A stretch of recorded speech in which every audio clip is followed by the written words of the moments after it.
my God, does that give you guys chills? Like something really good is coming? Or you just kind of move on with your day and go, oh, well, let's see if this works. Either way, welcome. No matter how you enjoy the Steel Toe Show, there's no wrong way. It's the Steel Toe Morning Show. I'm Aaron. That's April. Good morning. Boy, is everyone fucking sick of you. Just kidding. So sorry. Oh, man. Monday morning, all the evening shows. This shit. Tomorrow. Gross, right? Oh, man. I'm sick of me. Oh, really? Confidence of a 4, right? I loved that. I love that that got brought up. And in like defense of it, you kind of confirmed it in a weird way. Like, because the first thing you said to defend yourself from, she is a 9 with the confidence of a 4. And you're like, well, I don't think I'm a 9. Who said that? That was Yags. Oh, was it? Oh, what a guy. A 9 with the self-esteem of a 4. Patio Monk says, hey, don't forget, your herpes cures cancer. Now, wait a minute, Patio Monk. It's not my herpes specifically that cures cancer. There is a form of herpes that has shown to be something cancer. It's not like my specific. If you get the word out there that it's my herpes that cures cancer, I'm going to have people stressing me out so I can break out so they can farm my herpes juice. What if you made like shit fucks of money about it though? Wouldn't that be worth it? Just try to break out. Just sit there all day going shit your pants 8 times a day because you're trying to get a herpes sore. You start trying to like, when you finally get a good one on your lip, you start trying to spread it to other like lesions on your body. Like you actually put little pinpricks on there so it gets in your skin. You can try to, well, you can't. Start breaking out. Unfortunately, you can't give yourself your herpes. Why not? You can't spread it at least? You already have it. That's like saying you're trying to give yourself your cold on your hand. No, I'm trying to say, like, can't you start a breakout somewhere else? Really? That's kind of weird. In fact, the breakout usually happens in one spot. Forever and ever and ever. I should not have breakfast pizza before the show. Why? Do you have to poop? I'm trying not to stick my finger in my mouth to get a loose piece of bread. But I feel like this is just equally as gross. You just have problems. Using my tongue as a piece of floss. All right. Just get it over with. We're good. Atomic Citizen says, is this live? No. We're doing this 4 seconds in the future. And you have no idea. You want to know what happens 4 seconds in the future? Nothing. Too late. You already know. I can't tell you quick enough. Sir K says, well, you can accidentally spread strep throat to your flesh and make flesh-eating disease. Cool. Something I didn't need to know today. Oh, my God. Thank you, bud. Jesse Kling says, Aaron knows a lot about herpes. Now, wait a minute. That's not fair. Maybe I just know a lot about a lot of things, and herpes happens to be one of them. I don't know if we can just say, oh, Aaron knows a lot about herpes. Like, I'm not sitting here reading herpes books and studying. I just, when you have something, you need to know about it. What's the date today? I'm writing my herpes journal. Oh, your herpes journal. Today is the 13th of October, 2022. Thank you. So if you need to write about herpes. Ryan the Garbage Man says, I sent you something in Messenger. Enjoy. I'm sure it's going to be really good. I can't wait to look.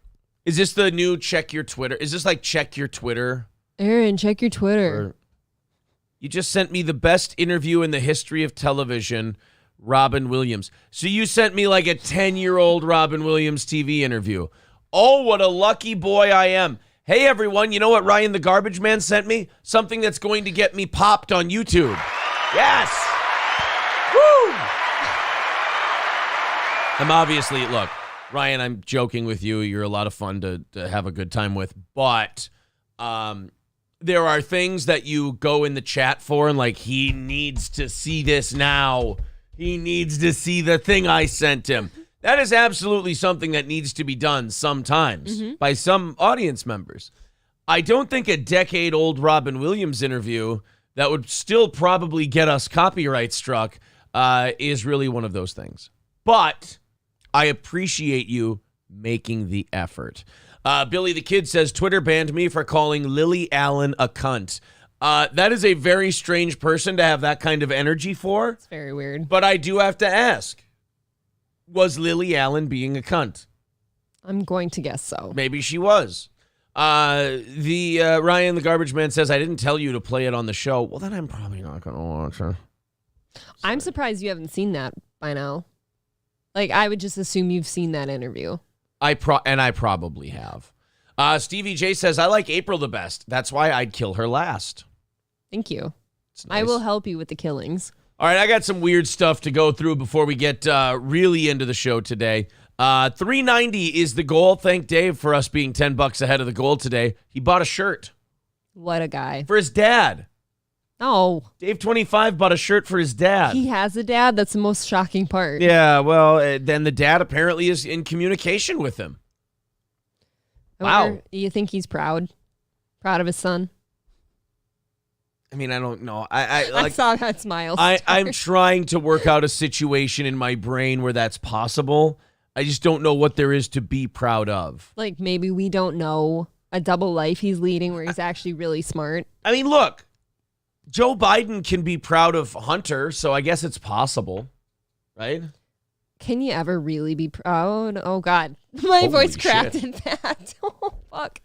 Turtle deciding to become a VIP this morning. Now, we do take about 90 or 100 off of that for the cost of sending him the stuff. Thanks, Turtle. So let's see. We take 140 out of that 200 minus the 100. Oh, boy. So that's going to knock 40 off the goal. It's a lot harder when it's YouTube because YouTube takes 30% of it. When it's PayPal, it's a little bit easier to knock off the goal. But Turtle becoming a VIP, unfortunately, just knocked $40 off of our goal. Thanks, Turtle. 60 comes off for the YouTube cut. And then 100 comes off for us buying all the stuff and that whole thing. So the white meat goes towards the goal. 350 away from our goal today. Sorry, Turtle. It's just, look, it's probably better to do it via PayPal, but thank you so much. That is awesome. It's great for us. I just feel bad for the audience. Wait, why should I feel bad for the audience? They didn't do that. Turtle did that. So they should, like. Are you being insecure? That's Turtle's generosity. Turtle, please I'm apologizing to the people who did nothing to contribute to that. Everybody's fine here. This is all your fault.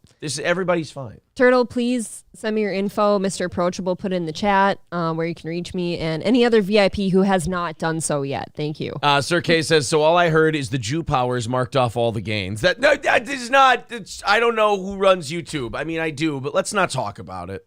It's not worth discussing, I don't think. 350 away from today's goal. Thank you guys very much. Let's see if we can bang that out this morning. So I was just in the middle of something, and then Turtle jumped in with a very generous contribution there. We were talking about, Dave and his dad. Would Dave's dad be proud of his son? I think so. I think he's probably proud of Dave for something. Something existing this long. We just don't know what it is. Keeping himself alive for how many years?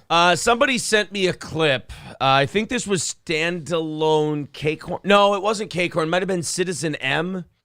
I don't know. If you sent me this, I don't want to real name somebody because they sent it via Facebook. I think it was Citizen M. Oh, or someone show like me that. The name. Where is the name? Where did I get this sent to me from? Facebook. There we go. That guy. Citizen M. Citizen M. All right. So Citizen M sent me a clip. I don't know why he was watching this show. It's troubling to me that he was watching this show. However, Jake Hudson happened to call into this show. I don't know. Maybe Jake posted this somewhere. I've heard this name before. I don't know who this woman is. Eliza Jordana. Nope, don't know her. I feel like I've heard that name before. But she does a show, and somebody called into her show, videoed into her show. I guess she allows her fans to video in. That's and a just dangerous say hi. game to play. It's a show called Kermit and Friends. I don't know what that means. I don't know what the point of calling it Kermit and Friends is, but it's a woman named Elisa Jordana. She does a show called Kermit and Friends, and she had a very special guest on her show. And an audience, a Citizen M, decided to send it to me. Would you like to? Do you know who the mystery guest is? I have a couple guesses rattling around. I don't want to guess though. All right, no, go ahead. Make your guess. I'm not going to tell you. It's going to be a Dave 25 or a Jake or somebody we know in our universe. Oh wow, you're going okay. You're going a totally different route. This seems like too weird of a show. This looks like No, I read the description. It's an adult Sesame Street. An adult Sesame Street. Yeah, that's what it's called? That is labeled as a weird show, in my opinion. I want to know before we play this. Well, I want to know by the time we're done watching this clip, why was Citizen M watching this? It's a good question. I want to know that. Citizen M says from time to time some horrific things. So him watching an adult Sesame Street doesn't jive with the character that I've gotten to know. It's off. Let's watch Eliza Jordana, Kermit and Friends. And this one, a phone call or a video call from a very special boy. Just curious. All right. Anyway, after this show is going to be a wrap-up show. Okay. Hudson, Jake, what do you think we should talk about on the wrap-up show with Wheezy? No, don't let this person video in. You stop right now. Don't you wish you could go back in time and warn this Eliza Jordana and just tell her, no, don't do, Eliza. I have to tell you right now, I've come from the future. Your show is in trouble. We have to help your show, Eliza. I want to hold her hands behind her back so she can't click her mouse and let him in. I want to just go back from the future and take a hand sledge and just smash her fucking keyboard and mouse. I actually want a ruler. I want to just run on her hand. I just want to ask her, I'm like, is that an Apple, like a touchscreen computer you have? And she'd be like, yeah. I'm like, okay, good. You can still end the stream. Bang, bang, bang, bang, bang, bang, and just smash her keyboard and smash her mouse. And she'll go, why did you do that? And I go, you will thank me when you see your next video call that comes in. And she'll see it and she'll go, oh my God, is that Plowdog26? I'm a subscriber on X videos. How does this guy get around like this? I don't know. Jake shows up in the most unsuspecting places. You're never safe from this motherfucker. No, he's he is herpes. He's herpes. He always comes back. He looks like a herp. And this is probably the most attractive person he's ever talked to. There's a possibility that it's in his top 10. Yeah. I'd be afraid for her. Well, let's see if Jake calls into the Kermit and Friends show and has something really relevant and interesting to bring to this show. April, how are you betting? I mean, look, probably not that interesting. Okay, not that interesting. All right.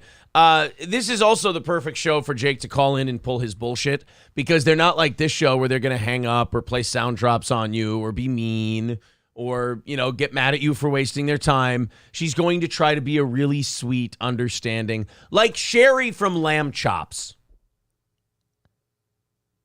Sherry from Lamb Chops? Yeah, with a little bit younger disposition. Okay. Yes, go ahead. You were raising your hand like an elementary school student. What is the over-under that he's made her a song? Oh, boy. We'll check the SoundCloud next. But here's Jake on Eliza Jordana's Kermit and Friends show. This show's crazy. Look at that shirt. Sorry. That's okay. This show is crazy. Dude. Uh-oh. Sorry, I'm a little bit nervous. Oh, no. It's okay. It's okay. I'm nervous, too. I'm nervous, too. I get it. I actually... So that's a little bit different take than we usually have, which is, spit it out, retard! No. Come on! She did one of these looks off to the side where she's patiently waiting for him to say something. But the problem here is that she's too hot for him to talk right now.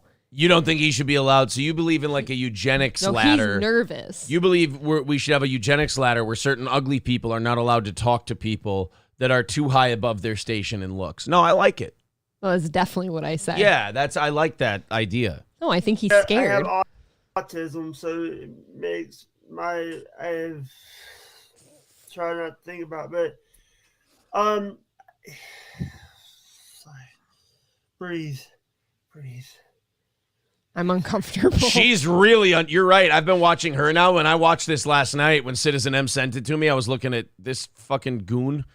But now I'm watching her, and she's like, oh, no, what do I do? This is where you can call my show mean. You can call me a meanie head. You can say I'm all these terrible things.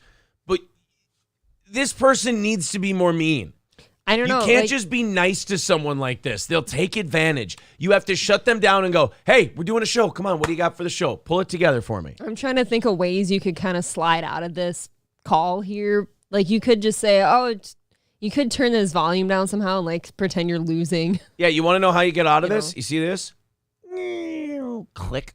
That wasn't going well, guys. That's right. Guys, you sign off the call and then you look at your audience and you go, look, guys, let's be straight with each other. There was nothing that was going to happen there that was going to change the trajectory of today's show for the better. So I think what we've done there is equivalent to your dog, who is not hurting anybody, but is very, very sick and in a lot of pain, being shot in the back of the head behind a barn. We're not missing anything here No. by murdering this animal. Look at all the holes in his wall. What Oh. happened there? Is that a shotgun spray from a distance? Does he have more holes in his door or water in his head? Ooh. Okay. But I'm glad to be on. Sorry. Yeah, I'm really happy you're on. So this is what's happening, right? So I have a big day ahead of me. She's Such a really big trying to day, make something out of James. this. She's being And nice. I'm stressed too. I don't have like I want to talk to Stacy more actually because I don't have a lot of confidence. I just start doing, and I believe in doing, right? So for like 3 months, I was like, oh, I want to like interview people on the street. I didn't start till just recently, and I'm so happy I did. And I'm now regretting that remarkably, as this current call is showing. Dude, how about she never takes a video call ever That would be again great if after she's like, this? guys, we're going to be done with the video portion because it just hasn't gone kind of the way I wanted it to. And I think like you coming on the show and participating and being in the wrap-up show and meeting all the people and being in the Discord, that's doing, and that moves things along, right? Yeah. So if you hesitate and you don't do an action, nothing is going to happen. What she's trying to say in a really nice, sweet lady way is just get to the point, asshole. Yes, it is. That's exactly what she's doing. That's what she's trying to do. She's trying to encourage him. No. Don't even think. We can see it's not your strong suit. What you can do is you can just start talking, Jake. Yeah. Okay. You're right. So action, no matter what it is, if it's going to a class or learning something new or making a friend or reaching out to someone, Yeah. you'll always win in that, Jake. Hey, And you could have a risk, like Mark. Like some people said, like Caleb said, hi, like, Mark. Mark should be unhappy being on the show. I loved Mark on the show. I thought he was very honest, and I think Mark is great.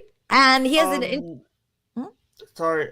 Excuse me, my turn to talk. I didn't call in to hear your voice try to bail me out. I just wanted to sit here and use your ear as literally a verbal cum dumpster and make you listen to all the bullshit that I want to say because I live in my room by myself and have no one to talk to. So I just want to spout all my selfish feelings into your ears while not paying attention to a fucking thing you said.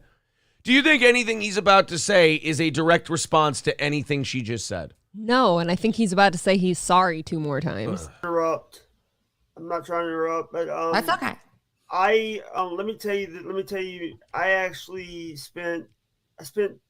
I've not spent prison time, but I spent mental health time. I was sent to a mental health facility twice. What? I mean, Wait a that's minute. probably for the better. They let this guy go twice? Sure did. They said, you're okay, you can go home 2 times. Ladies and gentlemen, I present to you our broken mental health system in this country. It's true. And how scared is she now? Because she's like, okay, a lot's adding up here. I'm getting nervous. Yeah, she's like, oh, great, I'm talking to a mentally ill fuck. He's not listening to a word I say. He's blabbering like an idiot. This is going to go well. He looks One, unkept. Yeah. The first time was because they put me on Prozac and Ritalin together. Uh-oh. Oh, they're bringing another person on. What's that? Hello? What is that? Ah, Oh, what was that? Oh my God, it's somebody's penis. All right, I What? I didn't see I something. thought that was a face. Are we idiots? Yeah, I YouTube, thought that was a honest to face. God thought that was a fat guy's Well, face. this is a YouTube video. It's on her Okay. YouTube, so we're okay. I'll that give a- her a lot of credit. I thought that was a She's- guy. I did too. I thought it was like if you're laying on your back and holding your phone like this. Yeah. I thought that was a fat dude's face. Are I you did just too. that I'm stupid? kicking that guy. Sorry, I'm ban him. sorry. I'm sorry. Sorry, it wasn't you. It was a guy's penis, and I It was him. But, Wow. by the way. Oh, edited due to attack by mini. So that must have been the thing they edited. Because I didn't see a penis. I didn't on see a that. penis either. Yeah.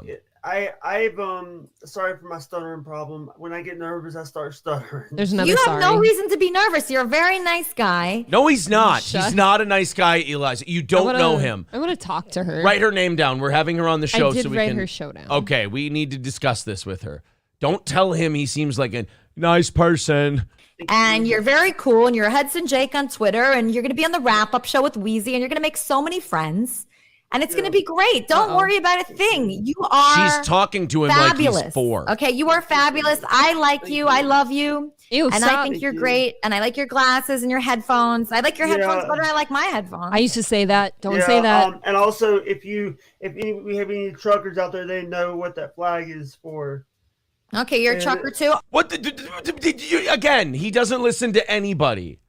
It'd be funny though if it was like a white supremacist. I symbol. know. I was just gonna say it's like for truckers who stomp in the heads of like illegals. Yeah. And you're like, Jesus, Jake. All right, that's great. That's terrific. Okay, Trucker kid. My dad was a truck driver for 55 years, but we'll talk about that later. we will get No, to I that hope on the wrap. not. She's like, I hope not.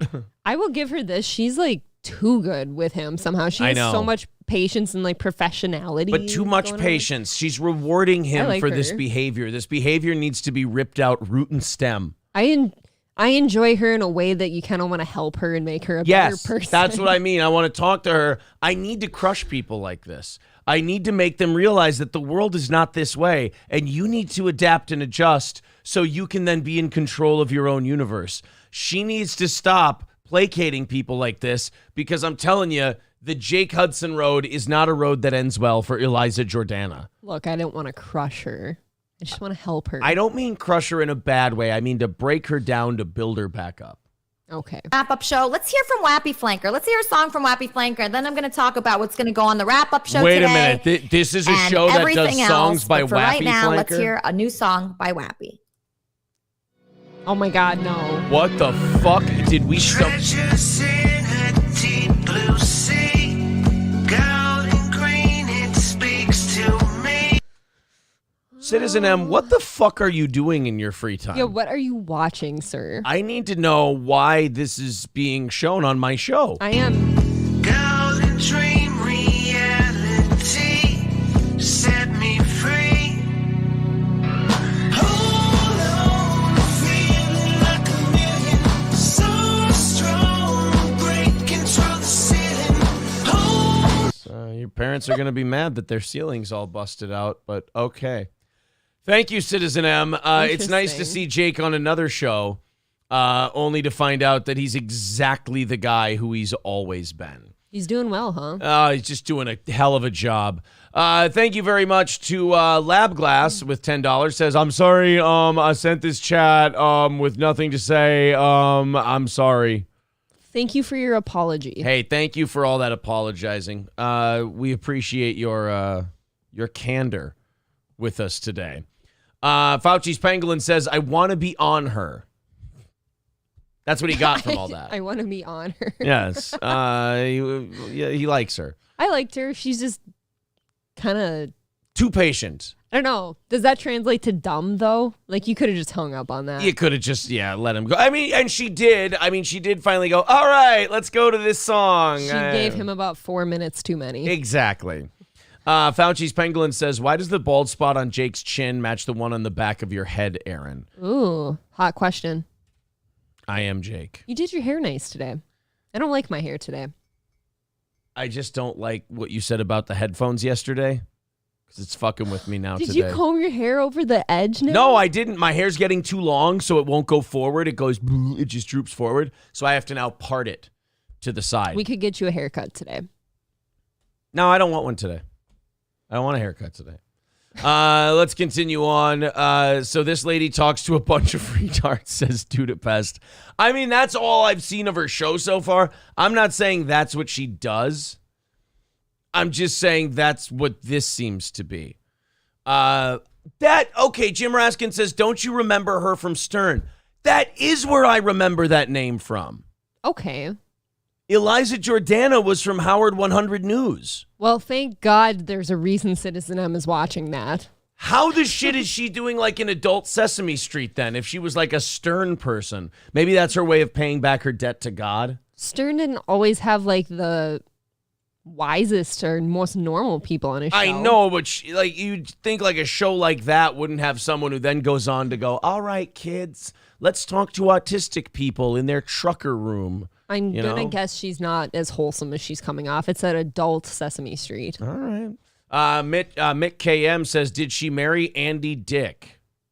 I hope not. I kind of want to look now. Oh, Citizen M, you gave him an out saying, oh, that's why Citizen M watches him. Citizen M goes, she was seriously on Stern? Holy shit. Dude, we gave you an That was out. your big out. Oh, You could have just been cool and said, yeah, I used to see her on Stern. Turtle with $20 says, okay, so now that I'm a VIP, can I have my family back? Yes, they're at that Wendy's. I told you, you left them there. I never abducted them.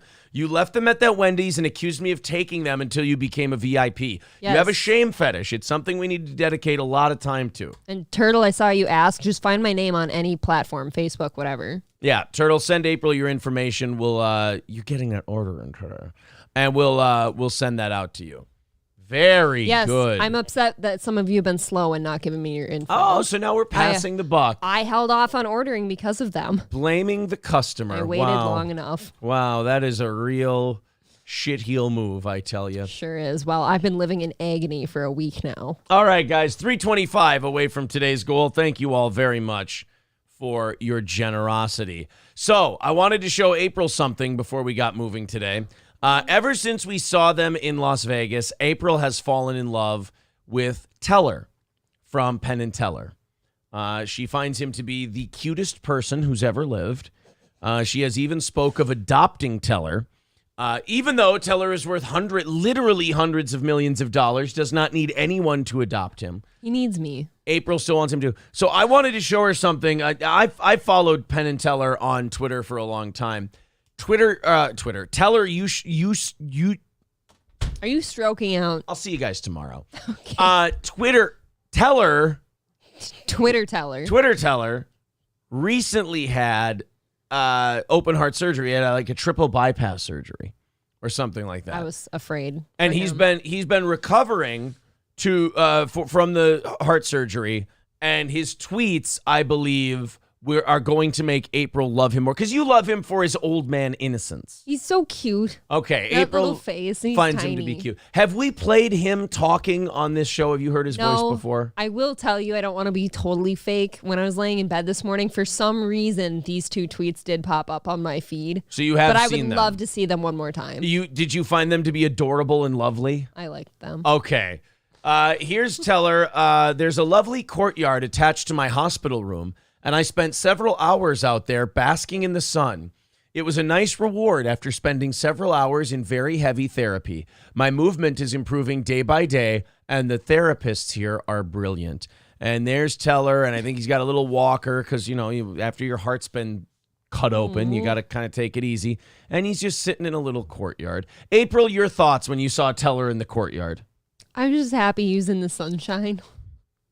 It's nice to see him out and about. I miss him. I have an odd feeling that you kind of see Teller the way many people see an old black lab. Yes. Okay. He is endearing to me like an old black lab. All right.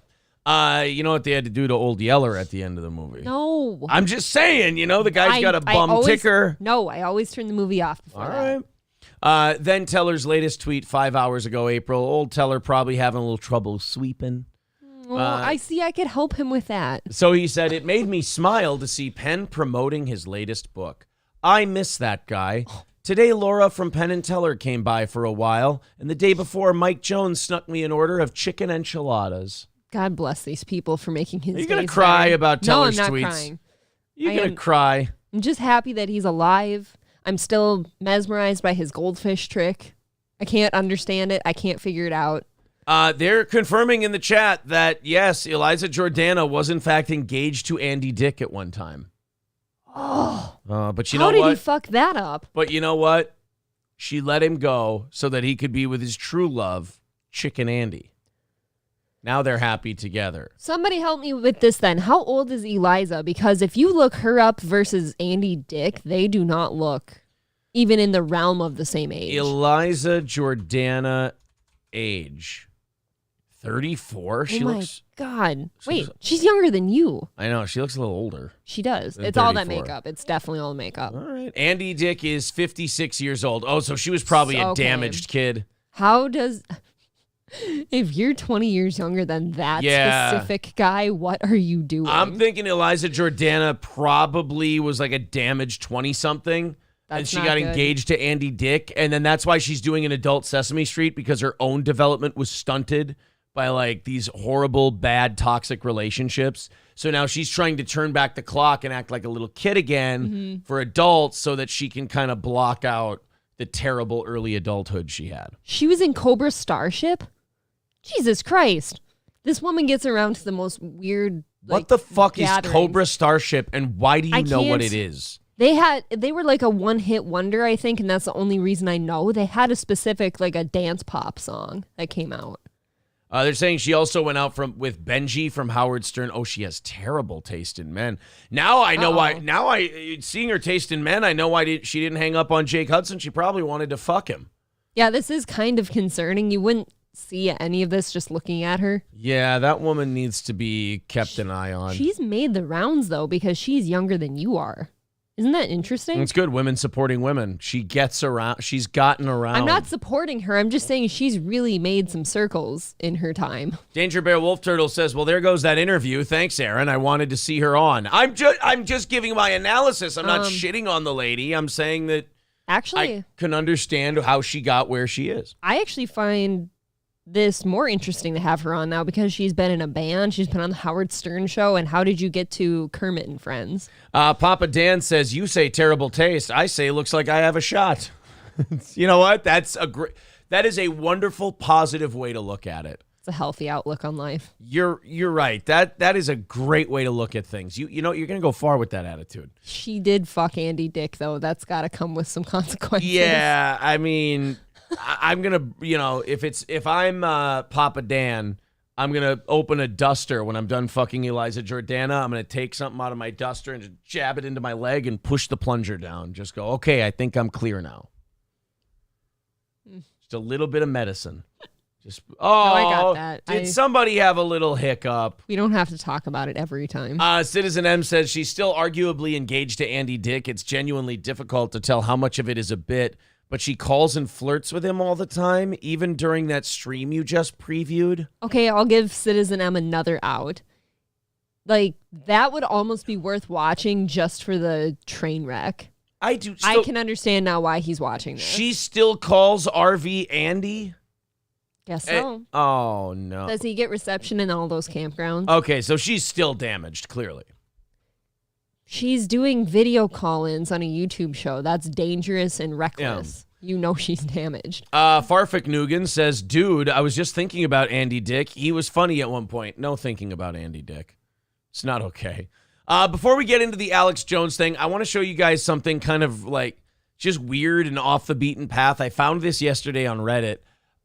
There is a guy who has a YouTube channel where all he does is make like 15 to 20 second videos where he grounds countries.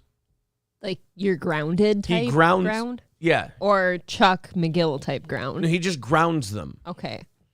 His YouTube title is Grounding Countries. In fact, he just released one 33 minutes ago. He gets like 1,000 views per grounding. How did you find this? I found it on Reddit. It was either Not the Onion or Cringe.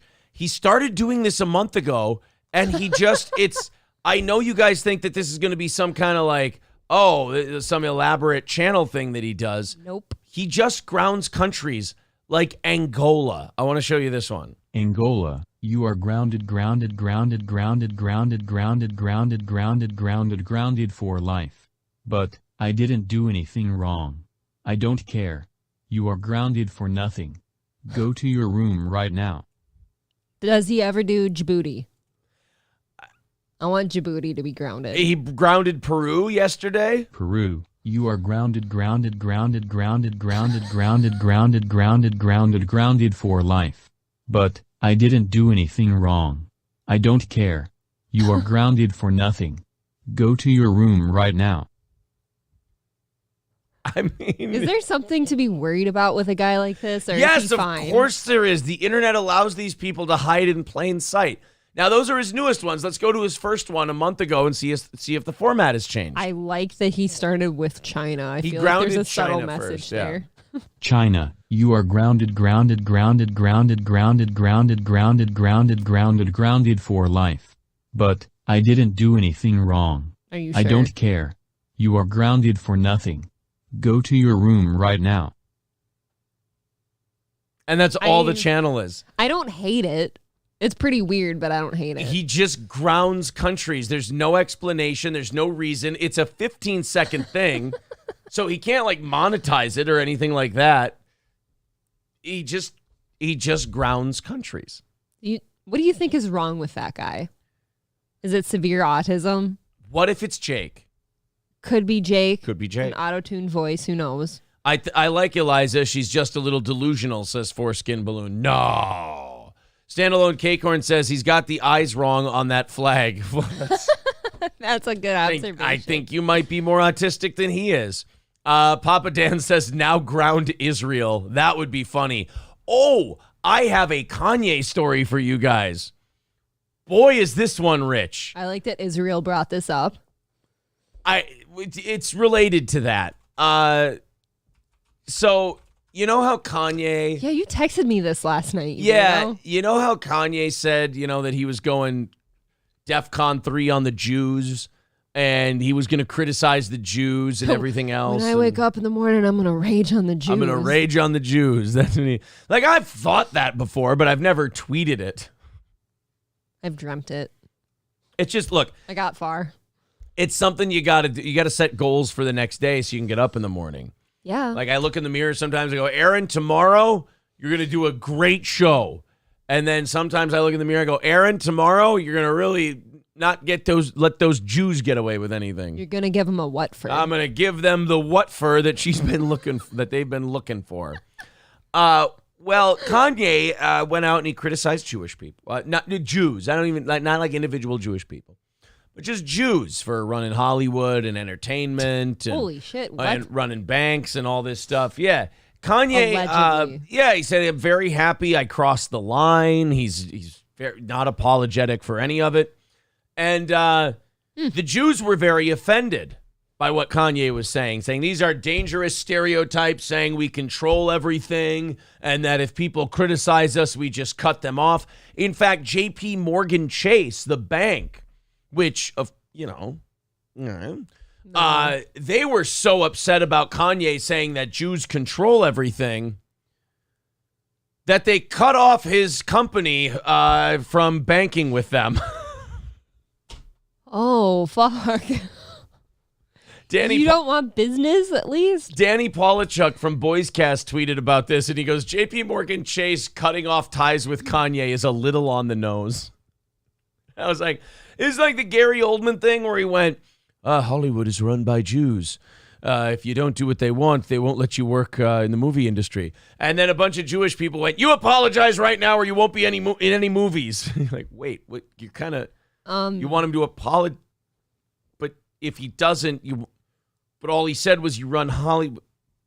Okay. Here's the only place I disagree with them doing this. All right. He's Kanye West. He's got a shitload of money. You don't want to be doing business with him regardless of his obnoxious takes. Look, I don't care if they do business with him or not. Doesn't matter to me. It doesn't affect me personally. I just find it really funny that he came out and said, the Jews, they control all these things. And then a bunch of Jews at JP Morgan says, nuh-uh. Now we're not allowing you to work with us and keep your money here. Get out of here. Get out of here, you. We're banning you from JP Morgan Chase. Danny also tweeted last night, he goes, Kanye found a new bank, JQ Morgan Chase. Meaning Jewish question. No, I get it. JP Morgan Chase is the latest company to kick Kanye West to the curb amid his anti-Semitic comments. Candace Owens revealed on Twitter Wednesday that the bank sent him an official letter of termination with no official reason given. I think we know what the reason is. I mean, that's pretty self-explanatory, yeah. It is kind of weird, though. Like, can we at least admit that it's a little weird that someone criticizes you and says if you criticize them, they'll just cut ties with you? and they say, oh, you run banking. And then a bunch of Jewish people at a bank go, we're cutting ties with you. I mean, it's just... Yeah, what are you supposed to do? Pretend you don't own that bank? And Right. just say, like, no, I'm offended by the things you've said about Jewish people, and I can't work with you. Right. It's just kind of weird that Yul Gibbons says that they responded by being Jewish. Skeezy says, you can't deny the stereotype, then be the stereo. Right. That's all I'm saying. It would be different if their rationale was, yo, the guy's shitting on us and how we control the banking industry. If he doesn't like the way we run the banking industry, then we're not going to work with him. But it's like the double speak where they're like, no, we don't. And by the way, because we're so offended on behalf of the Jewish community, we're cutting you off from our bank. Like, just say, like, we don't like when people talk that way about us. So the bank we run is going to cut him off because he's shitting on us. That's all you need to say. Okay, but then do you look kind of like a bitch if you don't do anything about the thing he said? You could have just shut up, I guess. You're a and not said banker. anything. Everyone thinks you're a bitch already anyway. That is true, regardless of like who you actually are in, Jewish or not. It's like people don't like you. Farfik Nugan says, wouldn't you not do that if you're Jewish? It makes you look guilty. I mean, and also, isn't it more of a punishment to take the guy's money and take the percentages and the fees and everything else? That's what my prior statement was for. Like, you want that guy's business. Yeah. Ironically, they're terrible at being Jewish. That is kind of weird. The letter read, Dear Ye, we are sending this letter to confirm our recent discussion with blank at JP Morgan Chase Bank has decided to end its banking relation with Yeezy LLC and its affiliated entities. So JP Morgan Chase does not want to do business with Kanye anymore. Watch Kanye open his own bank. After that, oh God, and watch it do well. Like, that's kind of the thing that... The Bank of Yay. The Bank of Yay. Yay Bank. Yay Bank. I mean... That's good. Kanye has this weird thing of, like, spiting people in weird ways, but having it work out. Yes. I mean, the guy goes through some hard times, right? He always comes out the other side fine. Right. He always gets into these controversies where he says wild shit. And he gets his way. Like, Yeah. Skeet's gone now. Skeet, no more Skeet. No more Skeet. I mean, he's kind of getting one over on Kim all the time now. Yeah. I mean, he seems to be happy. He's bashing Black Lives Matter and Jewish people. He got to sell his clothes in trash bags for a little bit before he trashed that too. Yep, absolutely. That's very interesting that Kanye went, the Jews and they're running the banks and all this stuff. And then the Jews that run the banks went, hey, knock it off. You're not allowed to be here anymore, asshole.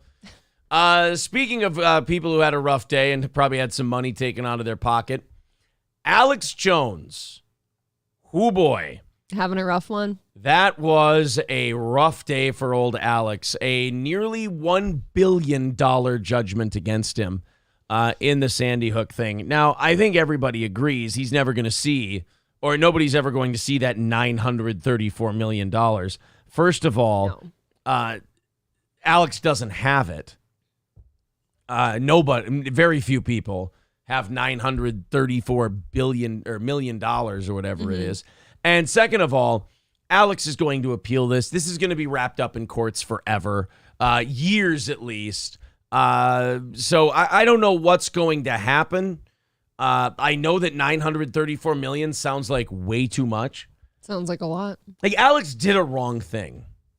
Like, Alex said stuff that wasn't true. It was defamatory towards those people. Pretty evil. It is something you can sue for. It did lead to their lives being, as Will Smith would say, flipped, turned upside down. So I do think that they should probably get some money for their trouble. Yeah.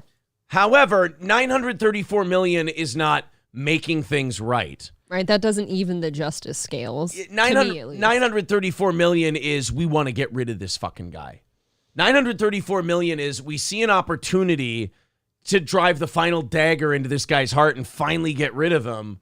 So here we go, $934 million. They could have just came out with it and said, just cancel InfoWars. Get rid of InfoWars, it's gone. That's what they want. They want InfoWars to be gone. I saw people posting about that all over the place. That's what the $934 million is going to do. Would have done the same thing. So his lawyer already said he's going to appeal. We actually have Alex on InfoWars responding to the verdict. I haven't seen this yet. Let's check it out.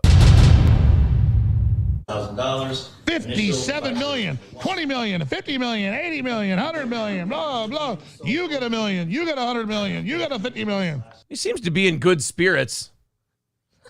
I think that's the best I've ever seen someone take a $934 million judgment against them. I think that says a lot, though. Like, he doesn't even believe this is going to happen. Yeah, but who do you appeal it to? Like, it seems like all the courts have it in for him. That's what his lawyer's up there to decide. I guess. Slander damages, asking. They want to scare everybody away from freedom and scare us away from questioning Uvalde and what really happened there, or Parkland or any other event. And guess what? We're not scared, and we're not going away, and we're not going to stop. And literally, for hundreds of thousands of dollars, I can keep them in court for years. I can appeal this stuff. We can stand up against this travesty, against the billions of dollars they want. It's a joke. So please go to InfoWarsStore.com and get Vitamin Mineral Fusion. Get X3. Wow, we really went with the goddamn Alpha Brain and bone broth. We did. And the brain supplements and all that. Wow, he is good. He is good. He just did the thing that we always talk about where someone's trying to sell something to fight the good fight. I know. Well, but at least this time there's a guy who actually has a fight he's fighting. I get that. Like, I don't think holy shit. This one's not a grift, and I'll tell you why. He is openly telling you why he's promoting it. He's openly telling you exactly the thing it goes to, and the thing is actually happening. Mm-hmm. That's different. To me, the grift would be, oh, I'm fighting for freedom, and if you love America and the American way and freedom of speech, then you'll donate to my show. Alex is sitting there going, buy these products, and, a portion of it is going to help this $934 million judgment get appealed that I just had happen to me. Like, there are tangible things that it goes to. He doesn't seem concerned about this at all. No, which makes me believe that, I guess it's not out of the realm of possibility that Alex is delusional, but also it makes me believe that his lawyers have spoke to him and they feel like there's a pathway here. See, I would pick that one. I do think it's a little weird that he's kind of doubling down on, like, we're not going to stop questioning. I'm going to say, even if I was as crazy as Alex Jones, this would make me go, I'm going to take a break from questioning for a couple of weeks. Yeah, that's kind of what I'm thinking. Maybe just sit this one out for a little bit. But then here's the problem. So Sandy Hook happens. He does what he does about the parents and the kids, and he says all that stuff, and they sue him for it, as, he kind of walked into that one. But then something like Uvalde happens, and there are legit questions like, what the fuck happened here? Right. See, he's sitting at home seeing that one unfold. Yeah, and he's like, okay, am I wrong here? As the Uvalde thing was unfolding, I bet you Alex's lawyers gave him a call. They're like, Alex, before you go on the air, don't you fucking dare. I guarantee you, they're behaving on like they're his handlers. Alex, don't. You can criticize the police. You can wonder why their response time was so bad. You can talk about why the kid was even still out in public. But Alex, don't you fucking dare. All right, I'll tone it down a little. I think the kid's a Martian. Okay, that's, what? At least you said I think. That's an improvement. A Martian. Get all the great products that are there that keep us on air at InfoWarsStore.com. All right. I've never been on that site. Is there anything good I've been on it one time. There's good? some wild shit on there. There really is. I'm curious. So there you go. Jones was on the air on his show when the verdict was read, telling his listeners this must be what hell is like. Then they just read out the damages, even though you don't got the money. Jones also said the case was a joke and asked his listeners for donations. The legal battle started way back in 2018 when the families went after Jones and his company, Free Speech Systems. As you know, Jones was already ordered to pay $49.3 million in a similar trial that took place back in Texas, with money also going to some of the parents affected by the shooting. But damn, so as one of them parents, you can really milk this for all it's worth, huh? Yeah, you got a couple of paydays coming. Milk those dead kids. I guess the only thing you could do is you could maybe just continue to trim away at Alex's business's profits for the next however many years. Somebody talked about wage garnishing. You could do wage garnishing and all of that stuff. That's not any kind of joke, by the way. I've heard that happen to a couple people, and that is just like you fall behind and then suddenly you can't even pay your bills without like your wages. Because of how much they take? It's gross. That is shit. They waited 6 years to sue. That's fishy as fuck, says King Yeti. Oh, no, they sued a while ago. They sued quite some time ago. This is just how long this shit takes to go through the process. So when Alex says that he can tie him up in court with appeals for a long time, he's not wrong. He absolutely could. Farfik Nugan says, I love Alex. I hope he does okay. I think he's so beloved that even if he's broke, people will help him out. Well, look, I mean, just because Alex said what he said about the Sandy Hook thing, which was a mistake, I don't think it should be a $1 billion mistake. I think this was personal. I think this was to send a message to Alex Jones. I think this was to try to get him shut down. Oh, absolutely. But at the same time, like, it's weird because he did do something where any one of us, whether we're Alex Jones or not, could be sued for it. So the problem is there was a case, but it ain't a $934 million case. No, that part is sick. But the things he said did turn out in like physical consequences too for some of these parents. And they're provably not true. Yeah. Those things. Thank you very much to Bam Bam Bartz with $10 over on PayPal. Thank That's you. $315 away from today's goal. Again, $315 away. Cruz Red Eye says this was to send a message to the whole truth community. No, I disagree with that. I think it's more personal than that. I said that last night too, where I think it's like, whereas Alex Jones might be the figurehead for like the conspiracy community and stuff like that, but they're sending a message to anyone who might. I don't think they're sending a message to everyone. I think they've hated this particular guy for a long time, and this was very, very personal to Alex Jones. Stevie J says, plot twist, Alex Jones is paying people for the lives of their kids. I mean, that's what I was saying. Like, when we were watching The Judgment on the evening show last night, I was like, is there a part of you as a parent who's like, yeah, my dead kid got me $100 million? Like, well, yeah, I think you do that at home for a second. It sure helps, right? You're, upset about your kid and stuff, but having $1 million in your pocket's going to help. Some idiot says free speech died with this. Guys, I'm going to disagree, and I'll tell you why. I've been a broadcaster for a long time now. You can't do what Alex did. If you're me, if you're anyone else. Yeah, they're going after him so hard because he's Alex Jones, but this is a classic case of, giving them enough rope to hang you with. He did a thing that opened the doors. The First Amendment has nothing to do with this, you guys. You can't, as a broadcaster, there are rules. You can't do what Alex did. It's illegal to do what Alex did.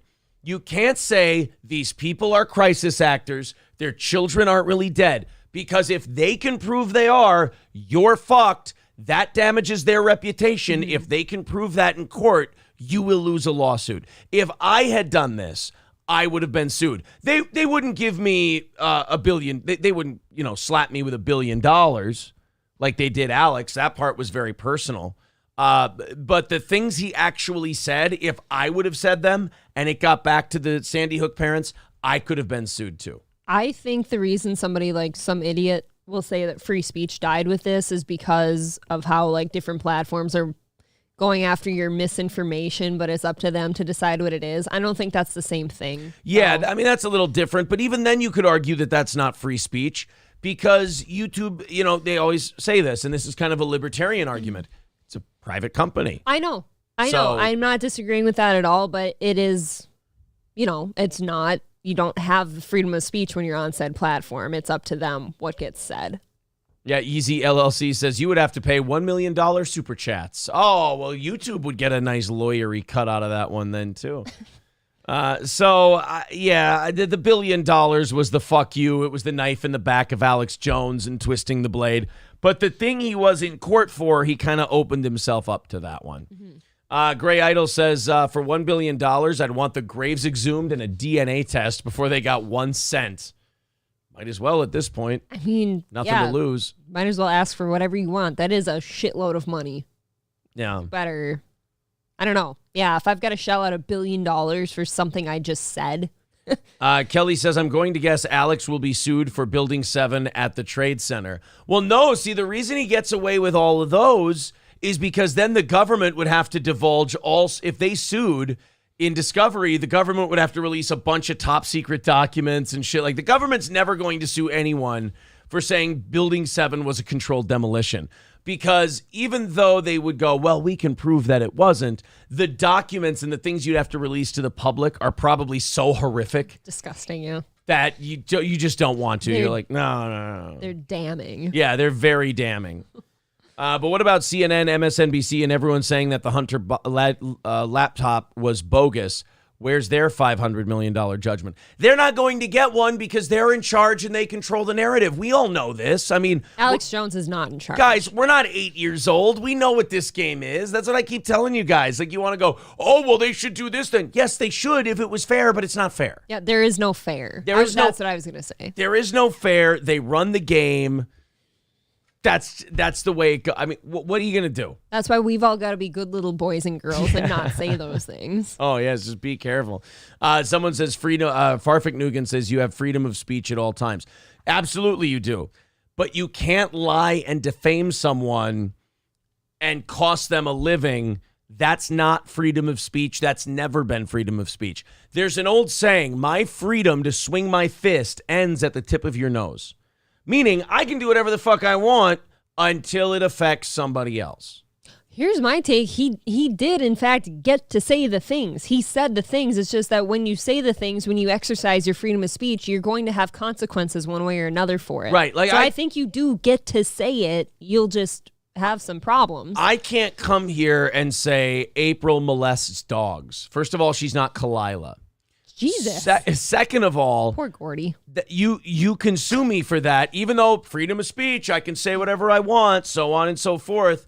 She can say what she wants, and what she's going to say is, that's defaming. I'm losing work because of this. My freedom of speech is, I'm suing you for saying what you said about me. Wouldn't that be funny if I actually did? It does cut both ways. Yeah. Citizen M says that's like publicly accusing someone of being a child molester and refusing to elaborate. Despite there being no evidence nor reason to believe that, not everything is free speech. Ron Finger says there are limits to all constitutional rights. Very true. And those limits are usually where someone else's freedom begins. Again, I don't even see it like that. I think that he got to exercise his right, and then it's just once you do that, the tier below it is the consequences list. Like, you could either have praise for the thing you said or you're going to have consequences, but at the base, like the end of the day, you did get to say it.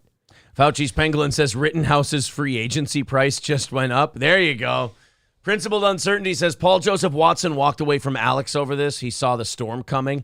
I thought Paul Joseph Watson walked away from Alex because he was kind of starting to blow up on his own and he wanted to control more of the gains, if you will. I could be wrong on that. But I thought that's why. I've never really dug into that too deep, I suppose. 3:15 away from our goal today. If you guys feel like chipping in, there's the link in the chat, the PayPal. Super chats and memberships count as well. Let's knock out that $315 goal this morning, and then we'll do 30 minutes of overtime, and we can finally get to Brendan Schaub for overtime today. We've been trying to get to Brendan all week, and we just haven't been able to. The guy split his pants yesterday, my God. April showed me a very troubling photo that I'm not going to subject any of you to. Yeah, I'll talk about it for a second, though. He posted it on Instagram, too. He's sitting in his tight-ass skinny jeans on his show, The Fighter and the Kid, and he fucking ripped them down the middle seam, and you can see ass hair through it. Stop wearing gay pants. And they won't rip. Don't post that picture. Old Capitol Tavern, 2 North Benton Drive. Turtle, you're fine, buddy. Old Capitol Tavern, 2 North Benton Drive in Sauk Rapids, oldcapitaltavern.com. 50 beers on tap, 240 bottle whiskey selection, a great menu. I can't wait to try that pork belly mac and cheese the next time I head over there. That's Old Capitol Tavern, 2 North Benton Drive in Sauk Rapids, oldcapitaltavern.com. Oh, speak of the devil, Salzer just sent me something about Old Capitol Tavern this weekend. Okay. Let's open that up and let you guys know about it. Friday, October 14th. Why does he send the worst fucking links that never work? God damn it, Sulzer. Give him a break. He's going through a lot. God, I know. Well, he's about to get his nice Alex Jones judgment. I'd share some pork belly mac and cheese. That sounds good. Let's go ahead and click on this for fuck's sake. All right. Friday, October 14th, singer-songwriter showcase at Old Capitol Tavern from 6 to 9 p.m. With featured artists including Caitlin Scahan, that's a fucked up name, Kathy Conglith, Melissa Block. It's a free all-ages show Friday evening, tomorrow night at Old Capitol Tavern, 6 to 9 p.m., a singer-songwriter showcase at Old Capitol Tavern. There we go. Now make that a mobile-friendly link, if you could. Let's continue on. Kraken Slappin says, I come to learn some people think the First Amendment gives them a license to say whatever they want, wherever they want, which is not the case. Farfik Nugan says he was wearing short shorts recently. It's really funny. It's nothing Brendan does is really funny. Unless he's not doing it ironically and he thought they just looked good, then it is tragically funny. He thinks he looks good all the time, though. But you wear those tight-ass pants, and it doesn't come off as very masculine. Maskin. I forgot. It doesn't come off as very maskin when you do that. All right, continuing on with today's show. Again, 3:15 away from our goal. We Todded says, I have a question about your goals. All right, let's check it out. I understand you do an evening show. However, if the number of viewers are not the same, why do you push that difference onto the following morning show? Because the goal number we have is the break-even point for our company every month. So if we don't hit that goal, what can we, what can we do? Basically, we taught it. I think people get confused sometimes and think that we just stream and pocket the money, but there's taxes, there's paying the other guys. We've explained this many times before, and that's all there is to it. And as far as tacking it onto the next few shows, actually, what we did last week was we said we're going to do something different because it stresses us out to have high goals. When we knock out the goal the next day, we'll go, guys, here's what's left over from the last show we did. If you want to help us knock that out too, boom. There you go. Yeah, Pretzel says, let me see your expenditures. Yeah, we'll make a big chart, and we'll have it behind us, and we'll talk about it every day. That's the new backdrop. And that won't be obnoxious at all for anyone. Lemmy says there's also a shit ton more people who watch in the morning as opposed to at night. Yeah, we never take the morning goal and put it to the evening. We would never, that's just too much. That's why the goal is lower in the evening than it is in the morning. The numbers have been getting better at night, though. Yes, they've been getting much better. We taught it says, well, wouldn't it make more sense just to increase the morning goal instead of having the evening goal? The morning goal is already higher than the evening goal. We taught it. Like, believe me, we've thought of all this. Let's just do a show, buddy. We've thought of all this. It's right where it has to be. Jesus, man. We got it. We taught it. Somebody says the goals are set so Aaron has his Vegas vacation paid for. He's told us this many times. Right, exactly. I have explained this chapter and verse. Start selling foamy magnesium, says Ron Finger. Whoa. We taught it says, I do try to contribute when I can. Don't get me wrong. I enjoy this show. It was an honest question. That's why I'm not shitting on you, buddy. I know it came from a good place. Don't you worry. Yeah, John Sotera says, let's go over the numbers live. All right, if you'll see in this quarter, we lost, 4 advertisers. So that was about a $2,500 per month hit. There you go. We made that up by everybody taking a bit of a hit. I want there to be like a digital screen behind us, a big ass one that's like the stock market line. Yeah, but exactly. for steel toe. Delusional Toaster says, let's just do a show and remind you every 10 minutes. What does that mean? I don't know what you mean by that. I don't get the criticism there. What do you mean? Let's remind you every 10. Oh, you want to remind me every 10 minutes. Oh, okay. Sounds good. Fauci's Pangolin says, where is your IRA at right now? I don't know. I don't look at it anymore.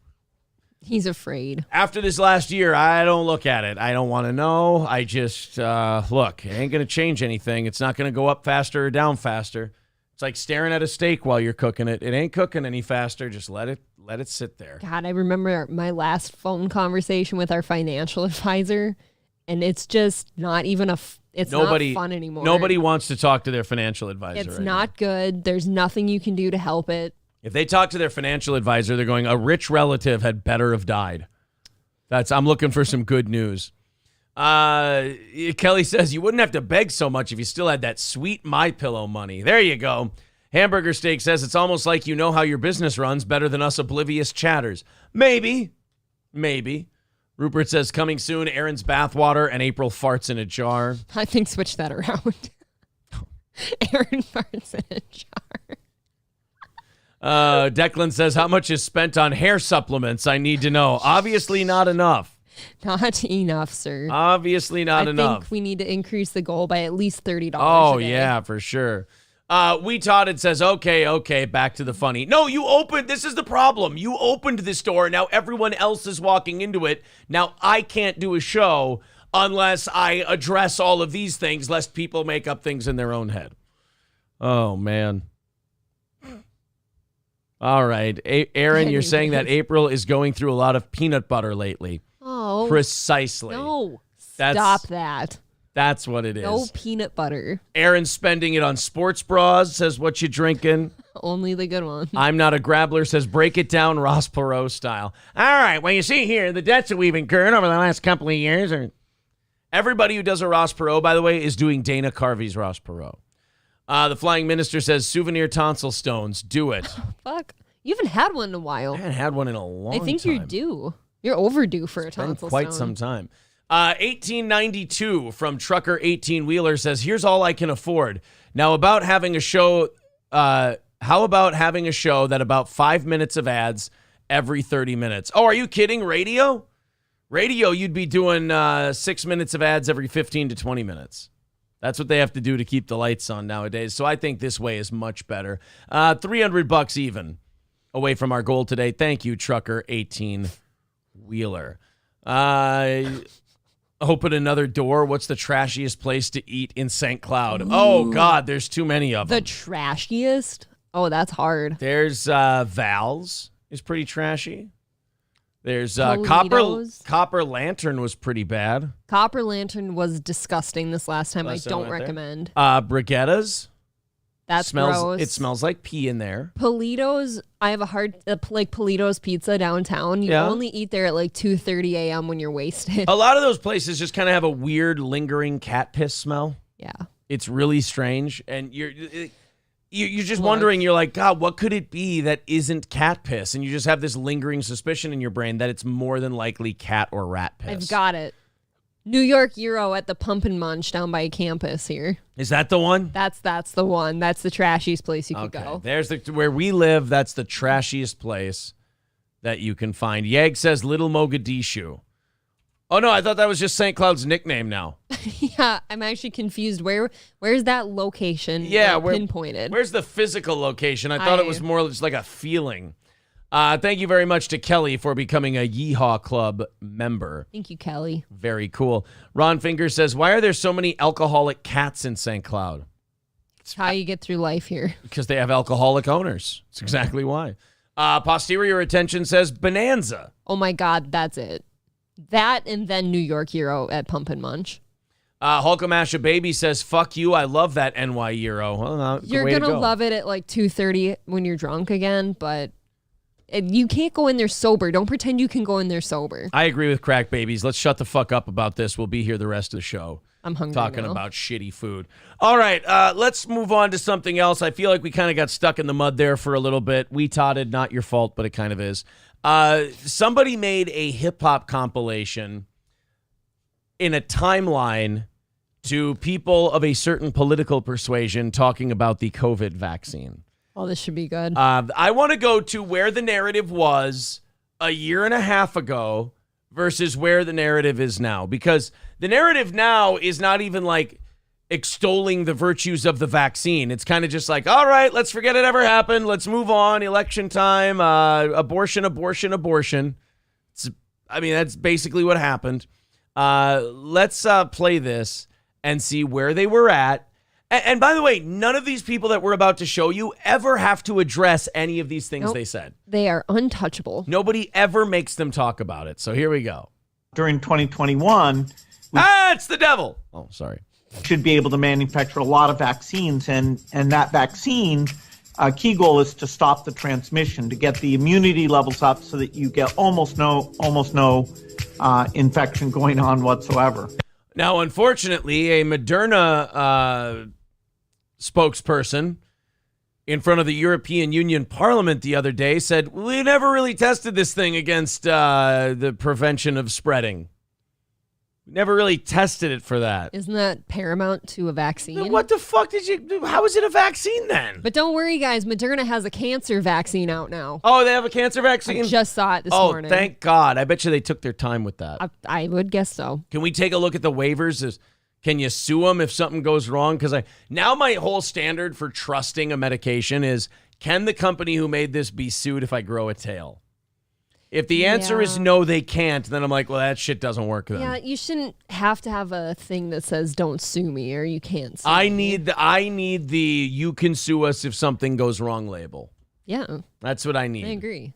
So let's listen to Bill Gates talk to us. This is January 28th of 2021. You can see the date in the upper right-hand corner of when they said this stuff. Everyone who takes the vaccine is not just protecting themselves, but reducing their transmission to other people and allowing society to get back to normal. Right. And, even though the vaccine wasn't working that way, we still just went back to normal. And once we did that, we kind of looked at the government like, you fuckers, you could have just done this for us the whole time. Oh, yeah. We could have just gone back to normal. Like, COVID is still spreading even with this vaccine. It never stopped spreading. It never stopped spreading. You guys just all stopped talking about it one day. Thanks a lot. We can kind of almost see the end. We're vaccinating so very fast. Our data from the CDC today suggests, that vaccinated people do not carry the virus, don't get sick. Now. Oh, yeah. Uh-oh. Don't worry, guys. That was just our CDC director. It's not like they have to be like an authority on this shit. They never come back and say they were wrong. They never do. They just go, permanent damage done there. Continuing. All right, see you later, guys. Now we know that the vaccines work well enough that the virus stops with every vaccinated person. A vaccinated person gets exposed to the virus. The virus does not infect them. The virus cannot then use that person to go anywhere else. Can we ban Rachel Maddow for medical misinformation? That'd be good. That is misinformation, what she said back in March of 2021. Yep, and whoever told her, too. Yeah, she needs to be banned from Twitter and YouTube. Keep them off. That's medical misinformation. It is, because that vaccine didn't stop the spread. No, at it all. didn't even stop people from getting it. Like, Nope. the thing she just said is medically untrue. It's literally medical misinformation. By the way, notice that they don't enforce that now on the other end of things. Like, if you say you can't get COVID if you get the vaccine, they're not going to ban you from Twitter or anything like that, even though that is literally medical misinformation. Yes. It cannot use a vaccinated person as a host to go get more people. That means the vaccines will get us to the end of this. Essentially, vaccines block you from getting and giving the virus. That was an infectious disease expert who said that. It didn't, though. Right. It didn't at all. And then they're like, why don't people trust us anymore? And it's like, well, you kind of shut down our entire lives. We put everything on hold. Our kids didn't get an education. People couldn't make a living. You printed a bunch of money and drove up inflation. And you did it all on a lark that ended out not being true. So, yeah, we're not going to trust you for a while. That's kind of how it works. We're all called crazy, though. Hey, I came home from the club with my dick smelling like salmon. Why don't you trust me anymore? Ew. God damn it. Fully vaccinated people are at a very, very low risk of getting COVID-19. Uh-oh, you see? Okay, so here's where the cracks are coming. Can we get the numbers on that? But did you notice that the cracks are starting? So it was in January and March, it was, if you get this, you can't get it. Can't get COVID if you get this vaccine. You won't get it, you won't spread it. May 13th, very small chance. We're opening the door to chance. It's very small that you might get it. You know what? Therefore, if you've been fully vaccinated, you no longer need to wear a mask. When people are vaccinated, they can feel safe that they are not going to get infected. May 17th of 2021. How'd that turn out? If people get vaccinated, they can feel pretty safe that they won't get infected. And, for the believers in that statement, Yeah. that vaccine was just it was like a feel-good item for them so that they could get back to normal. I feel a little bad for them, though, because they were told yes, they were. things that weren't true. And you're supposed to be able to trust these people in charge, right? We have all the vaccines we need. We just need our people to take it. A, for their own protection, for the protection of their family, but also to break the chain of transmission. You want to be a dead end to the virus. So when the virus gets to you, you stop it. You don't allow it to use you as the stepping stone to the next person. Uh-oh. That didn't turn out to work. That statement didn't age too well. Mm-mm. So now we're on June 3rd, 2021. I think given the country as a whole, the fact that we have now about 50% of adults fully vaccinated and about 62% of adults having received at least one dose, as a nation, I feel fairly certain you're not going to see the kind of surges we've seen in the past. Fairly certain. Uh-oh. Mm-hmm. That summer, there was a bit of a spike. Remember, we had Omicron and this and that and the other. Yep. If you're vaccinated, you're not going to be hospitalized. You're not going to be in an ICU unit, and you're not going to die. You're okay. You're not going to get COVID if you have these vaccinations. Now, is the part coming where they say... No, that's the end of it. Oh, so they're never going to tell you that you might die from a complication from it, though? We're living in the result of that, is what it is. Yes. So we don't need to hear the result. We're living it. Something that really troubled me since the vaccine came out was that, you know, you don't really have to sell people too hard on like a tetanus vaccine or any of that. People just kind of take it because they understand that it really does protect you from something. You shouldn't have to be selling this vaccine so hard to a pandemic-ridden, you know, world. Yeah. If it really does the thing that you say it does. Yeah, so if anyone ever goes, well, why don't Americans trust these people anymore? Just play that video for them. It's sick. And you'll go, oh, I see. You can't call this misinformation either. The people said it right there. Right. They were saying it on television. If you get this, you'll just stop the virus. Can't get you, can't spread to anyone else, won't get sick. Boom. The only thing that could have made that video better is up in the corner if they gave the actual numbers of how those things are not true when they were saying Right. the thing. Yeah. We've done a few of these CNN articles before about the economy. CNN Business, I feel like this is going to get worse the closer we get to the election. CNN Business, instead of reporting on the economy and how things are going, they're basically running as like an image laundering company for the Democratic Party. Yeah. We've seen a lot of their business articles with headlines like, oh, Americans are totally fine with the COVID type economy and it's going to become their new normal and maybe they want it. Meanwhile, people are like, no. This is just not the case. Well, their latest one is about inflation, which I believe a little bit later today we're going to get some news on inflation. Really? Is that today? Yeah, Okay. and what I've been hearing is that it's not going to be good. They're not expecting good news on the inflation front. And they're thinking that there might be another rate hike coming. Can't imagine why. Yeah. Biden's also saying they think they need to reevaluate the relationship with Saudi Arabia after what happened. Is he really just going to butt fuck us on every oil decision there is? You know he will. I mean, I have no problem with cutting off Saudi Arabia.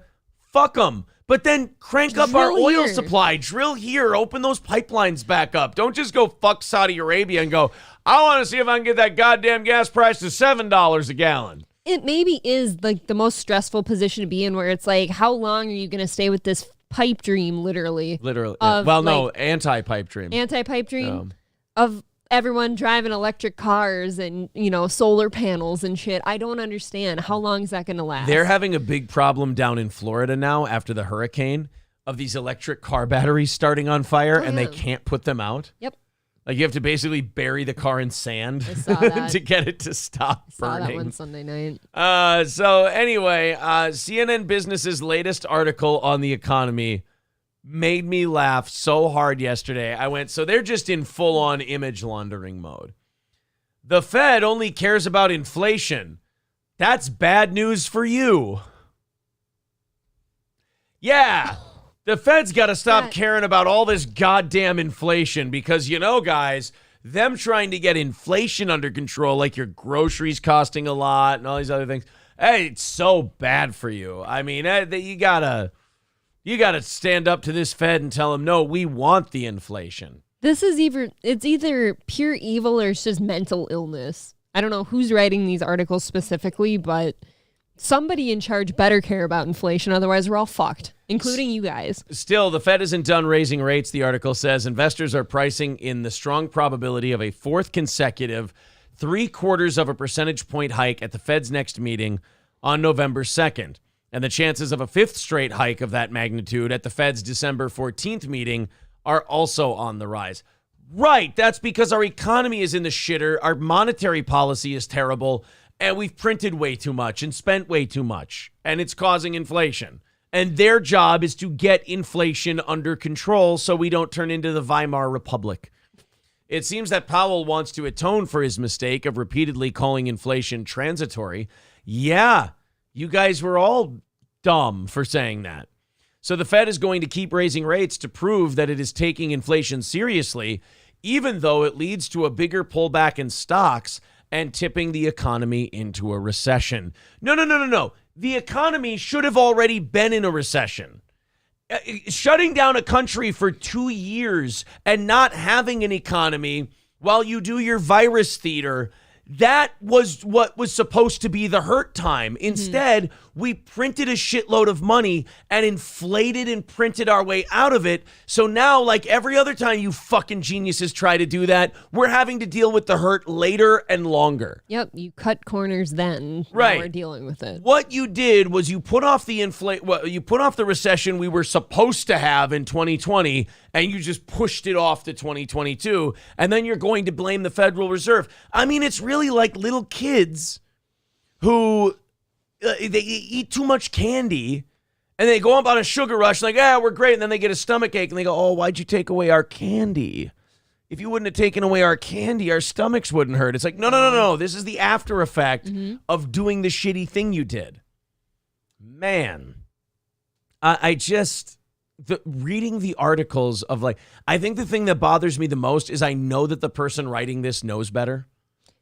Right, but their job is to... They're just trying to gussy put a certain things up. Look out there. Yeah, put a nice little spin on it.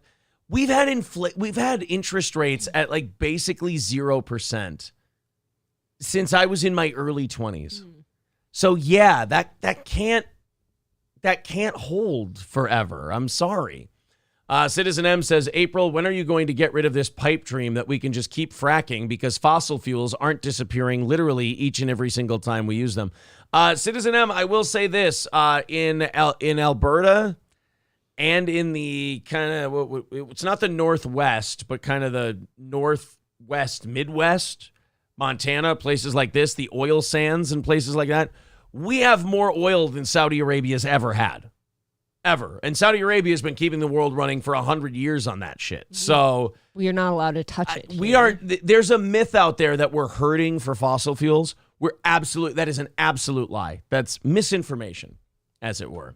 50 in the 320 renewing his membership says, this is where I put my bits and subs in. Sorry, behind in the chat. Thanks, Thank you, buddy. 290 away from our goal today. Let's see if we can get maybe we can get to 200 by the halfway point. Maybe. Here at 8 o'clock. 290 away from our goal today. Thank you guys very, very much. No, I don't think Citizen M is a full-blown retard, Skeezy, to answer your question. I think Skeezy is really worried about the environment. I think he's really worried about climate change. I think he doesn't really like those fossil fuels. And I agree with you. If we could stop burning oil and coal and shit that's in the ground, I'm not against it. But we've got to have something ready to take its place, and we don't have that. Well, we do have that. We have nuclear, but nobody wants to use that. If you want to switch to nuclear, I'm down. Let's do it. Sure, fine. Okay, cool. But they don't want to do that. I'm sorry. Wind and solar and hydro ain't going to get it done. I heard some kind of ad the other day, too, that's like people are upset that people aren't getting more solar panels installed on their house. Like, oh, people don't understand that the government will actually pay you $10,000 to install solar panels. And my first thought was like, well, then why wouldn't more people be doing it if that were true? Right. Well, it's very expensive. Yeah, I don't. Solar panels. It must be bad. Thank you very much to Gray Duckling with 1999. Says, just checking to see if my mug is coming. Oh, yeah, the mug's in the mail. Yep. Yeah, I ordered it like 2 weeks ago. For I'm sorry. sure. Turtle, I got your message. Don't worry. 275 away from our goal. There's the PayPal link in the chat. Otherwise, super chats and memberships count as well. So As far as, the economics, the inflation, the stuff like that. Oh, yeah, pretzels. I'm sorry. You did send us $1. I thought I thanked you for that, buddy. I'm sorry. Pretzels with $1. Thank you. Thank you, sir. Very sweet of you. Sorry I didn't thank you for that a little bit earlier. What do we have on inflation? What's the inflation news today? Anything new?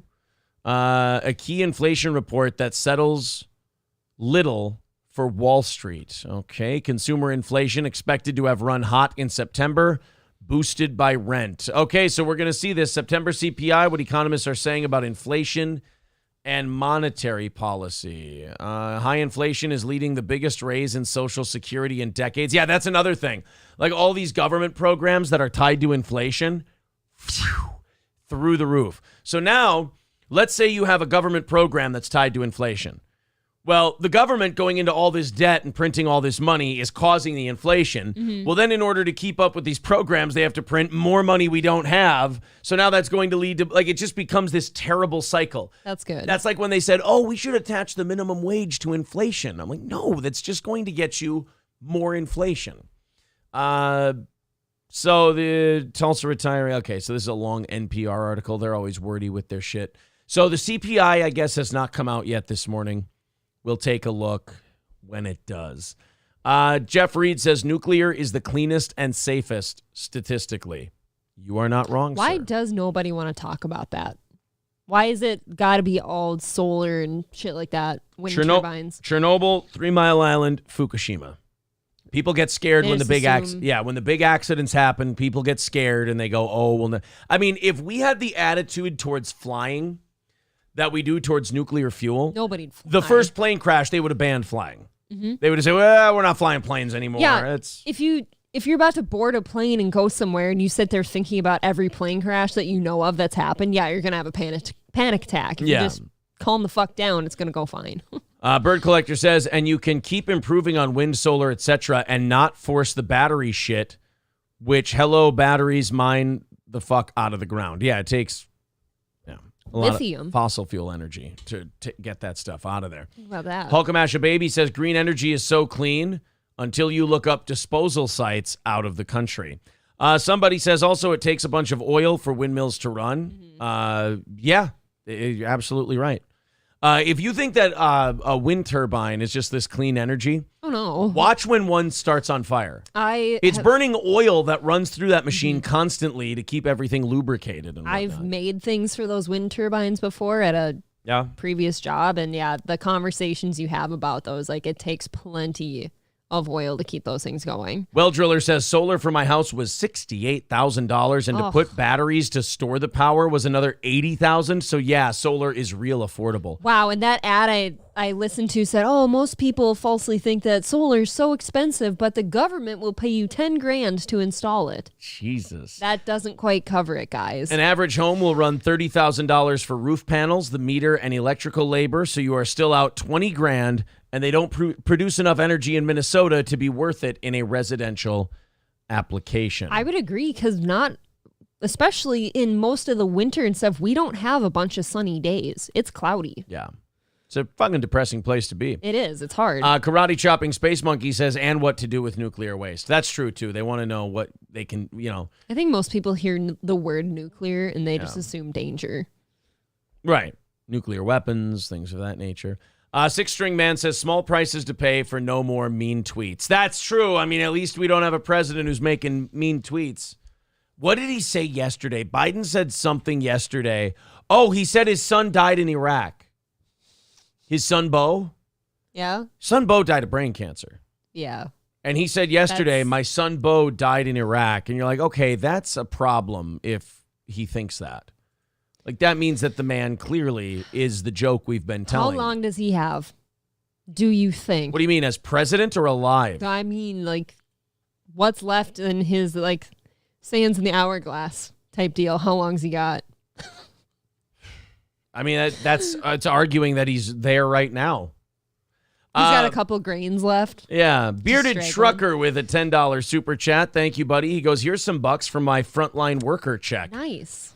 I have a question about that because I feel like I might have missed out on a few $100. Minnesota has this frontline worker check thing.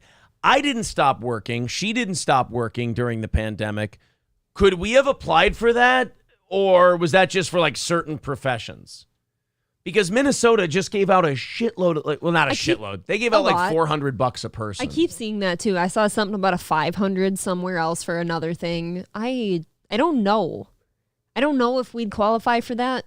I think, wasn't media considered like frontline at a time because they were getting the information to you that you needed? Somebody says no one in construction could get frontline. Okay. White says Joe was born a black Puerto Rican child. I might be black, I might be Puerto Rican, but I ain't stupid. You could have applied, but you most likely would have got denied. Okay. Yeah, people are looking at solar prices now and they're going, holy shit, these are insane. All right, well, look, if I missed out, I missed out. It sounds like people are kind of annoyed with how much they were promised versus how much they got anyway. Yeah. A lot of people were like, oh, we're going to get like $1,200, and they got like $450, and they're like, what happened here? But again, that's kind of a shitty spot to be in because all that free money that we're now wanting since it's out there has caused all of our problems. Yeah. So, and on solar too, not to mention you're filling up all of our ag land with fucking solar panel fields. My frontline worker check was taken for back taxes. They were promised $750 and we got $487, says King Kong Dong. Oh. JJ says, if you can work from home, no. My wife is an accountant and she was denied. I am a home construction/service worker and I was approved. Got a whopping $437. I wasn't working. Gas for the month, huh? Sure. Gas for the month, baby. There you go. I wasn't working from home for part of this. I was doing this and at the site job. No, I didn't get that. Citizen M says we will literally be out of oil by 2050. Why is this country fucking obsessed with playing Back to the Future on oil and coal?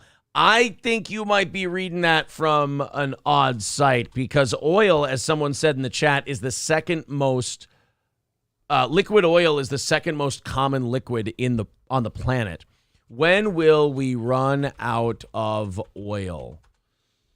I mean, we're still searching for and finding more oil. So how do we know that we're going to run out? I'm not sure. The world's oil reserves will run out by 2052, natural gas by 2060, coal by 2090. That is from mytwintears.com.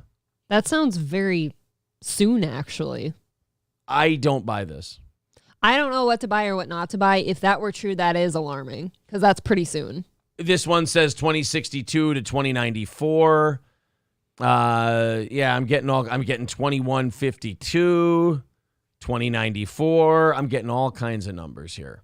All right. Well, I don't know. In the big picture, that's not a whole lot of time. We got to figure some shit out, but I mean, I don't know if we're going with the right ideas so far. I hear different shit from different people, and they've all got like different biases, so it's hard to know who's telling the truth on stuff like that. All right, guys, 270 away from our goal today. Let's see if we can knock out let's see if we can get to 200 by the top of the hour. All right, I'm gonna do this story. I do this once in a while to our audience.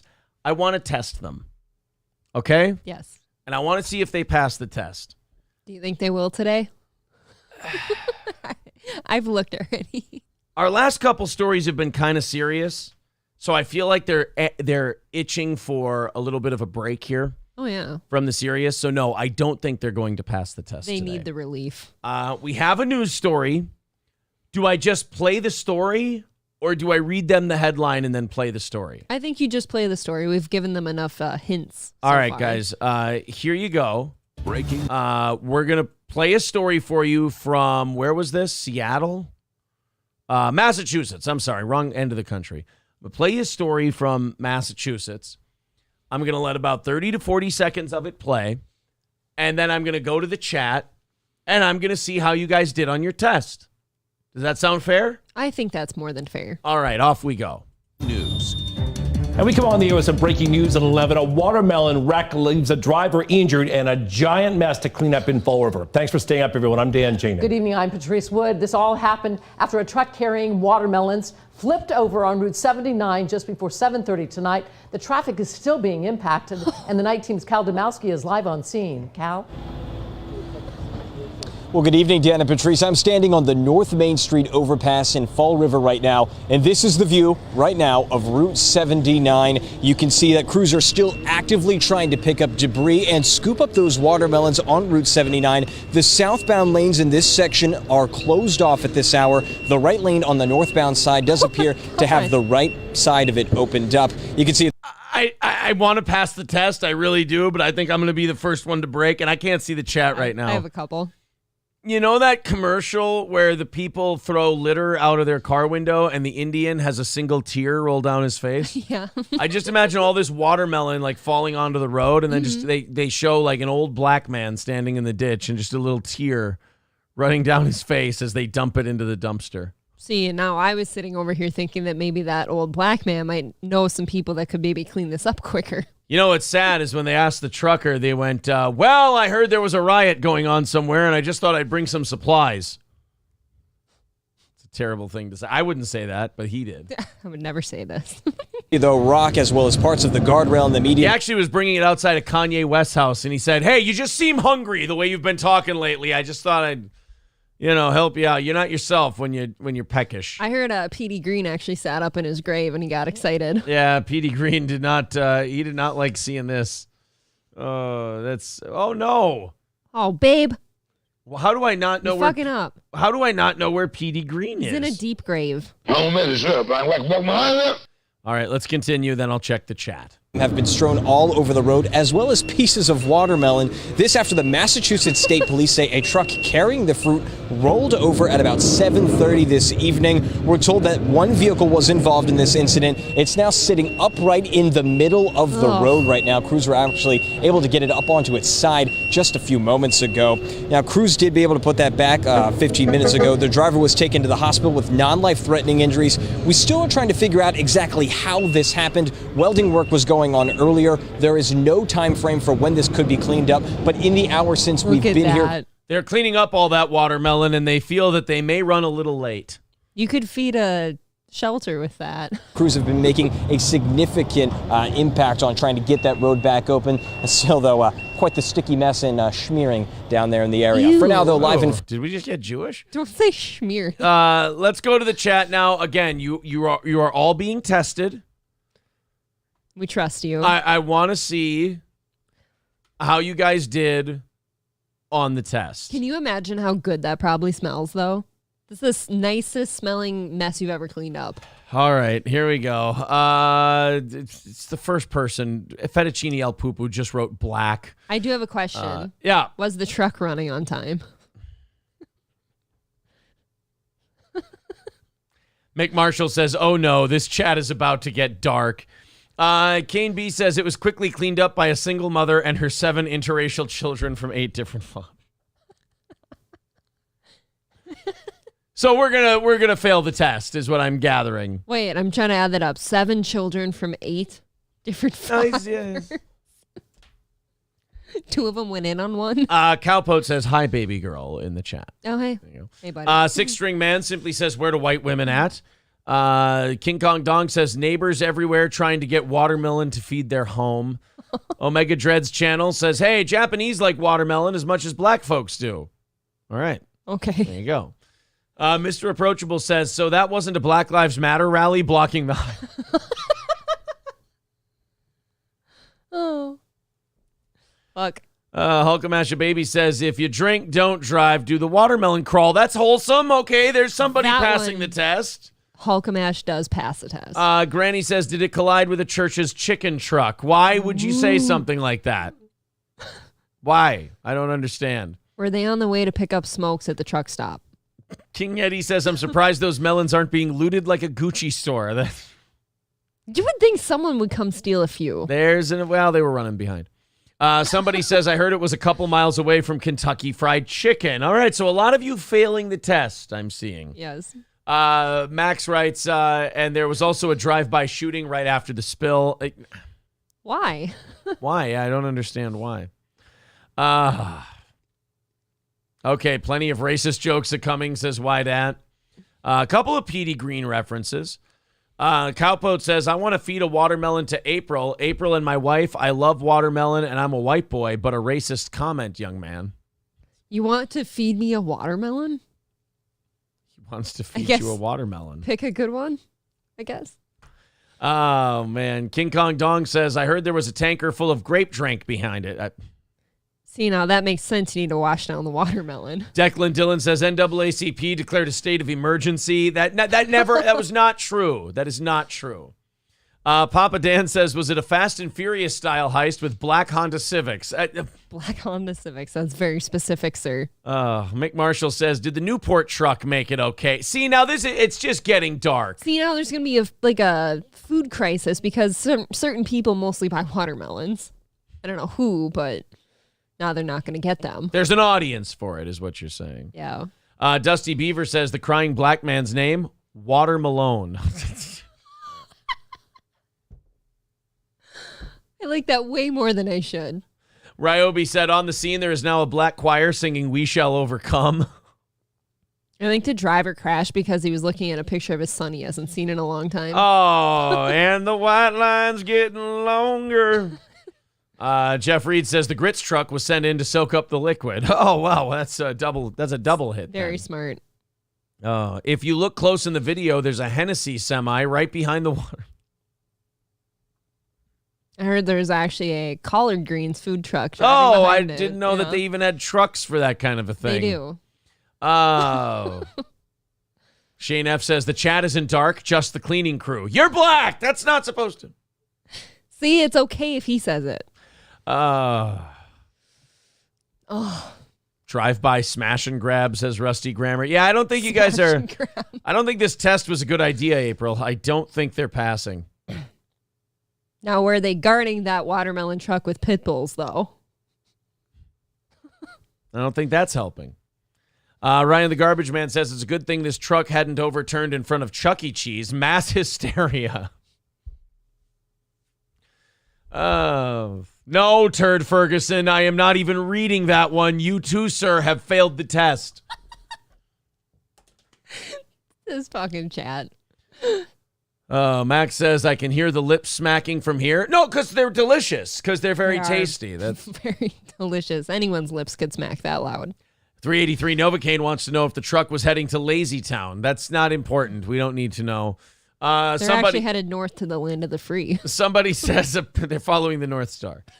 Apparently, all the barber shops were closed until further notice. Why? I don't understand the relation there. Doesn't make any sense. Oh, man. Just getting... We give you a test, and this is how it goes. Pretzel's calling it melons for felons. What? What? Pretzels. I find it very confusing. They're pretzels with a picture of Cheez-Its, by the way. Papa Dan says, I thought the test was how dark the comments can get. Yeah, no, clearly that is... I did not explain properly what the test was. What type of dark would you call this, Aaron? Oh, man, I would call it... Boy, I know what they'd call it in Spanish. Negro. Oh. Yes. Okay. 270 away from today's goal. You know, it's just, I like to do that every once in a while. I like to see where my audience is at. It's good. Like, it's almost polling the audience, you know, finding out where they're at, you know, what their frame of mind is and so on and so forth. We're taking their temperature. We're taking the temperature of the audience. And hold on, let me check the racist. Okay. That's boiling. Boiling racism is what it is. Well, you know, we took a look. 270 away from today's goal. There's the PayPal link in the chat. Super chats and memberships count as well if you'd like to help us out that way.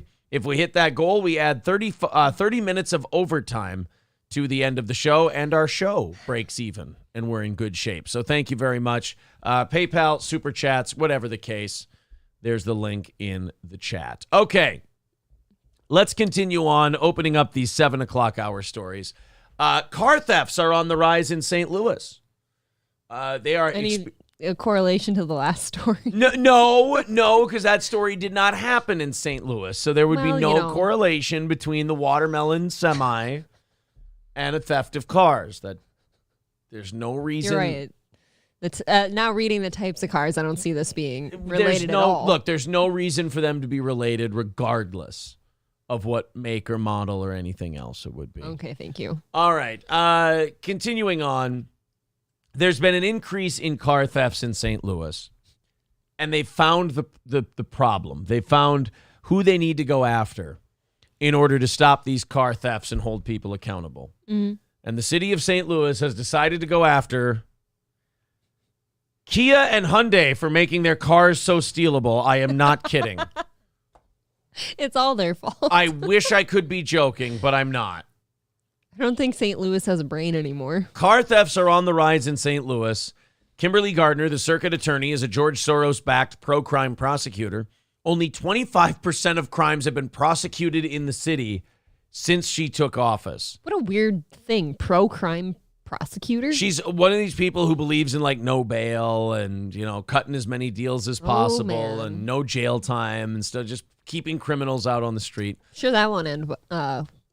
They're not doing well. Of the cases Gardner is interested in prosecuting, the most famous is when she went after Mark and Patricia McCloskey for brandishing weapons on their property to discourage rioters from attacking them or destroying their home, which resulted in a pardon from the governor. So this person in St. Louis is such a terrible prosecutor that the governor had to step in and undo some of their work. Very nice. Because it was so stupid. So in 2 weeks, St. Louis saw 462 car thefts in 2 weeks, and only one person was charged. So obviously these numbers aren't adding up unless they stole all of them. Out of 462 auto thefts, there's been one theft charge in the entire city the last 2 weeks. So what's the solution according to the city of St. Louis? Well, sue Hyundai and Kia as the targets of the lawsuit. Gardner and St. Louis Mayor Tishara Jones have singled out these two automakers because of a viral TikTok challenge using the hashtag Kia Boys, which demonstrates how certain models of Kias and Hyundais can be stolen with a screwdriver and a USB cord. The models in question are not equipped with electric immobilizers. Oh, yeah, you know what? So you just fuck those companies. I mean, they obviously want their cars to be stolen. They asked for it. What was the car wearing? You're a prosecutor, and your plan to stop auto theft is to blame the company because of something you saw on TikTok. Thank God the adults are in charge. How long before TikTok is deemed enemy of the state? An enemy of the state. Yeah, That's exactly it. It can't come soon enough. I've got nothing to support that platform. So you've got the mayor and you've got the attorney general or district attorney in St. Louis looking at TikTok and seeing a Kia Hyundai thing trending. They also see a massive spike in car thefts in their city, and their answer is, well, let's just sue the people who make the cars.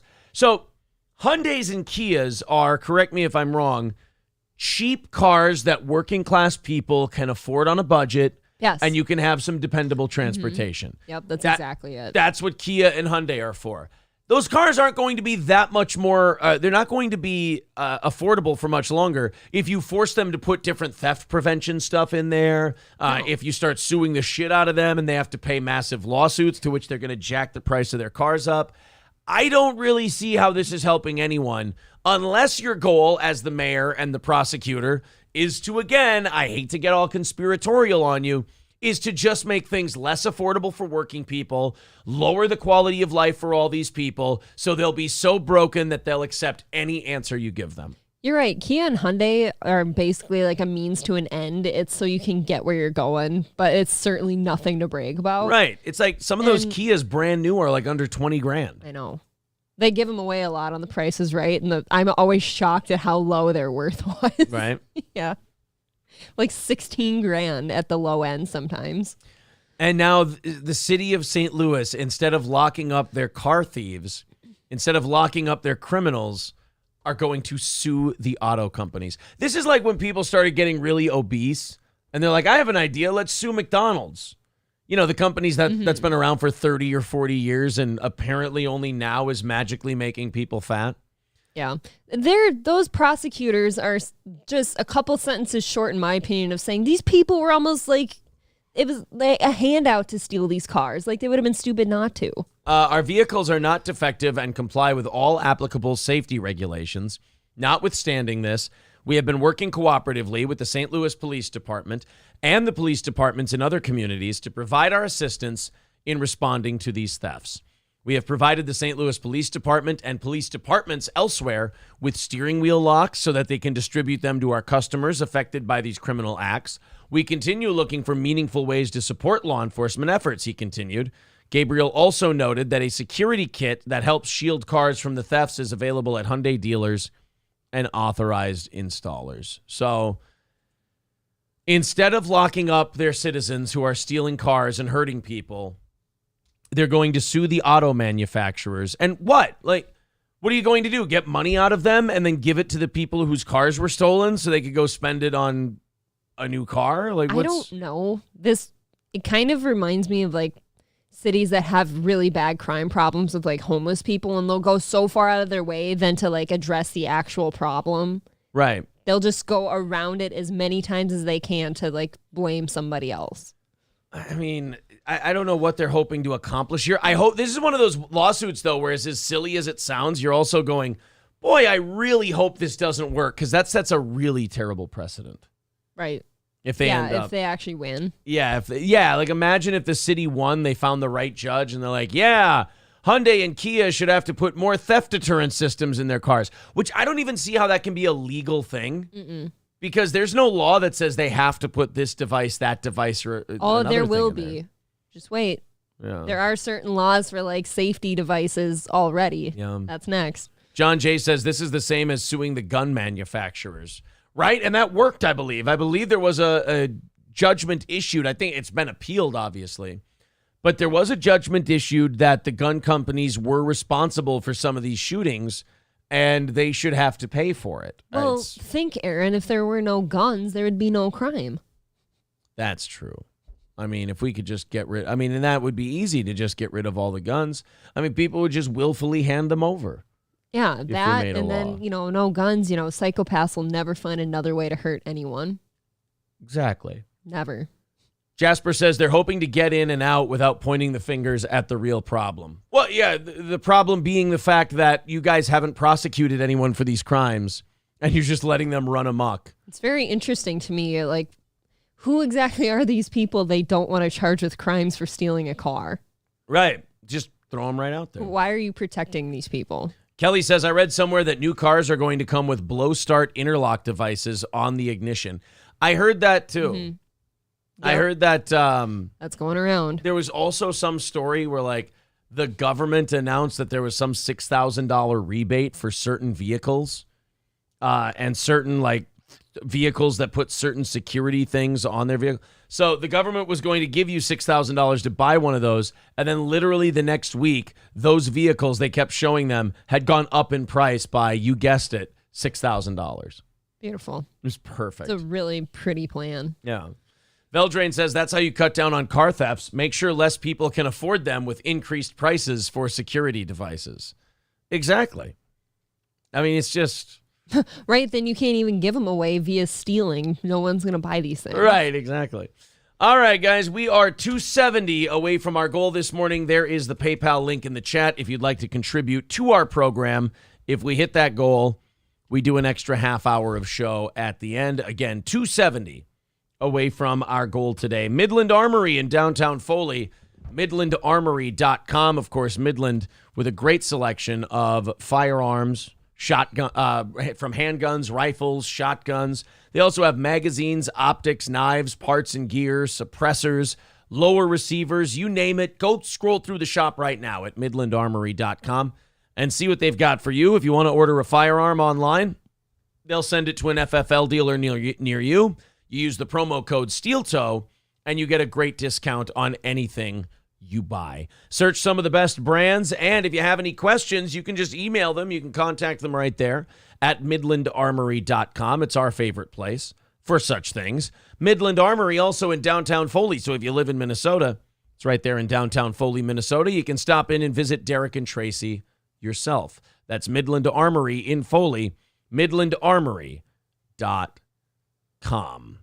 There you go. Link in the chat if we could. I don't know if Balls Deep or Lemmy feels like being on that today, but Midland Armory in Foley, midlandarmory.com. Oh, here's a couple of pieces of shit from Florida. It's our first check-in with Florida today, and it's lovely Daytona Beach. Stereotypes exist for First, a for a reason. one-year-old girl is Shut the. I hate these fucking news stories that when you scroll over them, they just start.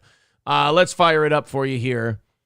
Check this. And first at 4, a 1-year-old girl is found alone, locked inside of a car at a return lot. Yeah, this is the picture right here of the Hertz employee with the child at Daytona Beach International Airport. West 2's Amanda Dukes explains deputies say it was the child's grandfather who left her in the rental car. He now faces criminal charges. Oh, no. Grandpa's getting the keys taken away, and he's going to the home. Yep, that's done. Grandpa left the 1-year-old in the fucking rental car.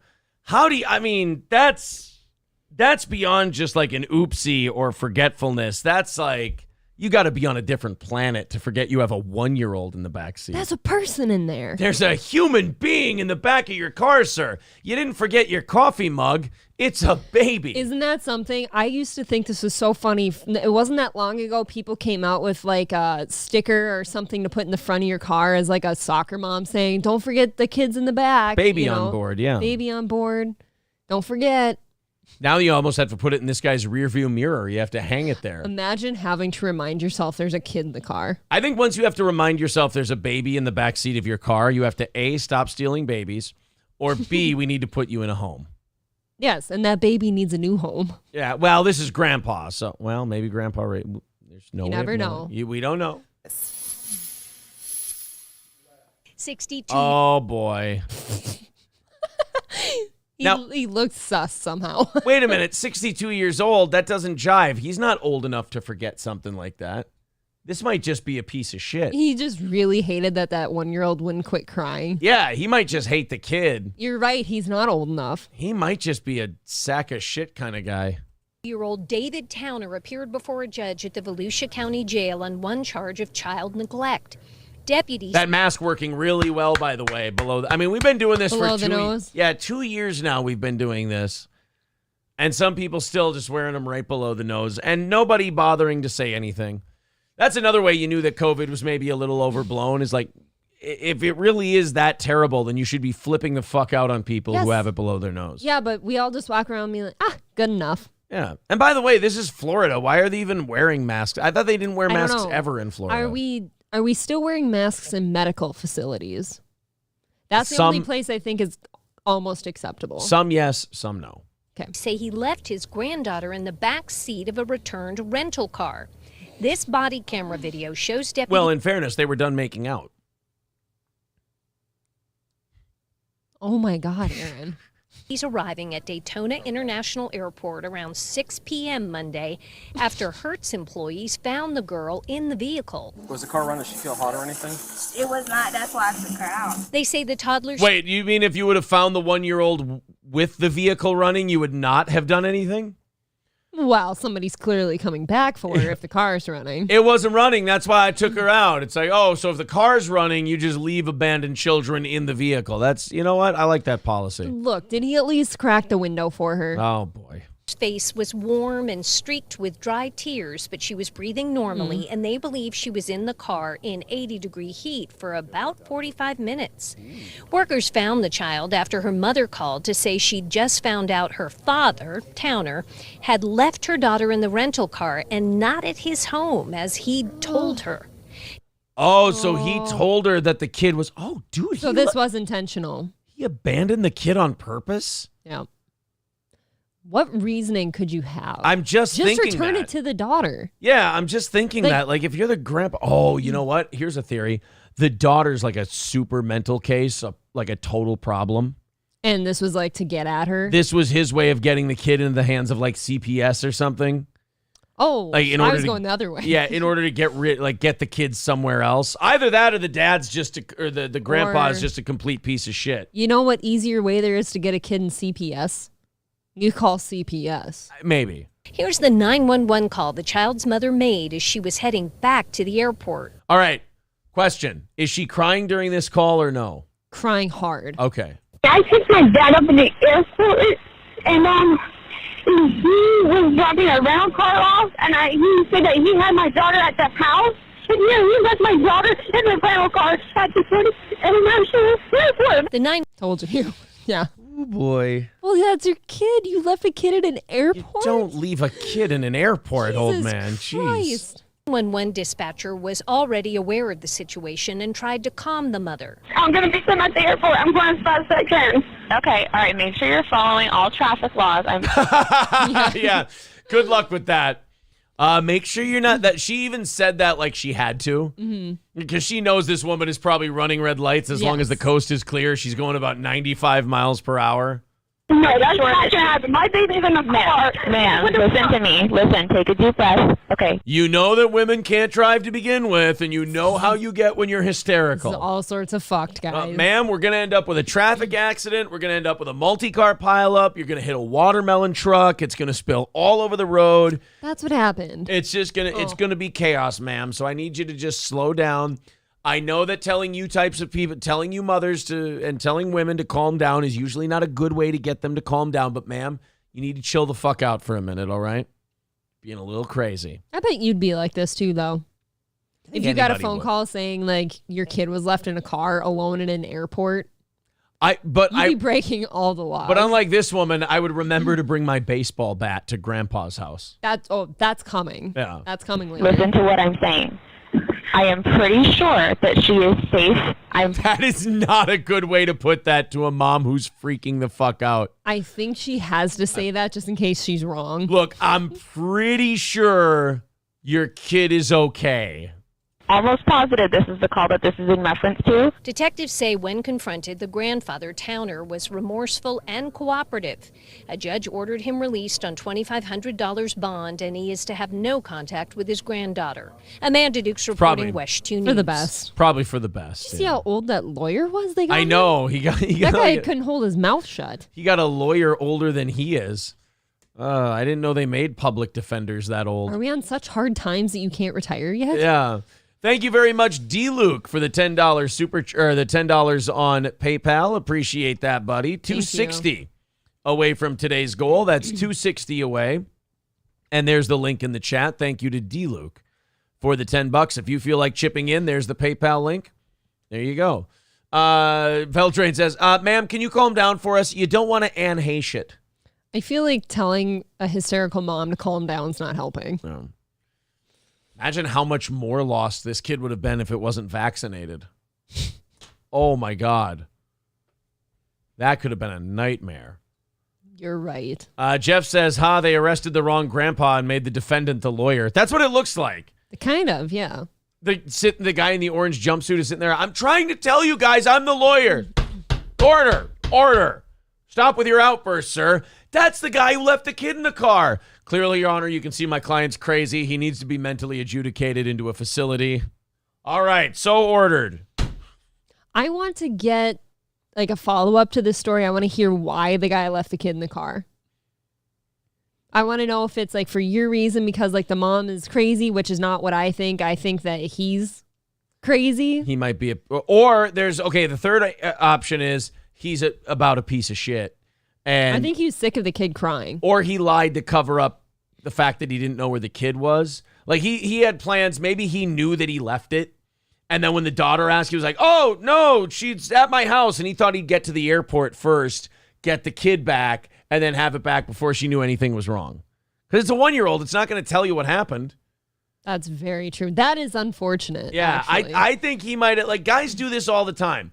Guys will go ahead and they're like, I'm in the midst of fixing a thing and I could get in deep shit if someone finds out about it. So I'm about to fix it anyway. I've heard you say stuff like that. Nobody's going to find out. Let's just smooth this over. I fucked up. Aaron, what happened downstairs? What was that noise? Nothing.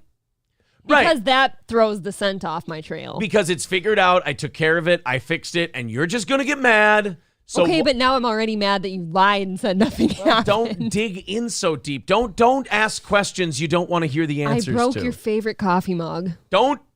Right. And it got really bad. You broke a lot of dishes for a while. And it got glued back together and it's Did fine. it? I don't remember breaking a coffee mug. No, it wasn't a mug. You used to break glasses in the sink a lot. Yeah, I'll still do that from time to time. What? Yeah, it's one of my gimmicks. Just accidentally Stop break doing glass. that. I dropped thank God we have so many Pyrex bowls. Because, man, do I drop the shit out of those. Can't break them. Stop dropping those. Those are really nice bowls. I cannot break those bowls. I just saw yesterday, I was putting them away. There's like 2 rims on 2 different bowls that are chipped. Yeah, that's me. That's them falling. Like I try to stack them when I put the dishes away, and they'll slip and fall, and then they'll catch something on the way down. You know, hey. Anyways. You do what you can. By the way, speaking of domestic things, I'm worried for our dog upstairs. Oh, yeah? This morning, all morning, I didn't see him, which means he's under the blanket, but he hasn't moved yet. And when I go upstairs and say something, he's still not moving. He wants some sleep. So I don't, everyone says leave sleeping dogs lie, of course, Yeah. so I just kind of left him alone, but I haven't heard or seen from Gordy this morning. I don't think the 7-month-old dog died in its sleep. I really hope not. No, I think it's going to be fine. What? Can he suffocate himself under the blankets, though? He'd have to be the dumbest fucking dog who ever lived. Well, can you just pass out in your sleep, technically? Because you know what happens when you can't breathe in your sleep? You wake the fuck As a up and dog, try to I find don't a way know. to breathe. I'm just saying that I haven't heard or seen from Gordy at all this morning. I don't think it's dog SIDS, April. Maybe he got vaccinated and he's dying. Do you want to go up there and jostle him awake just to make No. yourself feel better? I am a little nervous for him, but I think he's going to be okay. Chevrolet JB says, I love that Pyrex shit. It's indestructible. I know, it's great. Those Pyrex bowls are great. Never get plastic Tupperware again. Don't ever buy plastic. Dude, I've dropped that shit on really like the hardest surfaces and just bing. That's the sound So of now it. you're doing it for sport. That's the sound of it rolling. Yeah. Sometimes I get up on a chair and I just hold the Pyrex bowl up and I drop it on the countertops and I go, wow, this shit really is God, indestructible. you're a fuck. The ones that break, I have cleaned up before you're home. They break off in big chunks. Stop That's also nice. breaking those. They're my favorite. Raiders Devontae Adams charged with misdemeanor after shoving photographer. I mean, kind of had that coming, huh? Maybe don't push the photographer. He got really pissed after they lost to the Chiefs. He and another player ran into each other on the final play. That's going to kind of frustrate that you a was little him. bit. Yeah. Okay. Devontae Adams and Hunter Renfrow crashed into each other on the last play of the game. And, if they would have made a play, they might have been able to kick a field goal and then take the lead, win the game, so on and so forth. So after the game was over, he was walking to the tunnel to get out of the stadium or to get to the locker room, and he pulled this move.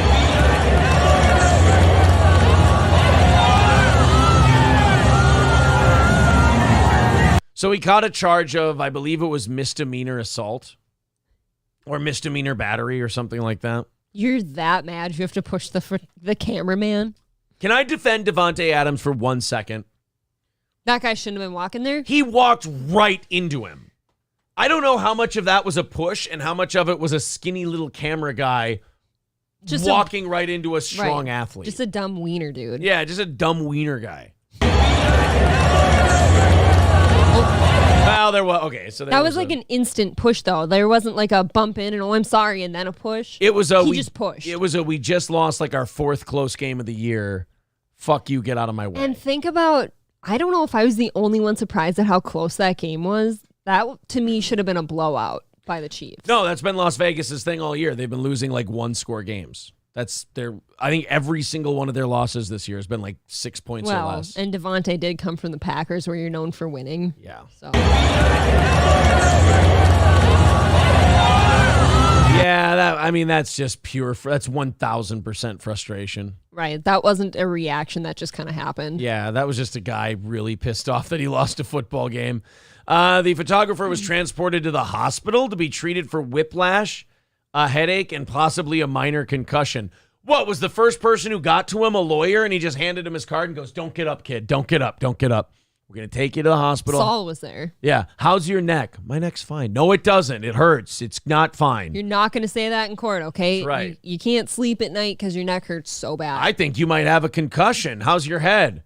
My head's fine. I just want to get... No, are you sure you don't have a headache? Your vision's a little blurry, isn't it? Puts his arm over to shield himself from the crowd, punches him in the head. Ow, fuck.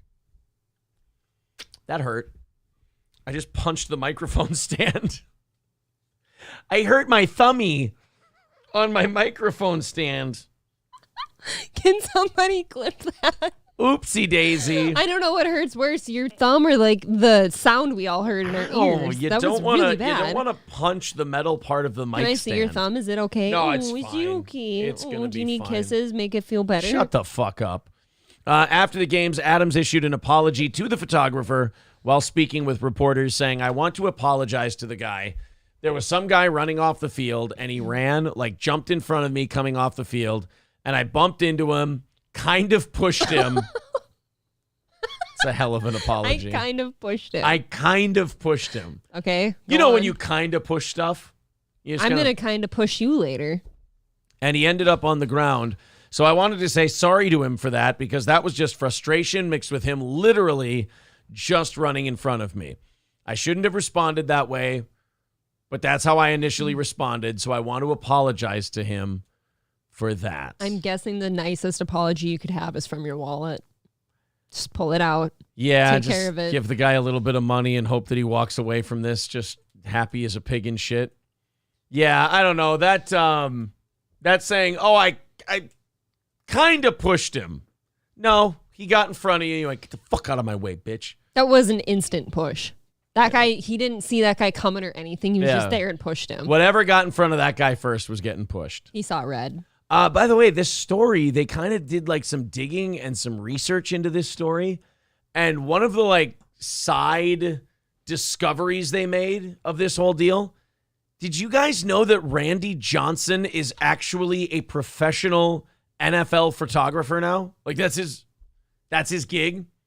One of the greatest pitchers of all time in the history of baseball, 6'11" Randy Johnson is now a professional photographer for the NFL. That'd be pretty fun though, right? It'd be a fun way to spend your retirement. Yeah. Randy Johnson photography. Boy, fuck, you get to go to NFL games all over the place and get paid for it. Yeah. I would totally in on that. Yeah, there he is. Oh, look at him. There's Big Bird. Look at him in his beanie. Fucking filming NFL games. Johnson's most famous pitch made a dove explode. Oh, yeah, that's right. It's called That was him? Yeah, he's the one who hit the dove. And I think his company's called like it. The logo is a dead bird. That's right.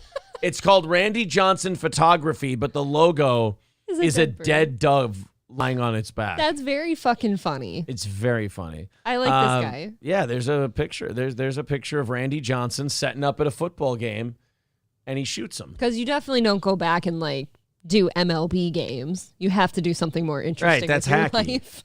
Yeah, no, that's it's not just hacky. That's boring. Farfik Nugan says, yes, we knew that. I didn't know that. Yeah, the big unit takes pictures for football games.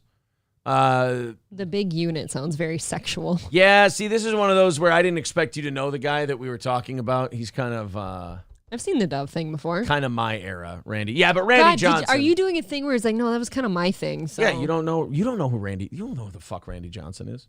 Being a little territorial over Who did there. Randy Johnson play for? I have no fucking idea. I've only seen the dove video. Just surrender to what I said and admit I'm right. I think you're the only one being defensive here. God damn. He's the like. Holy shit. He played for Seattle. He played for Arizona. He played for the Yankees. He played for the Expos. I forgot about the Expos. I'm behind, but a solar company was trying to convince me to do solar, and they were like, "Don't you just want to make you don't want to make money?" Oh, they were saying like they were trying to sell him solar and to do so. Okay. Okay, we have a clip Shield of himself me from the crowd, punches him in the head. Oh, there we go. We have a clip of me punching the mic stand. That's good. Shield himself from the crowd, Punches him in the head. Ow, fuck. That sound did hurt the ears. I gotta see where we make contact here. Shield himself from the crowd. Oh yeah, I got the whole mic stand and spun it around. That's why that hurt so bad. Fuck. It's a pretty quick contact though. That hurt. I just punched the microphone stand. That's my quick hands. What can I say? Skeptical Skeleton says, is anyone else wondering how this dweeb landed such a smoke show? Yes, of course, absolutely. As this show grows, we hear that question more and more. So yes, lots of people are wondering that. 260 away from our goal today. If you guys feel like chipping in, we can start knocking down that number. We're past the halfway point here of today's show. If you feel like chipping in, there's the PayPal link. We are a listener-supported show. PayPal, Super Chats, and memberships count. I know my dad lied about me being related to Randy Johnson for years. Fun to find out years later I'm just white trash with an arm. That's a weird thing to lie to your kid about. Why would you do that? Hey, son, you're related to Randy Johnson. Like, what if your kid runs into Randy Johnson one day? As small of a possibility as that might be. Hi, Uncle. Yeah, hi, Uncle Randy. He'll be, what the fuck are you doing, kid? I'm trying to take a picture of this football game. Could I take a picture with you and maybe we can go out for ice cream later? The fuck are you? Get away from me. I'll throw a fucking baseball at your head. Could you throw one to me? I really want to play catch. I want to play catch, Uncle Randy. I don't have any nephews. What the fuck are you talking about? Could I at least get a signed baseball for Christmas? Damn it. Who told you that? My dad. I'm going to kill your father. No, don't kill Daddy, Uncle. Is that how Turtle talks now? Yeah. That impression got gayer and gayer as it went on. Sticking with the, I guess, semi-sports world, I guess we could go the competition world, if you will. Do you remember those two Ohio fishermen who were putting, they were shoving like weights, lead weights and salmon fillets and shit down the mouth of fish to make them heavier so that they would win fishing competitions? Well, they won like hundreds of thousands of dollars pulling this scam off. They won boats, they won prizes, they won all kinds of shit. Sponsorships. Well, now it looks like they're being nailed with felonies. They're throwing the book at these two. Jacob Runyon and Chase Kaminsky were just indicted for attempted grand theft and possessing criminal tools, both of which are felonies. They've also been charged with the misdemeanor of unlawfully owning wild animals. I mean, are you really owning them if you're just... Owning? Were they like growing them at home and putting them in their live wells? Oh, like they had... Oh my God. Like they had fisheries and shit? I hope Well, not. think about how some people like have fish tanks at home. Some people, like restaurants and shit, have actual bass and shit in their tanks. I don't know. That's really fucked up. I hope not. They're just growing these things to like massive sizes. Don Vito with $5 says, good morning, Aaron and April. Can you give a macho man greeting to my little bro Budapest? Keep up the work, guys. Yeah, thanks for the $5. Yeah, Budapest. Yeah, like Budapest, Hungary. Yeah, Romania, I don't know. Wasn't very good at geography. Yeah, only good at topography. Yeah, because I would start at the bottom of the mountain. Yeah, and you better hope that map goes vertical. Yeah, because the macho madness rises to the peak of the mountaintop. Yeah. That's where we're living now. Yeah, only on the peak of the mountain. Yeah, the air may be thin, but the air is sweet. Yeah. Oh, yeah. There. Now beautiful. Budapest has one. And $5. Appreciate that, sir. 255 away from today's goal. There is the PayPal link in the chat. Yeah, Min-Max says, be a man, Hogan. It's a crazy story. The two guys were in a competition on Lake Erie at the Walleye Trail Tournament when they allegedly hooked what seemed to be 2 7-pound walleyes. A 7-pound walleye, that's pretty good size. That's a hefty walleye. That's a pretty fat fucking walleye. Apparently, some of the honchos were suspicious, cut the fish open, and found the weights and fillets. The fish actually weighed around 4 to 5 pounds. Now, that's where those guys fucked up. You can't make the fish 40% bigger. No. Like I said, like you can't be doing this thing where somebody holds up the same size fish and yours weighs 3 pounds more. Yeah. Like it's got to be smaller amounts than that. Like all of a sudden you pick up their fish and it's the most dense fish you've ever held in your life. You can tell. Like you've lifted like up a light weight at the gym or something. You know what that feels like, right? It's just this dead weight in the middle of your hand. Fish don't feel like that. You can't add 3 pounds. Oh, wait, that would be if it was 5 pounds. And they added 2. Oh, no, I had that right. That's 40%. But if it's a 4-pound fish and they added 3, that's a 75% size increase in the fish. Yeah, that's going to get caught, boys. I mean, if you went like from 5 to 5.5, because I imagine the standings in these fishing competitions are close. Like a half pound could make a big difference. Yeah, it does. I watch a lot of Bassmasters. Sure. So if you, something to brag about right there. I like that on Saturday morning. Watch a lot of Bassmasters. Just like to watch the guys just go like this. Is that your favorite? Is that like an exhilarating moment when they're just? I like listening to the reel whipping. Oh, is that what you like? See, I would think that your favorite part would just be the. No. Come on. I like a good water flop too. Yeah. Oh, you like it when the bass comes out of the water and you get to hear the water sloshing around. Yeah. That's your favorite. Okay. And then I like to see their like ungodly reactions to pulling a fat hog out of the water. Now, do they have big reactions, or are they more like, another day, another dollar? No, a lot of them are actually like stupidly excited. Oh, they're about really it. pumped? Yeah. They're more like a guy doing an end zone dance? Yeah. They throw the fish up in the air and start fucking going after it. Had they been declared the winners, now if nobody would have been wise to these guys and they would have just let them walk away with the victory, they would have pocketed $28,760. They've been under suspicion for cheating in other tournaments. They were investigated by cops for similar types of cheating, but there wasn't enough evidence to charge them. So far, they haven't publicly responded to the indictment. Because they're fucked, so fucked. Yeah, I mean, if you talk to a lawyer about this, they just go, look, guys, you're just going to have to swallow whatever deal I work out for you because... Nice pun there. Yeah, I think you guys are probably fucked. We literally have them on tape cutting open your fish and pulling lead weights out of it. I mean, unless you can convince a jury that the fish just ate those, I think we're going to be done. Fish don't just eat some heavy-ass things like that off the bottom of the ocean. Yeah, I think... ocean, lake. Look, guys, I got you. I got you 18 months with 7 months time served and good behavior. You'll be out by the 4th of July. Hey, just in time for fishing tournaments. What do you say? I think those guys probably don't get to fish anymore. You don't think so? You don't think they'll they be get to fish welcomed? ever. You don't think they'll be welcomed in the next tournaments? What an awesome hobby to throw away for such stupid shit.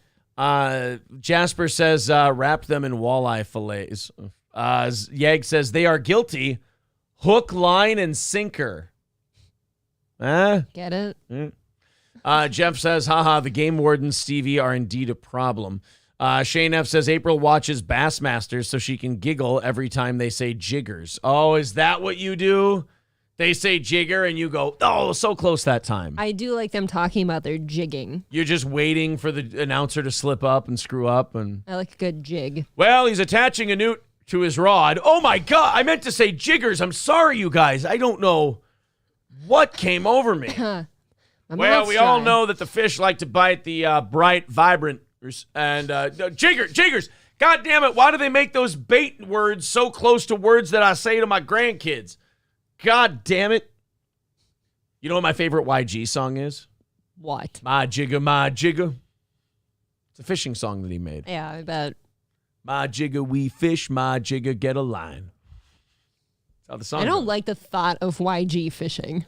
You don't? Oh, you don't? Oh, I see. You hear that, guys? April doesn't want black people to fish. Hey, I didn't say that. I just meant him specifically. That's kind of what I heard. April doesn't want black people sharing in her hobby. I would never say that. Well, I know you would never say that, but you just kind of gave us a little insight into how your brain works. I'm trying to think, though. If April sees black people fishing, and she goes, ooh, nisht. Who do you think I am? A racist reading my diary. who doesn't want black people in the fishing hole with you. Okay, in fairness, have you ever... You know what? Never mind. Are you trying to say that black people shouldn't be fishing because they're too noisy? No. Are you saying that they yell at the fish too much? No. Oh, shit, she in a boat! Oh, shit, she in a boat!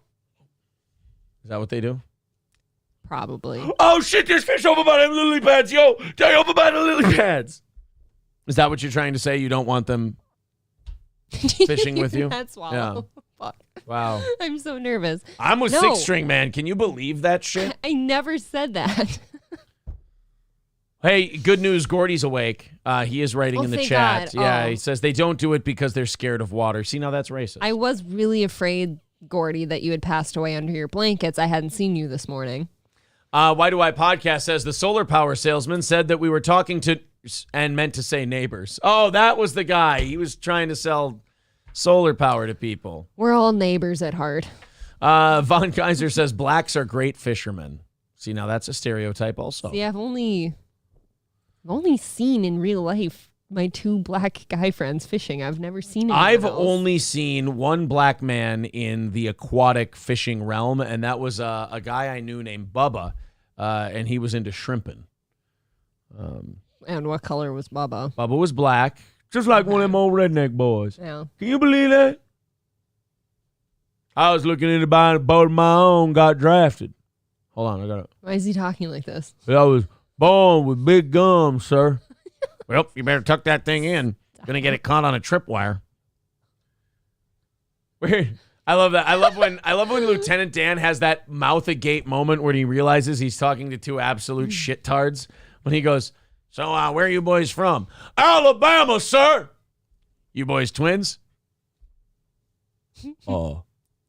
No, we are not relations, sir." And then you just see Lieutenant Dan's face, and he goes, "Oh, fuck." "Yeah, you say you boys are from Arkansas." "Well, I've been through there. Little Rock's a fine town. Don't do anything stupid, like getting yourself killed." I sure hope I don't let him down." So that fictional character is the only guy you ever saw involved in any kind of boating. There was one guy I knew. He had a castle and everything. I think he was a fisherman. Okay. I mean, they called him the Blackfish. So I'm pretty sure that was the same kind of I don't think he was black. Oh, you know what? You're right. They just called him black. You're right. I was coming home from the deer stand the other night, and I had a thought, by the way. I've never, of all the videos I've watched, all the TV shows, anything, I've never seen a black man bow hunting. Isn't that weird? They don't... they don't prefer it or they something. Don't like archery. You know what I heard about fishermen? What? 13% of fishermen catch 50% of the fish. It's almost robbery. It's just a thing I've heard. That's all. It's irresponsible for them to be that close. Okay, another test where you guys are failing. Citizen M says, April watching Bassmaster, wanting to be a black master. Look, I don't think that's how you pronounce that word, but secondly, no. What? Bassmaster? Black master? Oh, April, you do not say it SSA. That is not the no, word. If you were to say the actual April, word. the word is master, not massa, like you've written down on your piece of paper. Didn't write that. That's corn. A black man who fishes and does very well is not called a bass massa. It's corn. April, that is a terrible thing to say. I disavow Fuck you, it. I did not write that. I don't think she you should can hold be up my talking paper as that way. proof I've not said that ever. Guys, what do you think that one is? Just look at it. Just look at what that scratched out one is. Let's continue on here. Yag says fishing is a great hobby to pass down from father to son. Oh, wait. For son of a bitch. Oh, wait. Here's the thing, though. You've got to get up real early and be out to the lake when it's still the wee morning hours, so you can't be late. I thought April would be more into downriggers. Bumbleclo says Hank Hill when he thinks he's buying bait, but it's crack instead. What? Oh, I get it, because the fishermen are... Fuck you guys. Jeff says, really think there's a masturbator joke left on the table here. Oh, no, you see, on this show, the audience goes right to black people. It's, we're trying to help them, but they're just not, they're not responsive. I only flick the bean to Bassmaster. So. Yes, apparently so. What a giant piece of shit. I heard they don't like going down there. Might be some, so there might be some truth to it. Jesus. Oh, they love those wet ass fishes. One person saying. This chat has gone wild. Oh, a lot of people. Oh no, 6-string man insinuating that they only do spear fishing. That's not. No, that is not how we talk. I mean, that sounds fun.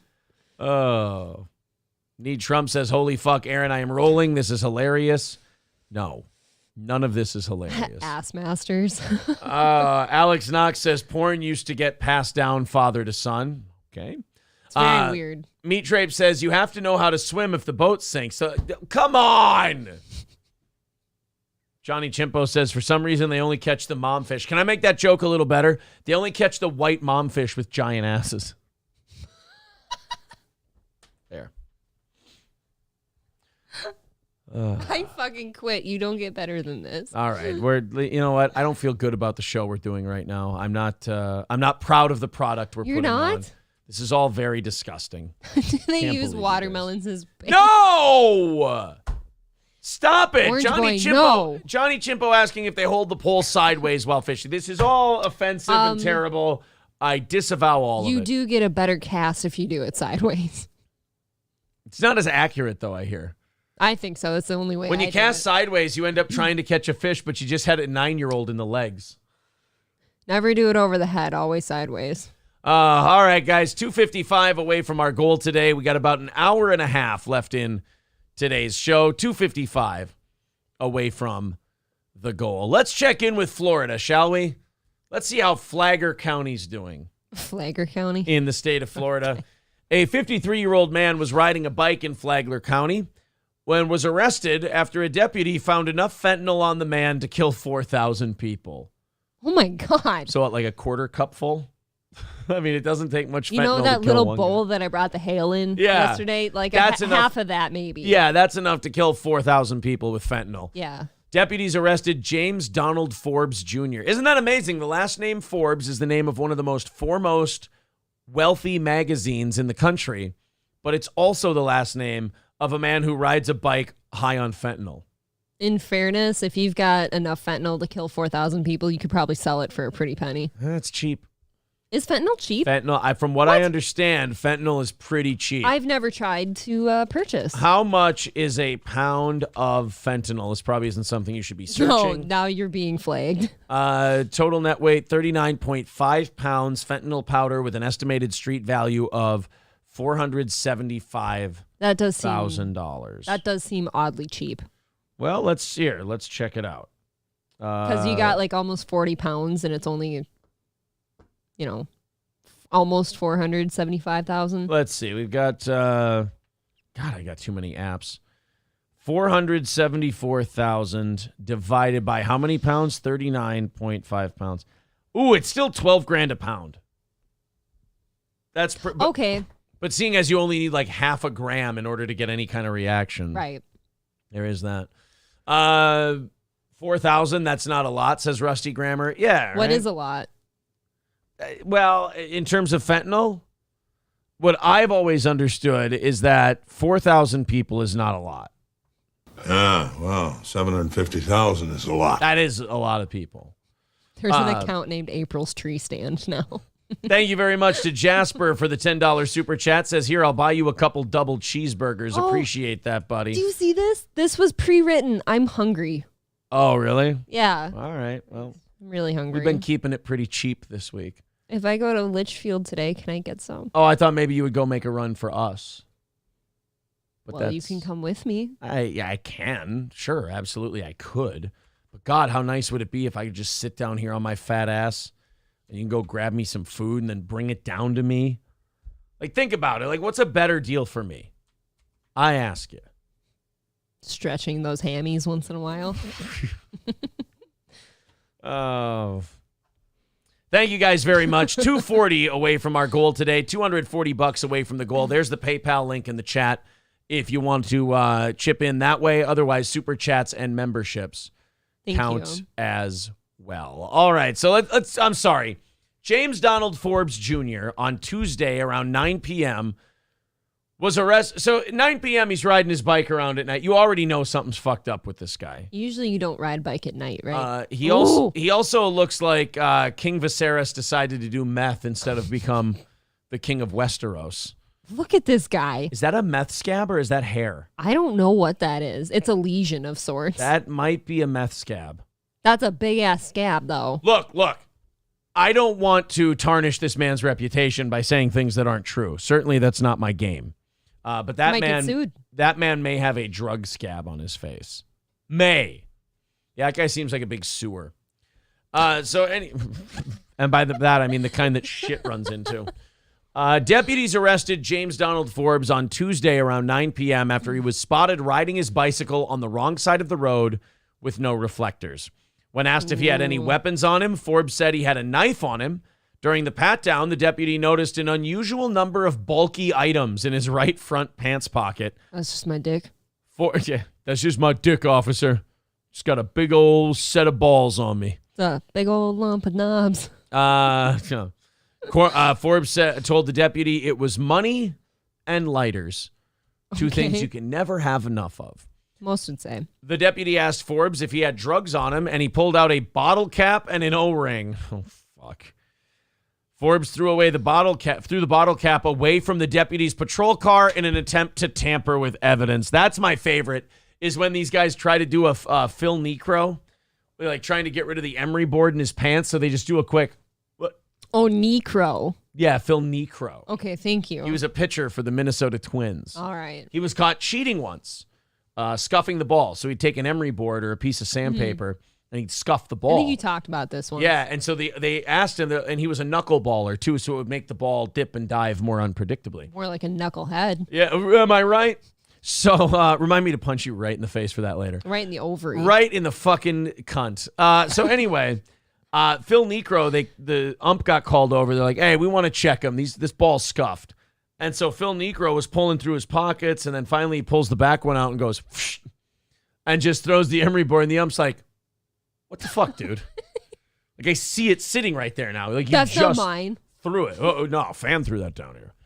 I just emptied my pockets for you. God, I love people that brazenly stupid. I know, but like this guy, he's got fentanyl and shit in his pants, and he's like, oh, yeah, I got a lighter over here, and then like, he just tosses it. Well, you can't afford to shove fentanyl up your ass lest it kill you. No, you can't be shoving fentanyl up your ass. That plastic bag tears, and you get some leakage. You're done for. And like the smallest leakage, right? Yeah, I mean, imagine rotting from the asshole out from fentanyl. That's a hell of a way to go. You rot. You just go. Look, you rot. Oh. In some way, shape, or form, spiritually. As the deputy attempted to place Forbes in handcuffs, he pulled himself away and attempted to flee. He was then placed in handcuffs following a short physical struggle.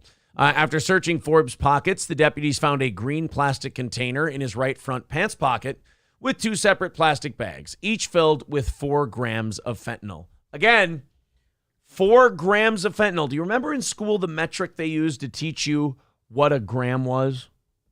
A grain of rice? Paperclip. A paperclip? 4 paper clips worth of fentanyl is enough to kill 4,000 people. Oh my God. Yeah. It's not something That anyone really- should be putting in their body. That really just is. It's a very What is that, small a pinhead? No, Like per person? I consider myself the host of a show, but I mean, if you want to throw names around. Oh, you're more of like a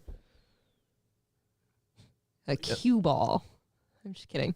Great ad lib. You really cut out for this business. I'm looking at your hair. This I job can't- was I can't not find earned on something. nepotism at all. Forbes was charged with trafficking fentanyl and possession of methamphetamine. Forbes has been booked 12 times at the Flagler County Jail since 2013.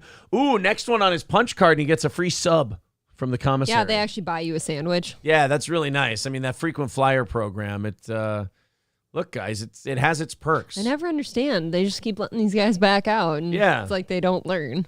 That's all. Fentanyl is the most used drug in the medical field for medical purposes, says Cody. Yeah, but I feel like they dilute that quite a bit. I know, like, for C-sections and the surgery I had, and even a lot of surgeries, they do prescribe you fentanyl. And they're not, like, tiny pills, so they must dilute that thing. Like, they must put, like, a filler in there or something. I know a guy who was prescribed fentanyl, and he took some. We could talk to him about it. Let's see if we can get Prince on the show. Oh. What about George? Well, that was a multi-cause passing. It's hard to tell sometimes. Old George Floyd. Yag says, the girl with a forehead like that calls you cue ball. Oh, how do you like that? Do you know when he stopped by the house the other night, I was doing dishes and I had my hair in a ponytail and I actually didn't want to spend any time in front of a door. That's why you wouldn't answer the door, because you were self-conscious about your hair? I did not look my best at that moment. Oh, no. Have you told the morning show audience what you told the evening show audience last night? How insecure you got about your hair? Anything. How insecure were you about your hair yesterday? I don't remember. What did you look up? They're going to say it, so you might as well get out ahead of it. I know that you were talking about Keeps. No. You looked up Keeps. Come on. No, I didn't. The audience talked to us about Keeps. Don't try to deflect. It's hard not to. Come you on. know. That's a reflect joke. Don't be an idiot. I don't know. What were you looking up yesterday? Come on. You said it last night. How insecure are you about the hair? Supplements? What kind of supplements? Bone density. No. I might have looked up hair supplements, hair health supplements. Because you were worried you had some crippled ass follicles. Yes, for my crippled ass follicles. Crippled ass follicles. I'm ashamed. Look what you've done. M.A. Mahalik with $2 says, nice 5-head, April. That's nice. He's saying nice 5-head. He's saying it looks good. See, look, I think if any of the other second mics ever catch flack from one sentence, they should just look at this episode right now. Right, exactly. April's talking about how she was looking up uncrippling her follicles. I'm apparently Thunder Canyon cunt or whatever the fuck Well, it Thunder, was. you added Thunder. Yeah. Fucking crippled ass hair follicles. Thunder Canyon cunt. Is that like when you queef? Is it Thunder Canyon cunt? That's the best queef sound I've ever made in my life. I'll never get that one back. I'll be chasing that dragon forever. That's not a good queef. That was more of a fart. There's a little more air in a queef. Oh, that wasn't bad. That was not a bad queef sound. Not as good as the first one, but not bad. April's hair supplement has entered the chat. Says crippled hair follicles. There you go. April has battered follicle syndrome. Ironically, I never started losing hair until I got with you, so maybe for my own health, I need to get out of here. It's all my fault. Min-Max saying I had some respectable queefs there. Thank you. I appreciate that. 2:40 away from this morning's goal. If we hit it, we'll tack on another 30 minutes. It's a fucking travesty to the end of this wonderful show. So if you guys feel like throwing in a couple, $2-3, we'll knock that goal out and throw you an extra 30 minutes of overtime. What do you say? April, why don't you go see if the dog is dead? I have to open the DSP and Brendan Schaub clips. That's what you're going to send me upstairs with? I'm going to do a read, and I'm going to open up the Brendan Schaub and open up the DSP clips, and we're going to have some goddamn fun today. Guys, I don't know what time of the month this is for you, but for our buddy DSP, it's the time of the month where he lets us know that, his day off is coming and he needs all kinds of help because you know about his day off and what he needs and this, that, and the other thing. Oh, yeah. It's that time of the month again. Johnny Chimpo with $9.99. Thank you very much, buddy. 2:30 away from today's goal. So it looks like we're getting there. I think if we get under 200 by 9 o'clock, we're looking pretty decent. PayPal link in the chat if you'd like to do it that way. Otherwise, super chats and memberships are more than welcome. All right, you guys, it sounds like you guys want DSP before you want Brendan. Why don't we, I've got a couple of them today. I had one, and then some other ones came up because Phil had an eventful Wednesday where he was streaming a whole bunch because his day off was coming up, and he was doing very poorly in tips. So let's see if we can find a little bit of DSP. This one's 20 minutes long. DSP Evil Within disaster stream. Even fake 1 minute man couldn't help get the tier 1 goal. Uh-oh. DSP drama on Twitter for being toxic. Failed Overwatch session. Triple sending the tweet. Oh, boy. We definitely have some dark side Phil today. That's for sure. All right. So it's that time where DSP starts really getting nervous. He's got the condo dues. He's got the, what else does he have? His internet dues. He's got all of his stuff. And then Thursday is DSP's day off. Now, DSP and I do things a little differently. We have a business. All your guys' money goes into that business. Everyone has a payday. It's all very structured. It's like any business you work for. There's payday here, there's this here. So it's not like, oh my God, if we don't hit this goal, we're not going to have enough to have food tomorrow. But DSP runs things a little differently. It's what we call hand to mouth. And old Phil takes $5 and then completely shoves it up his asshole the second he gets it. Phil gets $10 and oh my God, there it goes. It's out the door. Basically, Dark Side Phil is that scene in South Park where the guy goes, and Phil just got a $20 tip, and it's gone. This guy spends his money as fast as he gets it, and then just hits the audience up for a little bit more. So we're going to thank Alexander Trotsky for renewing his membership. I hope the books are going well, buddy. Thank you. And Fauci's Pangolin with $5. So thank you very much, pal. So DSP yesterday, April, had a tough go of it. Okay. His streams were not getting supported. He yelled at people about the economy. Oh, you know what? I have that one on my Twitter. That's the one I wanted to start with today in our Dark Side Phil coverage. Phil was none too pleased with people writing in his chat and saying that, hey, Phil, the economy's tight. There's inflation. So, don't bitch too hard about, not hitting your tier 1 goals and this and that and the other thing. It's like all of us in this business say, hey, times are tough. If you can pitch in a little bit, thanks, man. I appreciate it. That's great. Thanks for everything you do. Phil's always believed more in the hard sell. Somebody's got tummy rumbles. Phil's always believed more in the hard sell. So let's watch this first short clip. Then we got a couple longer ones. Okay. Of old DSP. It's that, again, you can tell what time of the month it is based on how DSP is talking to people. And you can tell it's drama time in the middle of the month when DSP is...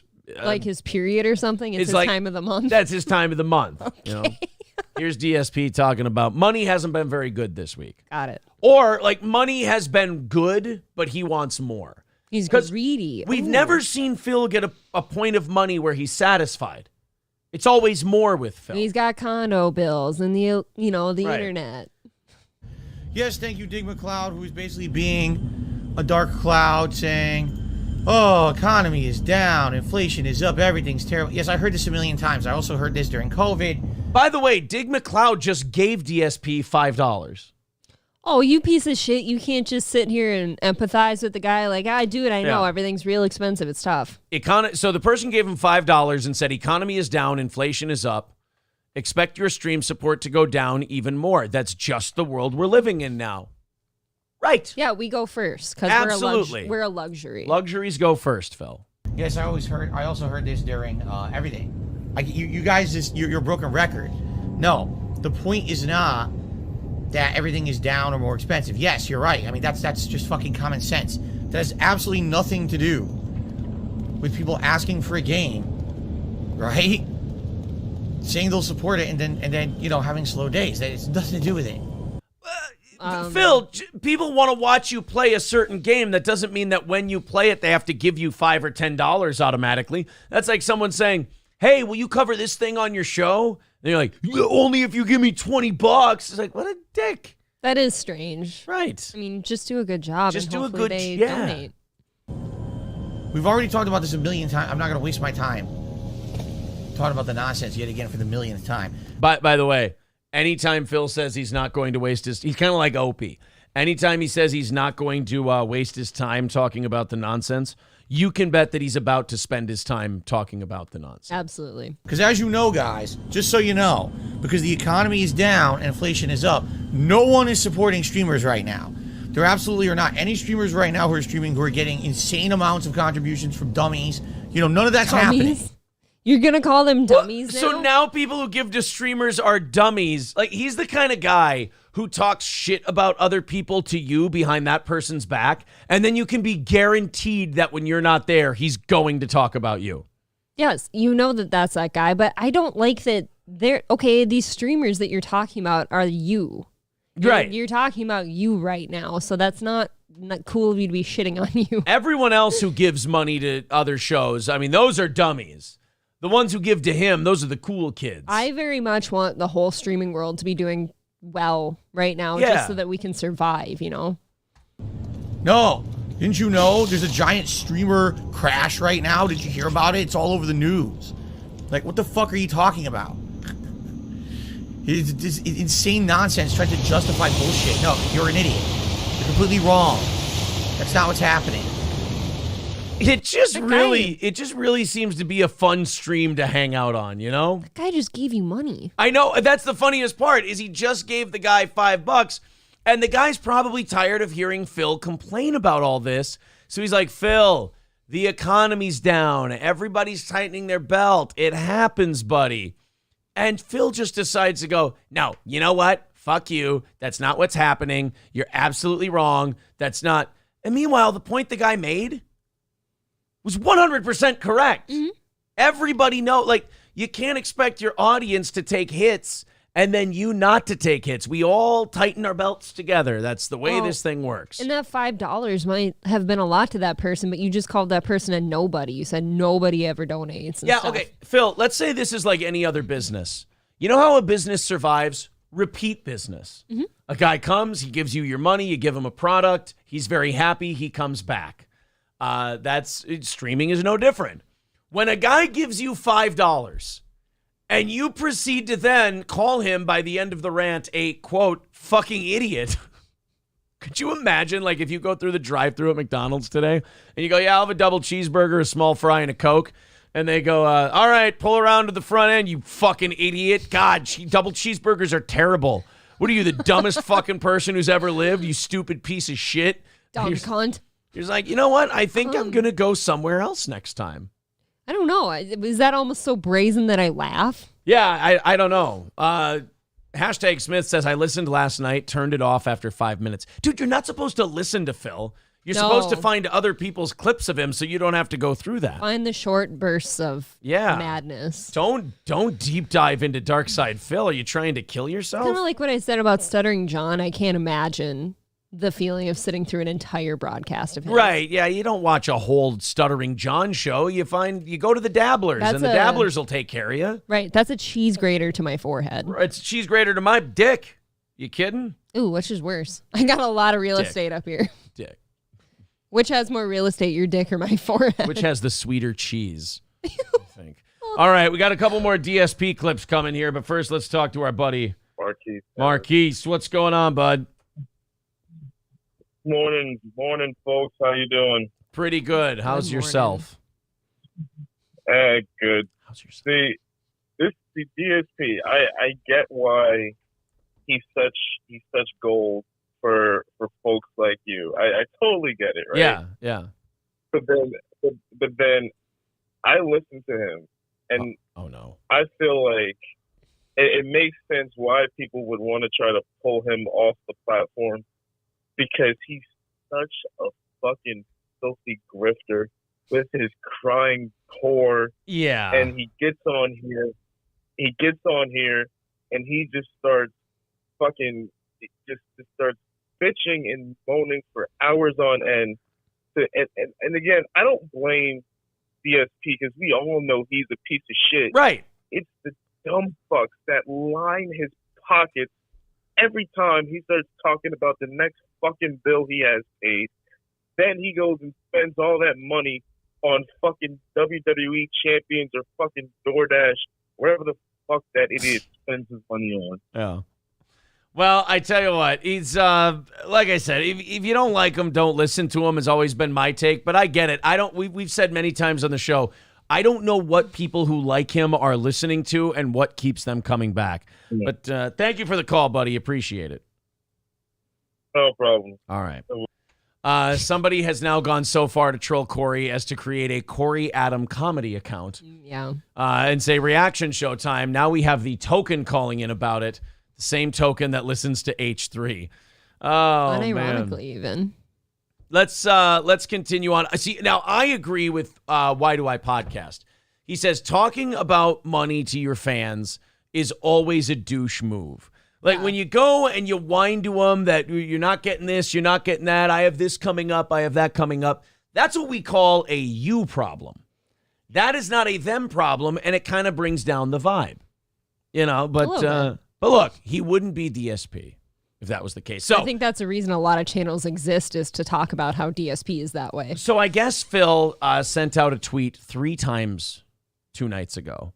The same one? Asking for money. Yeah. The same tweet 3 times about he's streaming, come by and support it. We really need you to support it, so on and so forth. So our buddy Duty Streams, and that's where this clip comes from, is Duty Streams. Go subscribe to him if you like Phil content.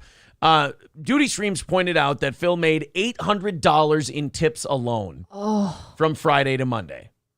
That's not Monday to Friday, just over the weekend.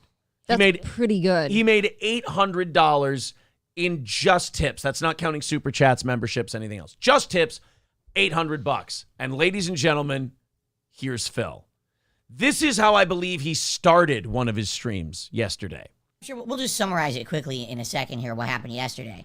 And because it went horribly, I got to stream an extra time, even though I had no plans to do it. I thought I could take the night off to do patron stuff, but now I got to do an extra stream. You know, I have to work enough to raise enough to afford stuff for my family. I got my day off coming up on Thursday. How are you this we say it every time, and this is why we backed off the DSP stuff a little bit. How is it you are in this position every single month? Like, you don't make any adjustments. You don't make any changes. He's in crisis mode. You're in crisis mode second to second. I'm going to make a bold accusation here. And it's just a theory I have. They have no kids. No, they don't. They have a small place they live in. A cat. This guy's pocketing a fuck ton of money.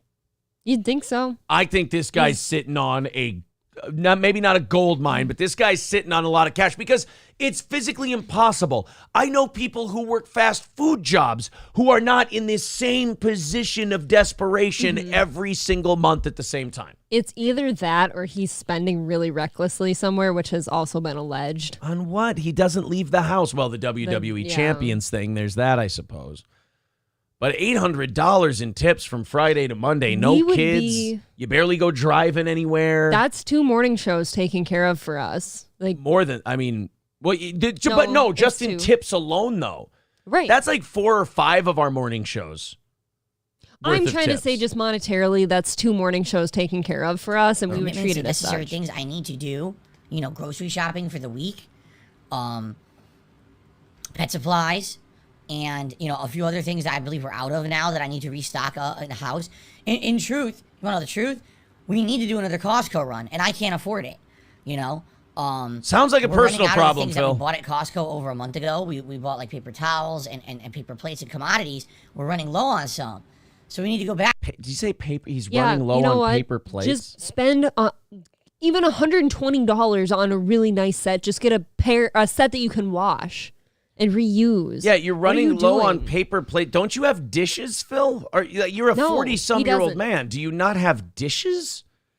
Like dishes, fuck $120, April. I don't know what you're talking about. I'm saying that's a nice set. Grab some free dishes somewhere. Go to Goodwill. You can get some really cool stuff there for probably $5. He needs to go on a Costco run because Piggy Boy needs to eat his hamburger helper off his paper plate. The worst part is he's just too lazy to get something like that he has to wash and reuse, God forbid. He is remarkably lazy. But I can't afford it.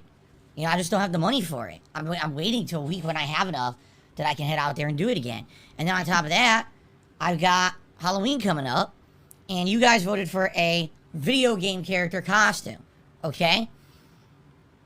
So I have a lot to think about and like what I want to do, but I can't order anything right now. I have to go to Costco and I have to buy a Halloween costume. So pay up. Stop shopping at Costco for one. Like, you don't need everything in bulk. Like, you can't go There's into a 2 of Costco ya. or Sam's Club without spending at least $100 or more every time, right? Because everything's just large and in bulk. And Phil, I don't it's boring. I'm just listening to April talk about your personal shit and I'm hearing it. I'm going, holy fuck, that's boring. And you don't want people to talk about it. Then shut the fuck up about it, Phil. Just do your games, make your money, and do your thing. I couldn't go to the store and buy a costume or order a costume. I don't have the money for it. And this sucks to have that constraint, to not have freedom. Because right now I'd like to just go right on Amazon and see what they got and pick something awesome. I can't do that. It's called being an adult, Philip. I can't afford a costume right now. Like, it's just not in it for me. Who gives a shit? Oh, there we go. There's a big one. See, I don't want to talk about his fucking life. I want to make fun of his snorts. I'm convinced his snorts are like when he's nervous about something or ashamed. No. Tick of his. I'll tell you what his snorts are. He doesn't give a fuck about how good his shit sounds. Oh, he's just a pig roach? He wants to log on to there for a few hours, and he believes there should be a certain amount of tips coming in every few. I mean, he's wondering why tips aren't coming in as fast. Maybe it's because when that one guy sent you $5, you yelled at him for 2 minutes.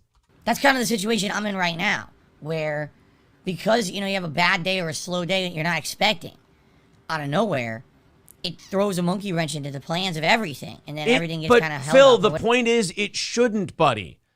It shouldn't throw a monkey wrench. You should have what's called like a little rainy day fund, or like a little, just like the shit this guy talks about that he wants to do. It's like, Phil, you don't have $20 laying around to do that thing? I know. Brother, you need to talk to somebody. Whatever, you know what I'm saying?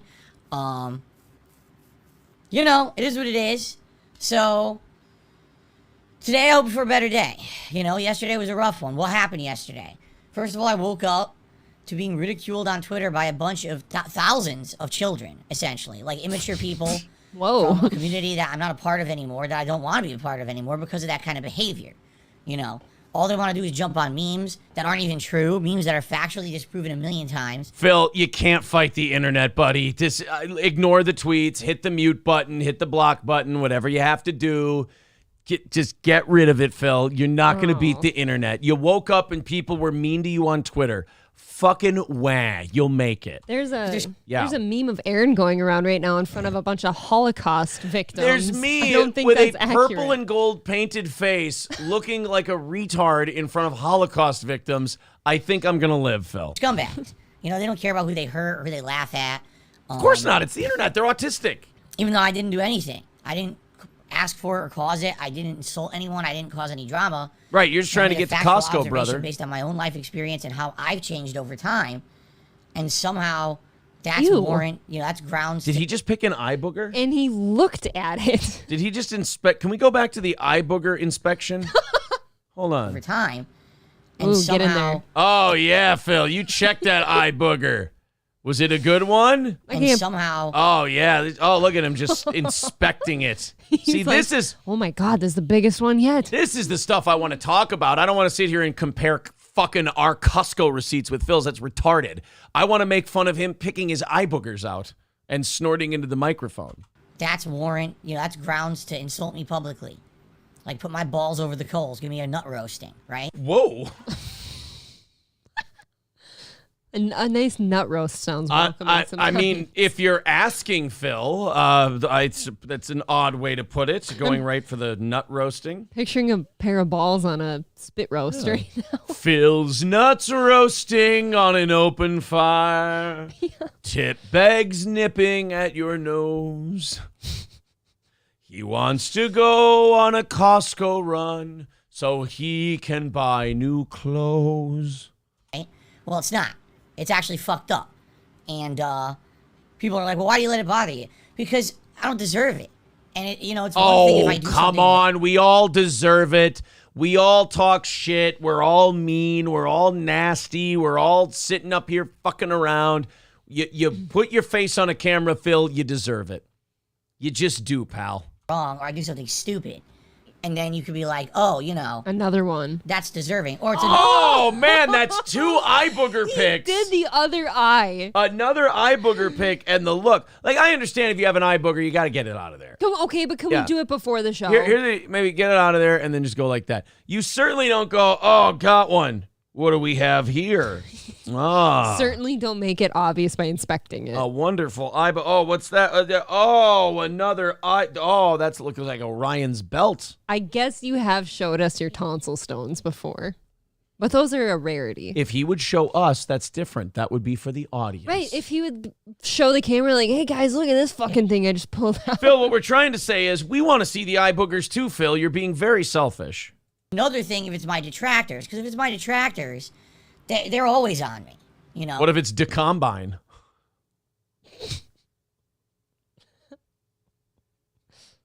It could be detractor. It could be decombine. It could be the seed spreader. It could be the grain drill. The grain drill. It could be to rake. I don't know. I'm out of farm things. I like the look on his face. Right I'm out of farm items. It's dreamy, Phil. It's silo. But here's someone who I literally don't know from a hole in the wall. I don't know who the fuck this person is. Just because I can, it's time to destroy someone on the internet today. Just on a whim, on a laugh. Yeah, that's disheartening to think that humanity is that low right now. That just because you you will just hurt someone. Just because you can get away with it. Wow, that's a really awesome feeling about mankind in general and the fighting community as a whole. You chose to be on the internet. You chose to be here. Phil, this is the life you have chosen, buddy. I don't know what else to tell you. So that was the first 3 minutes of his stream. Again, welcome to the fun Dark Side Phil show. Here's 3 minutes of me completely fucking complaining to you guys. This is literally the internet. This is the party, and he invited himself. Right. You didn't have to come. The End of the World says the voice is annoying. His face makes me want to crank him with a baseball bat, and crying online about anything is pathetic. Right. Wall Mounter says the seed spreader is stupid on many levels. The seed spreader. I said that. Oh, like a wiener? I don't know farm shit. The seed spreader, you're right. How about the baler? I just wanted to have, well, I don't care what college you went to. I just wanted to have fun with you guys making farm references, and I just... The corn husker. I got carried away. Well, I don't care There's if you went to another one. Nebraska either. Dumb Michigan State. Who cares? So anyway, Bears. this is how you do it. 220 away from our goal today. Now that's it. You tell them it's 220 away from your goal. There's the PayPal link in the chat. Super chats and memberships count as well. Let's see how close we can get. So I think we're done with Phil. I don't need to do more That's Phil. right. I have Brendan Schaub. Oh, the douche level has gone through the roof. I don't want to sit here and worry about DSP when I have Brendan Schaub on the line. I'm going to be thinking about that outfit for a while. Well, you're going to see it in a second. Don't give away the game. Phage Lives with $4.99 says, I need to show up to a DSP show and tell him a certain company in Seattle is hiring for their peak season and could maybe help him with the bills. You know what? Show up in his chat sometime and just give him like $2-3 and tell him like, hey, Starbucks is hiring. I just heard you really needed money. And here's the link and you can apply there. Like, be really nice. And watch him throw a fucking hissy fit at you for saying You that. want to know something, though? What? If I ever found out that DSP specifically worked at a certain restaurant or a coffee shop or something, I'd make it my life's mission to go see him doing that. All right. Well, you said it. 2:15 away from our goal then. Thank you very much. Someone says his chat is restricted. You have to be subbed for 24 hours. All right. Well, That's a hurt man. Let me go get my sub then. All right. Brendan Schaub. You know how Brendan is not the best at pronouncing things? By the way, this is the outfit that April gave away the game on and was looking at before you guys did. Shame. You guys, you know how he's not the best talker in the world? Sure. Are you aware of that? The Schaubisms. Are you aware that Brendan Schaub maybe not the best at, what do they call, enunciation? Not the most eloquent fellow. You know, what are some of the words we've heard? What's some of them words we got? The words Brendan used talk pretty good. He was trying to absorb the CBD capsules. He wanted to absorb the CBD capsules. He wants to look very masculine. He's fucked up a lot of words.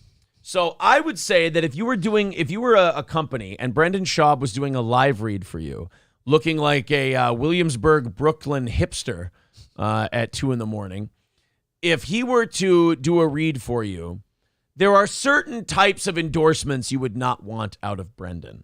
Uh-oh. Well, let's see what he says about happyhippoherbals.com. Happy Hippo Herbals is one of his clients. He's going to give him a read and listen to what Happy Hippo Herbals helps Brendan with. Oh, no. Kratom. That's right. It's the only brand I trust. I take their pink lemonade shot 3 to 4 times a day. Some say I have a problem. All good. I enjoy it. Helps me speak. I need all. He didn't even say the word speak right when he said it helps. He said it helps him smeek. Helps me seek. Helps me smeek. And so he takes 3 to 4 what did he say? 4 to 5 kratom shots a day? Kratom shots. All right, so he's doing kratom shots and it helps him smeek. Now, can you tell us why you have a speaking problem? Is it all the brain battering? It could be the brain battering. It could be the obsessive amounts of kratom you're drinking every day. Trust. I take their pink lemonade shot 3 to 4 times a day. Some say I have a problem. All good. I enjoy it. Helps me speak. You see, guys, it helps him smeek. That's incredible. Oh, no. See, if I'm if I'm any advertiser on any Thick Boy program from now on, I'm putting a clause in there that goes, do not touch the area of your speech abilities and our product. It doesn't come out right. Have a problem. All good. I enjoy it. Helps me speak. I need all the help I can get.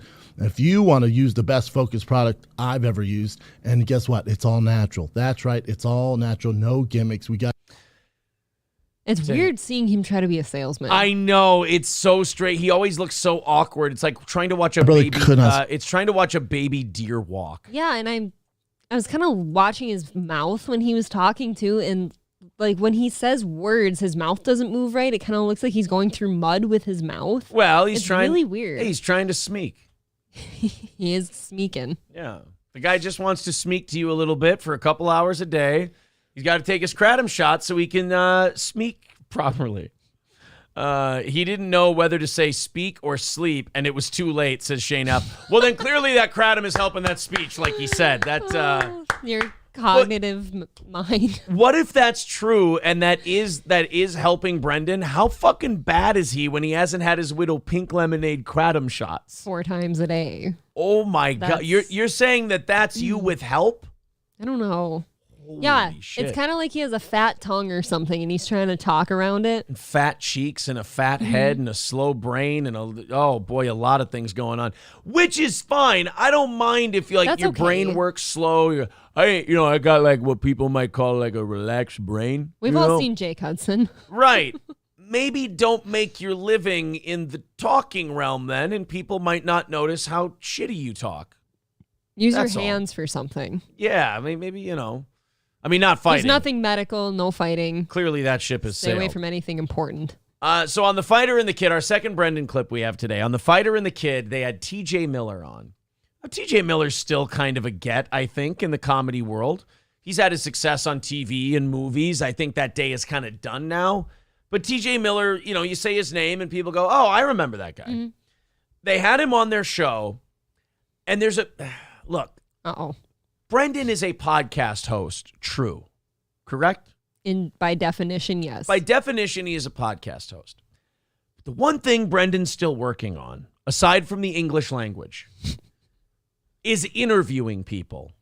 Now, April, if you were a guest on this show, I would ask you questions and you would answer. That's typically how interviews go, correct? Usually. So I would go, April, so what you got working on coming up? You got a lot of big things, a lot of irons in the fire, a lot of big shows coming up? Oh, yeah, I got, I'm working out of my tree stand. I'm thinking about starting a hunting podcast. It's going really cool. Wow, that's great. It's good so far. That's great. And then you move on to the next question. Yep. Ladies and gentlemen, I give you a man who's a bit of a visionary. All right? He doesn't do the hacky bullshit question-answer interview with his guests. Oh, no. Brendan Schaub has his own style, and it's called stomping the fuck out of the people who come on your show. I give you TJ Miller. My brother could not stop laughing. It's so funny. But the reason... It's out of nowhere. Yeah. He's like, gerbils drink water like this. He goes... and it's... First of all, can we please get a pause of Brendan? There, perfect.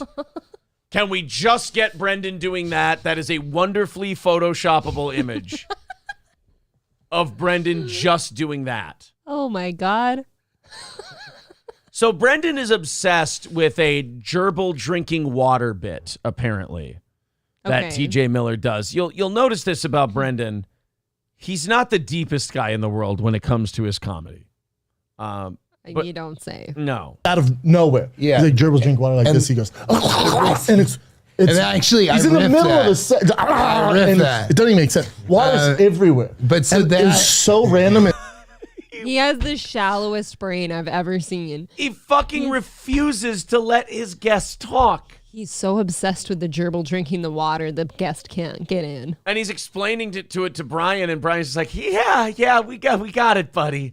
Gerbils drinking water. No, you guys don't get it, B. Like, it's like, yeah, why don't you make the dick to your mouth motion one more time? It's not like there's a subreddit out there solely dedicated to making fun of you. They won't pick up on this in any way, shape, or form. Callan's looking at him kind of like that little kid that you brought along to like your work function, and the kid's like thinking something's just really crazy. Like the magic tricks are, oh my God, how did they do that? I know. And Callan's like, no, let's get to the meat and potatoes here. So TJ Miller's like, yeah, well, anyway, that bit you really like, it came from, no, but B, and then they had the water, and he's like, it was so great. Yeah, well, anyway, when I was doing that bit, you guys don't understand. No, but the water, it was everywhere. We understand, Brendan. It doesn't even make sense. Water's everywhere. But so it was so random, and it was so fucking... Just nobody would ever do that. It is ridiculous. It's called meticulously ridiculous. It was absolutely ridiculous. You guys ever see it's Brendan just keeps talking as TJ Miller is now. TJ now has decided I'm just going to talk over the stupid fuck because he's clearly not going to let me speak. This will make for great audio. Yes. Out of nowhere, just you guys ever seen a gerbil drink water? It's just like he does it again. Yeah, Brendan, we get it. Gerbil drinking water, and there's water all over the place, and we. That was the third time I got it the first one. You know, Brendan, if you pantomime it one more time, we all might appreciate how gerbils drink water. So the rest of the show. I love shit. It's the best. Yeah. And so I think comics appreciate That's it. the greatest. That might be the greatest bit of all time. so actually. good. Yeah. That's fun. That might be the greatest bit of all time. See, there I feel like Brian was fucking with Brendan. That does seem like a fuckery. Because there's no way he actually believes that. That's not good. So there's the interview skills of one Brendan Schaub. He's just really a tiny kid that hasn't developed yet. That really is. I think that's the best description of Brendan you can have, which is you brought a 3-year-old to the zoo and he just won't leave the peacock stand. Like, you're not even going to make it to the alligators and the monkeys. The cool shit. Because he is just fixated on the bird segment. There's no whales or polar bears for you. It's just that he sees them flying and he goes, well, I'm here for a good 2 hours trying to figure that one out. Look at the bird, George. God. Did you see how the gerbil drink the water? Well, I mean, you know what? He was talking so much, I bet you he had all his kratom shots so he could smeek really well. So you got TJ on the show. Sneaking. Won't let TJ talk. Terrible fucking interviewer, but at least he can smeek a lot because he had his kratom shots. I'm so happy for him that he got to talk about the gerbil drinking water. Yeah, Brendan, Brendan really liked the gerbil drinking water bit. Oh, that funny, Brendan. Gerbils are silly, aren't they? You do. You talk to him like I'd talk to Gordy. Yes, exactly. Oh, does the hedgehog squeak, buddy? Oh, do you like the squeak? Now smeek. At the end of the world says, now as a male, I cannot sit with my legs crossed. It is uncomfortable and crushes my nuts. But Brendan Schaub sits just like Lady Justin Trudeau. I've always pointed that out. He sits very feminine. Most guys sit like Callan usually sits there with his like legs splayed apart and shit. Yeah. And then Brendan's over here being very dainty and Look, feminine. does Brian Callen make me uncomfortable with his long pants and then flip-flops? Yes, all the time. His but thong sandals. He's not sitting there like a girl in girl jeans, which is obsessing over the gerbil. an improvement. Yeah. No, B, you don't know. It's how gerbils drink water. No, you don't understand. You drink it like this. The gerbils drink water. Oh, man. Marcus says, I feel bad for Joe Rogan. He's got so many untalented leeches just name-dropping him and using their friendship for fame. I think that's why Brendan Schaub or why Joe Rogan like doesn't go on like a lot of internet stuff and do a lot of that, because he's like, look, I've created a lot of monsters, and I just got to focus on doing my thing, because I can't stop for a second and start to realize what I've brought to the world, because I might get really sad. I mean, at least if he brings them onto his show, he's kind of in control of the situation. The gerbil is in Brendan Schaub's ass. Well, now that's just remarkably Well, it's mean. Lemmy Winks. That's very, very mean. He drank his ass water. He drank Lemmy Wink's ass water. That not necessary. 2:15 away from today's goal. Let's see if we can knock that out. We've got about 40 minutes until we pass around the offering plate to see if we can knock out that last 2:15. So just a few of you throwing in $5-10 will really make a big difference and knock that number down. If we make that goal, we would we'll add another 30 minutes to the end of today's show. And also, we've knocked out all of our goals for the week, so it would continue on that streak, which is great. Thank you guys very, very much as we continue on here today. PayPal link in the chat, also pinned to the top of the page if you'd like to do that. April, I'm going to open up the 8 o'clock hour stories, and we're going to talk about our friends at Stoney's Bar in downtown Rockville. Stoney's Bar in Rockville, of course, if you want to check out the Vikings game, they've got the best Bloody Marys in town. Great way to start off the morning. Grab yourself a pizza, have a few beers, have a few cocktails. It is Thursday. It is the final bike night of the season at Stoney's Bar in Rockville. Get out there. Stoney's Bar, they've got the final bike night. They'll have Wild Willie's Sandwich Shack. And, of course, live music on the weekends. That is Stoney's Bar in downtown Rockville. People asking if there's any update on the Old Capitol lawsuit. As I look right now, I have some messages from Salzer. It's just screenshots of... Oh, wow. The only thing that the guy he's suing is posting on social media is... Lots of crazy shit out there. Trust.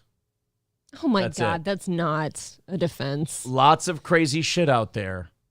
Trust. Wow. I don't even know what the fuck that means. I think that translates to, oh, trust me, it's all crazy. That's kind of how I would say that. It's kind of like someone saying bet. They said trust. It's not really a strong defense of yourself. No. By the way, there was a document that someone shared. And that document stated, and I won't say it was Mitchell himself, that it was that guy, but it was a guy who shared the same first, middle, and last name as him. Okay. Which, it's possible. It does happen. It's possible. It happens. I've seen it. But a guy with the same name as him, and his criminal record is very telling. There are 4 counts of DUI on there. But then also, listen to this. So, we've talked about the Old Capitol lawsuit and all the things that person has been accused of and all the things they did. Hefty list. Well, a guy with the same name as that manager has a background check with a charge of falsely reporting a crime. Seems like that name doesn't carry a good rap sheet with it. Now, again, I don't know if that's the same guy. Probably not the same guy. It's just a coincidence. I have no idea. The guy just has the same first, middle, and last name as the guy who's being sued. But it's not really good for your case when someone's saying, well, he's dishonest and he manipulated us and it cost us money and this and that. And he said things about us that were untrue. And then you dig into the guy's background and he's got a charge of falsely reporting a crime. You'd think if you specifically were a person with that name that you'd have a hard time getting work in that industry anymore. It seems like that name doesn't carry good, honest work with it. Raziv Chaz says, does the guy have the same birthday too? Well, he's got a lot of the same addresses and work history too in this background check that Probably I saw. roommates, yeah. They might not be the same guy, might not be him, might not be his record. I mean, look, if I'm saying things that aren't something this guy did, then he can fully feel free to go online and say, I've never gotten a DUI in my life. That is a different guy with my name. So, he's more than welcome to say that. It's an impersonator, I'm sure. Absolutely. Marcus, thank you very much for the $5 super sticker, buddy. 210 away from today's goal. There's the PayPal link in the chat if you'd like to contribute. 210 away and about 35 minutes away from the offering plate segment. So we have quite a ways to go. Let's see if we can knock that down a little before the offering plate segment. It's a pretty daunting number at the moment. Yep. But I would say if we get under 150 by the time we hit the offering plate, I think we're going to be okay. So there's the PayPal link in the chat. Go ahead and chip in if you'd like to. Guys, I've got great news. What happened? We've got the 2021 numbers in for the crime report. Sure. Okay. And you know how 2020 from 2019, the national crime level went way up through the roof? Yes, it did. Well, the crime rate went down in 2021. Isn't that great? That's awesome. The FBI is releasing crime statistics, and it says the number of violent crimes committed went down. That's good, right? That doesn't seem right, but it is good. Well, it may not seem right because there's a little bit of an asterisk next to it. It's a small technicality. It's not a big deal. Got my curiosity. New York and Los Angeles did not turn in their data. Neither did 40% of American cities. Oh, no. So if you compare last year's crime rate with this year's crime rate, the crime rate did indeed go down year to year. However, the amount of cities reporting their data also went down dramatically. So 40% is huge. Plus add New York and Los Angeles in there. Dude, if you let 40% of police departments, if you just allow them to not turn in like they already did, but you just include New York and LA, I bet you get an increase in crime. I kind of wish that for all topics ever that studies like this were not allowed to be published unless everybody participated. Because it's skewed. You don't know that that's true. Well, the FBI released its national crime data for 2021 this week, but it lacks data from 40% of police departments nationwide, included New York and Los Angeles. I don't think you could get national numbers, at least not useful national numbers, from this data. Correct. Said Jacob Kaplan, a criminologist at Princeton University. He said it's going to be really hard for policymakers to look at what crime looks like in their own community and compare it to similar communities. I mean, the problem with this clearly is that you've got an election this year. So you don't really want to see, if you're Joe Biden and you're the people in charge, you don't want to see really shitty crime numbers come out a month away from an election. From a lot of really blue cities, by the way. Right, yeah, exactly. From the cities where it's going to look Really shitty blue. coming into an election. So 40%, so we only got a little more than half of places reporting in. So the blue places. The blue That's exactly yeah. what's going on. And, but hey, good news. Crime went down. God, anything to make us have a false sense of security, huh? Like things are getting better. Yeah, thank you very much to Balls Deep for the $11 over there on PayPal. That's very nice of you, sir. $200 away from our goal this morning. And again, I think if we get within 150 by the time we pass around the offering plate, I think we got a good shot at some overtime. Would you guys like to hear from our fearless leader? Oh, yeah. As I pointed out, Joe Biden... Give me some good news. Made a couple of speeches yesterday, and the speeches were newsworthy. Okay. They were newsworthy, is what I would say. By the way, Joe Biden's about to turn 80 years old next month. No. 80. I thought he was older than that somehow. No, he's 80 years old as of next month. Oh, that's a tough 80.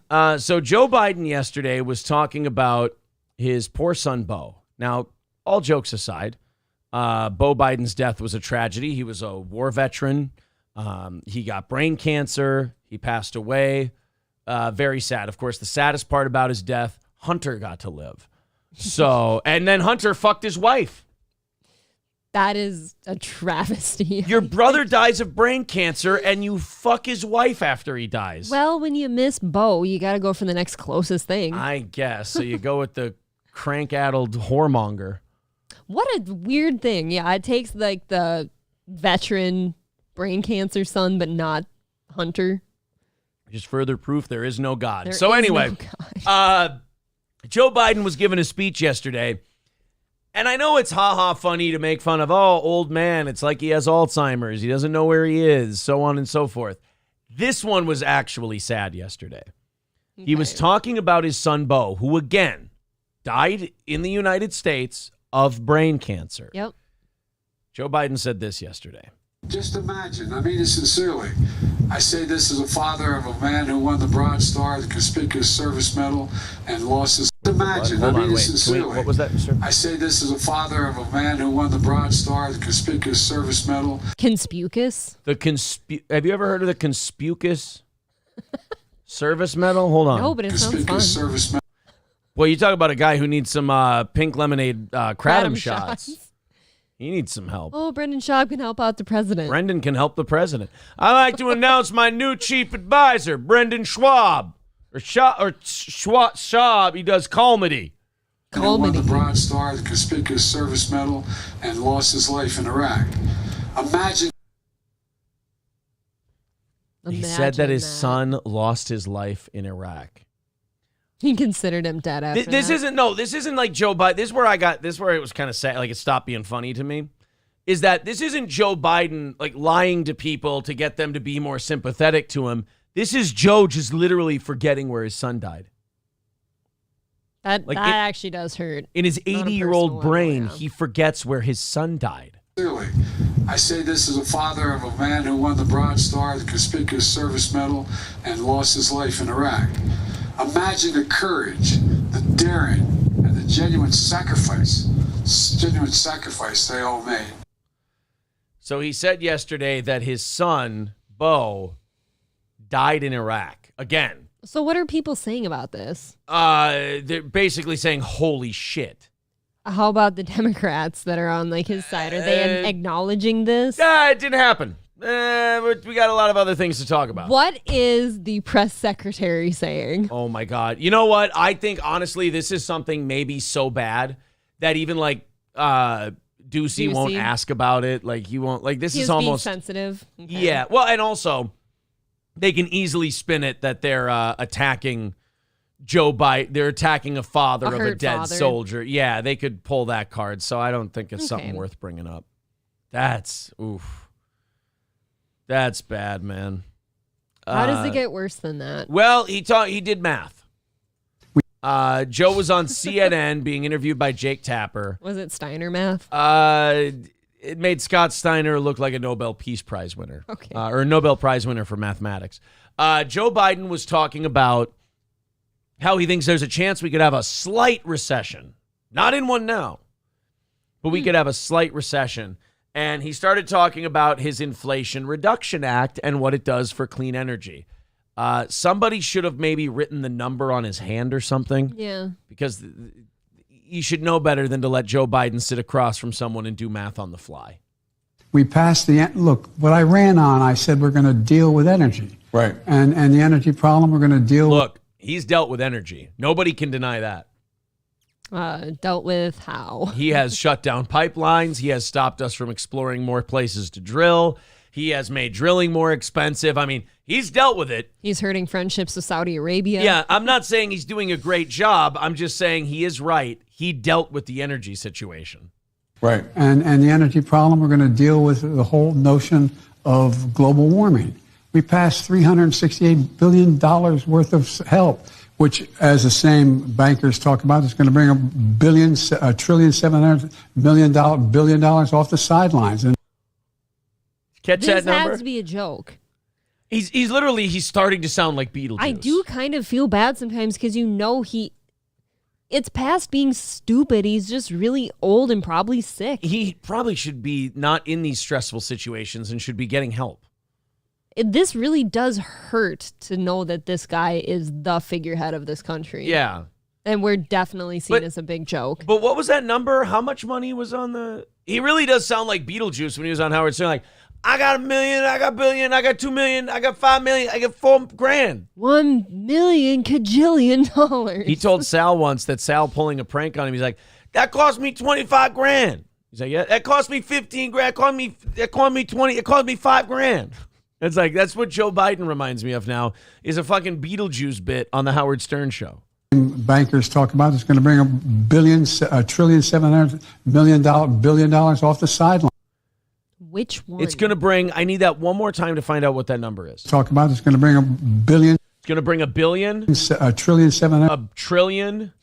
Billion. $700 million. $1 billion off the sidelines, investment. Okay.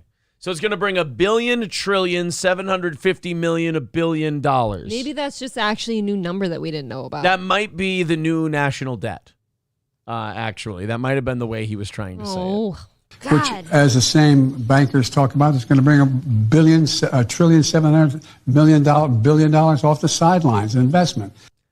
I mean, in fairness, he did cover all his bases, so no matter what amount of money comes off the sidelines, he pretty much set them all. He's right. Right.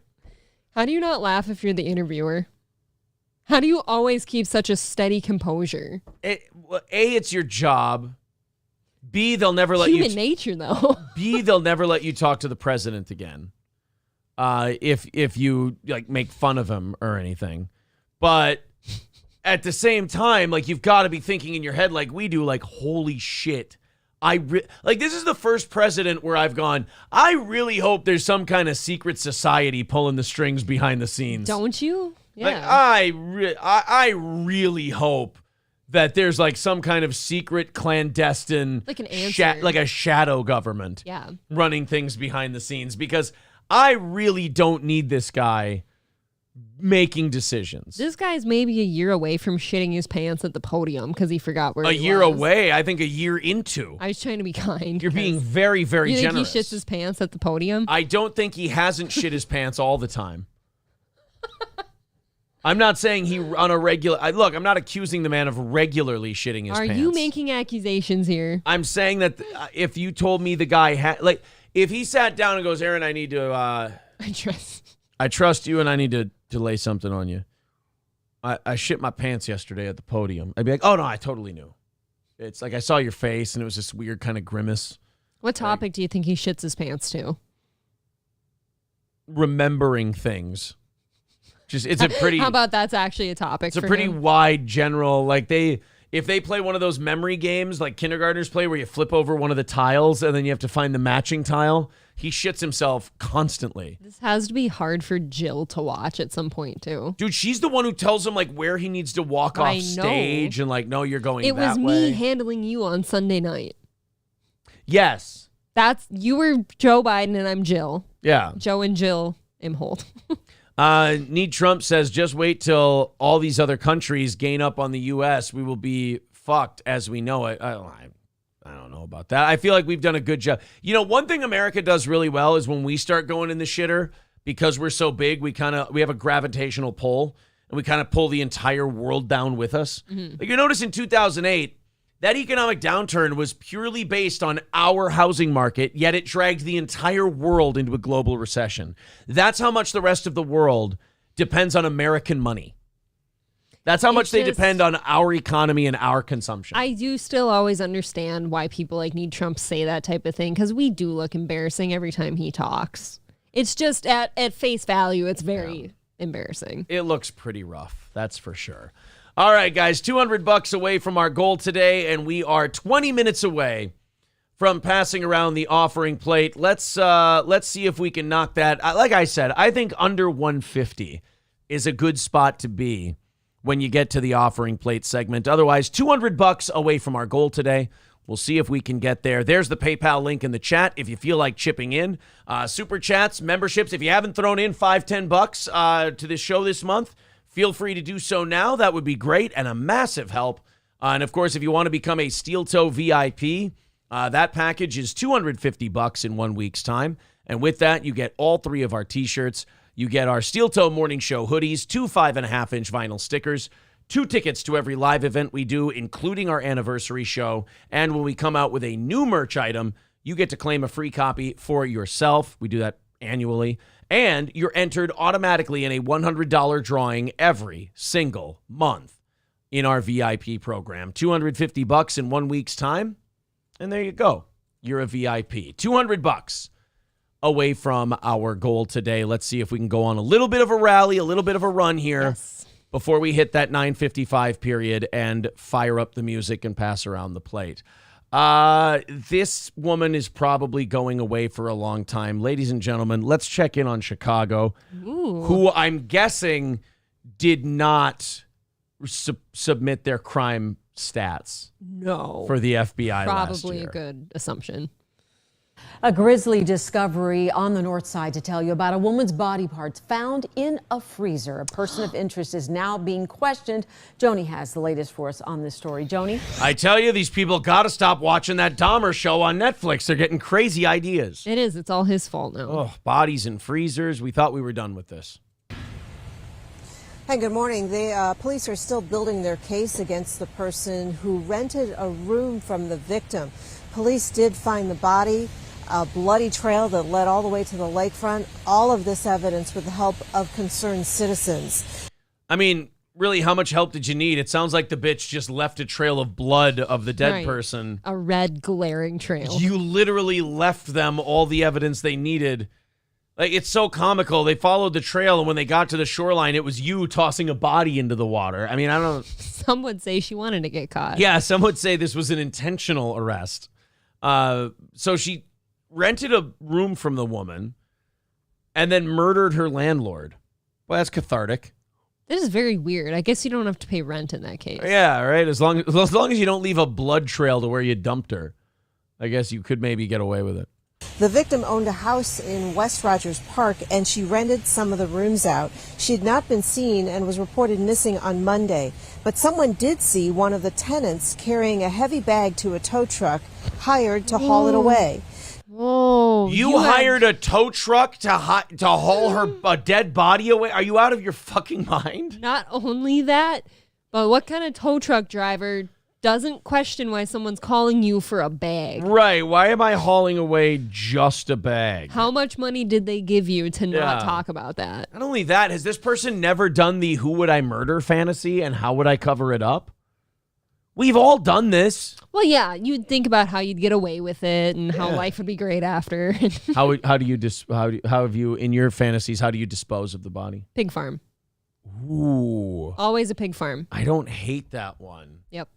I've always thought either incinerator, but I don't have one, so we're like bonfire, but then you got to make sure you Nope, there's get all of the bones. bones and ashes and you dump them somewhere. See, Dahmer tried that too, and Did he? there was bones left behind. So Yeah, I don't he know tried what to I chop do. them up and sprinkle them in the yard. Could you just bury them? You could. I mean, as long as nobody saw you doing it. How are you going to take care of, like, how do you get them to dead, though, like, without getting caught? How do I get them? What's always been to your dead? what's always been your method? Because everybody has their kill fantasy. What's like? How do you? Because mine's always been poison. Oh no, I'm just killing them. Like Like how? usually in all my situations where it's somebody I'd want dead, I'm like physically killing them. No, like, the in a ones where you're personal trying not manner. to get caught. Oh, yeah, I guess poison. That is kind of a bitch thing to do. That's It kind is of a bitchy. women's way like, to do it. I don't but- like that. I'd rather actually, I guess, get my hands dirty because in my head, if I'm trying to kill someone, it was for a really personal reason. Plus, I guess if you're disposing of their body, but it what's doesn't it really matter. Yeah, as long as I clean up after. The bag was placed in a can at Foster Avenue Beach, and it contained bloody towels. Police searched the house and found You human... you took the bloody towels from wiping up blood of a dead person and you just threw them in the garbage can as if those are not going to stink to high heaven after a while. Really bad. Why don't you just light it on fire? I mean, that seems probably like a common thing in Chicago. I mean, we're trying really hard to help this lady kill her landlord and get away with it, and she just will not listen. Why wouldn't you burn the towels? Remains in the freezer, believed to be the homeowner, Francis Walker. A woman It fucking better be. Douse them in bleach in the bathtub. Oh, there you go. who apparently was dear to her neighbors. A very nice lady. She was really welcoming when we first moved into this neighborhood, and it's very unpleasant, I guess, to hear what happened to her because I wouldn't expect this to happen in this kind of neighborhood. It's so weird to watch people still wear masks. It's yeah, still and not just- even wear them though. And you live in Chicago, so like that's like That's COVID. just dirty. COVID is not going to get you in Chicago before something else very violent does. Like here in central Minnesota, I wouldn't wear a mask to Wilmer because I assume I'm fucked. Right. I'm completely shocked. Yeah, this is. She's such a wonderful woman who cares about others, and I can't imagine what could have angered somebody. I mean, she's a very sweet woman. Well, she just saved you guys all rent for the month, so you can say thank you. I appreciate that. Because the family's going to be grieving too hard to go and collect her rents that are due. That's very true. All the neighbors ought to get together and go, all right, guys, look, if none of us says anything, I think we can skate on this one. All right? Good. Imagine. And then the other tenant goes, yeah, me too. It's like, are you supposed to be in fucking jail? You killed our landlord. Get out of here, weirdo. Have you ever imagined the fear you'd been in if like somebody you live next to they were arrested for murder or something and they got out on bail and they're now living next to you until they have to get locked up again? Tie up some loose ends. Doesn't that really scare you though? Yeah. No. We're in Minnesota. They don't let murderers out without bail yet. We might have a little time. Oh, okay. Well, police took a female tenant into custody. The other tenants of the house told police that they were afraid of her. Police say that the suspect pulled a knife on the tow truck driver, and that's how they were able to catch up to her. What led to all this? So the tow truck driver that you had haul away all of the dirty towels, you threatened him with a knife. Wow, you are just the best, aren't you? So I guess that's obviously why the tow truck driver didn't say anything to her at the moment. The knife The will knife. stop you from doing that, but it didn't stop him from calling the police and go, yeah, look, I'm just spitballing here, but there might be a crazy bitch you want to look into. Sir, this is Chicago. There's a lot of those. Yeah, we got a lot of crazy people to look into. They find the body parts in the freezer, and the woman goes, oh, how did those get there? Those aren't mine. My neighbor must have put them there by mistake. I moved in here with that. Oh, I yeah. had no idea. Right, that was in the freezer when I moved here. I thought it was deer. I don't know. God, crazy thing. What? It's The neighbors did say that, or they said that, oh, the neighbors, she was really dear to the neighbors. And I'm picturing like deer eating them. Yeah, just eating it like I'm it- like, what do you mean? all right, guys. We are a long ways away here. We got about 12 minutes until we pass around the offering plate. 200 away from our goal today, and we got nowhere to put that going into tomorrow. So let's see if we can knock that down just a little bit. If you feel like you could chip in a tiny bit today, that would be great. 200 away from our goal. There's the PayPal link in the chat. Go ahead and click that. Otherwise, super chats and memberships count as well. I saw a very good article from The Economist yesterday. Okay. They're not happy with Joe Biden just pardoning all the people who were put in jail for smoking marijuana, which, by the way, the Biden administration has now told all the states' governors saying, hey, follow our lead, pardon all of your state prison marijuana smokers and stuff like that. So this article decided to say, Joe Biden is too timid. It's time to legalize cocaine. Now, do I agree with this sentiment? Yes, I actually do. However, you got to give it some time, you guys. I mean, some states still haven't even legalized marijuana yet. Strike while the iron's hot. Yeah, now is not the time to be pushing the legalized blow thing. I mean, even I know, and I'm relatively passionate about how shitty our drug policy is, but even I know you don't go and push the legalized coke train just yet. It's I don't know. I do understand what they're saying, because while he's got it on his mind to pardon a certain drug, well, would you consider this one? Yeah, would you consider coke, sir? I do understand that a little bit. Although cannabis is fully legal in 19 states, at the federal level, it is still deemed to be as dangerous as heroin, and more so than fentanyl. Two drugs that contributed to more than 100,000 Americans dying of opioid overdoses last year. Holy shit. And we were worried about COVID.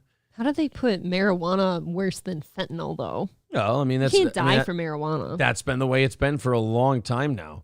But the president's admission applies to drug policy more broadly. Prohibition is not working, and that can be seen most strikingly with cocaine, not cannabis. So this guy's saying, just let people snort up, let them do blow, and we'll be fine. And I'll say this.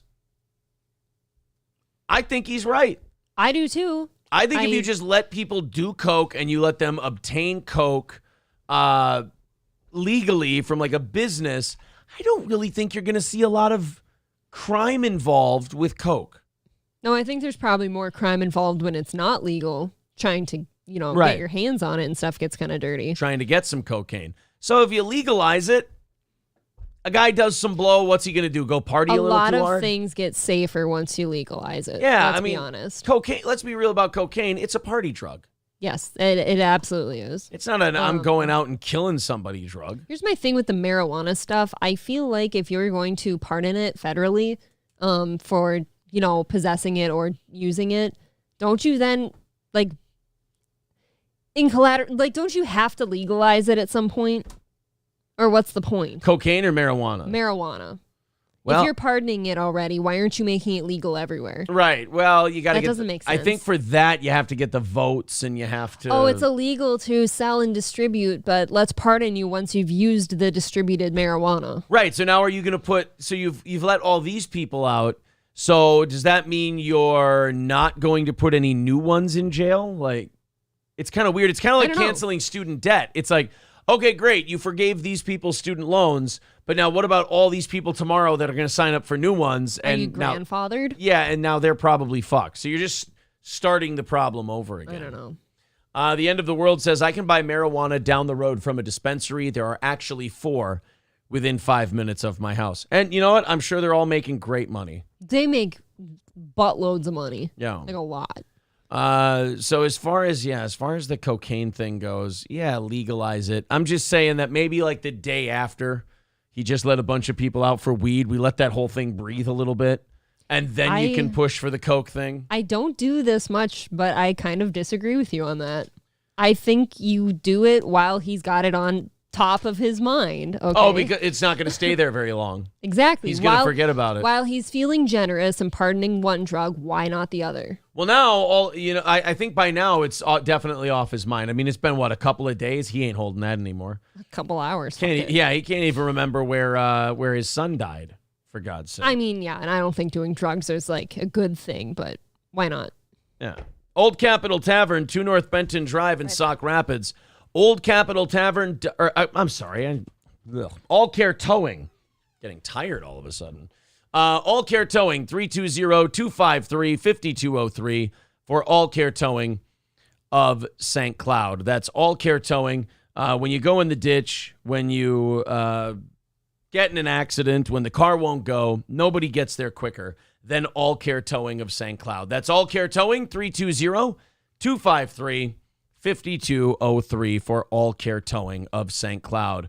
All right, we are $200 away from today's goal, our second to the last goal of the week. We are so very close. Of course, if we don't move in the next 12 minutes, we are going to have to roll that into tomorrow, which would make it around $600. I think what we'd probably do is just do the normal 400, and then if we hit overtime, try to grab that last two. Or maybe we'll get to the offering plate segment. Maybe we'll get some generosity here at the end. We'll hit that goal or get close to where it's not so daunting and be able to do some overtime or at least have a fun show tomorrow. We will see. It looks like we got time for probably one or two more stories, and then we'll have to rattle the cans and pass around the plate. Hopefully you've been entertained for this 4-hour show today. Certainly nothing wrong with not hitting the goal if we haven't delivered the product, so I fully understand that. But hopefully you've had a good time with us this morning. A Florida bodybuilder has been charged with the gruesome death of his ex-wife this week after being accused of incinerating her body in the backyard. See, we're in the incinerating thing again. The incineration deal. Does it work? Did the guy get away with it? No. So I got to cross that off my list now. So ways to, when April gets a little too, how are we going to handle it? Got to cross incinerator off the list now. Wood chipper. Unfortunately. Ooh, now wood chip. You know what? I'll say this. Anyone who thinks wood chipper, too messy. It is too messy, and you're leaving DNA flecks everywhere. Yeah, it doesn't seem realistic. I think people saw it in Fargo, and they thought, oh, cool. But you saw the mess that guy made. It's just, I picture just the authorities having a field day with all the DNA spray everywhere. Yeah, so this bodybuilder was accused of incinerating his his ex-wife in their backyard. Well, at least they weren't still married, so it wasn't that heartbreaking. At least they were sworn enemies. I'm a little confused. If it's I guess maybe if you're not the one who initiated the divorce, maybe you didn't want it, but if you got the divorce already, you kind of won, didn't you? I've never understood that either. It's kind of like... It's over. Yeah, you won. It's done. It's finished. That person's not in control of you or anything. So go be happy. Thank you to Lab Glass with $20, says Go Team Go. Camo Girl with $5. Thank you very much. Thank you. 180 away from our goal today. If we don't get too close, I think I'm going to release a little safety valve, and I may release the $100 of cost from that from what's his name's VIP today into the emergency goal fund, if you will, and just throw that in there. So we'll see. If we get close enough today, it's definitely an option as we get towards the end of the week. I just want to make sure that we're taking care of the audience that takes care of us here.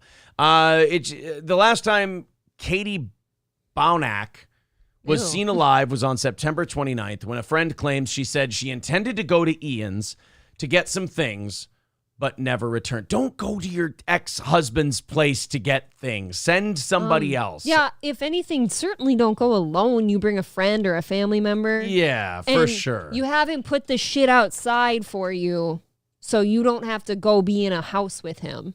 Especially if you know he's an angry person. Don't go over there. That sounds like a mistake waiting to happen.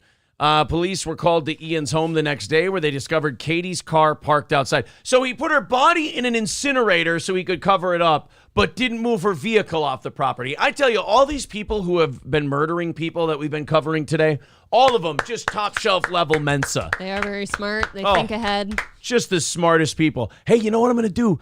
Burn her body. Oh, man, hey, that's really smart. That'll be hard for people to find it. Say, what did you do with the thing that totally shows that she was here? Just leave it parked out front. Fuck, dude, I spaced on that totally. Oh, I'm such a dope. You got to think like Breaking Bad. You got to have that guy at the junkyard, demolish it. Right, you got to have junkyard guy take care of you. Thank you very much, Gray Duckling, for $9.99. He says, I want a fart jar. Look, we all want things we can't have. It's understandable. Is there any certain food you want him to eat first? For God's sake, man. We're going to milk that like a cow. 175 away from our goal today, so we are getting close. Couple minutes till we pass around the offering plate. Let's finish up this story. Police were called to Ian's home the next day where they discovered Katie's car parked outside, but he refused to let them in. Once officers revisited the residence with a warrant, oh, God, fuck. Katie's car was gone. Oh, good. That doesn't look suspicious at all. Great job. You could have just said, look, she was here. I don't know where she went. I thought she left. Anything. Or maybe you could have left the dead body there for an hour or so while you go dispose of the vehicle. But once they know the vehicle's there, you don't move it then. That doesn't make them more suspicious at all. Hey, you know that missing lady? We found her car here the other day. Yeah, it's not here anymore. What happened? Well, how about the fact that you I think the birds might have carried it away. Yeah.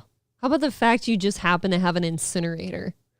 I don't know. And maybe it's more common than I think, but I don't personally know somebody who has an incinerator. Yeah. Like, my parents have a wood boiler, but that doesn't get hot enough to be an incinerator, I don't think. Well, don't worry. Officers also found an AR-15 upper receiver and 13 silencers, a Glock Model 27 40 caliber pistol inside a plastic bag on a bookshelf in a safe.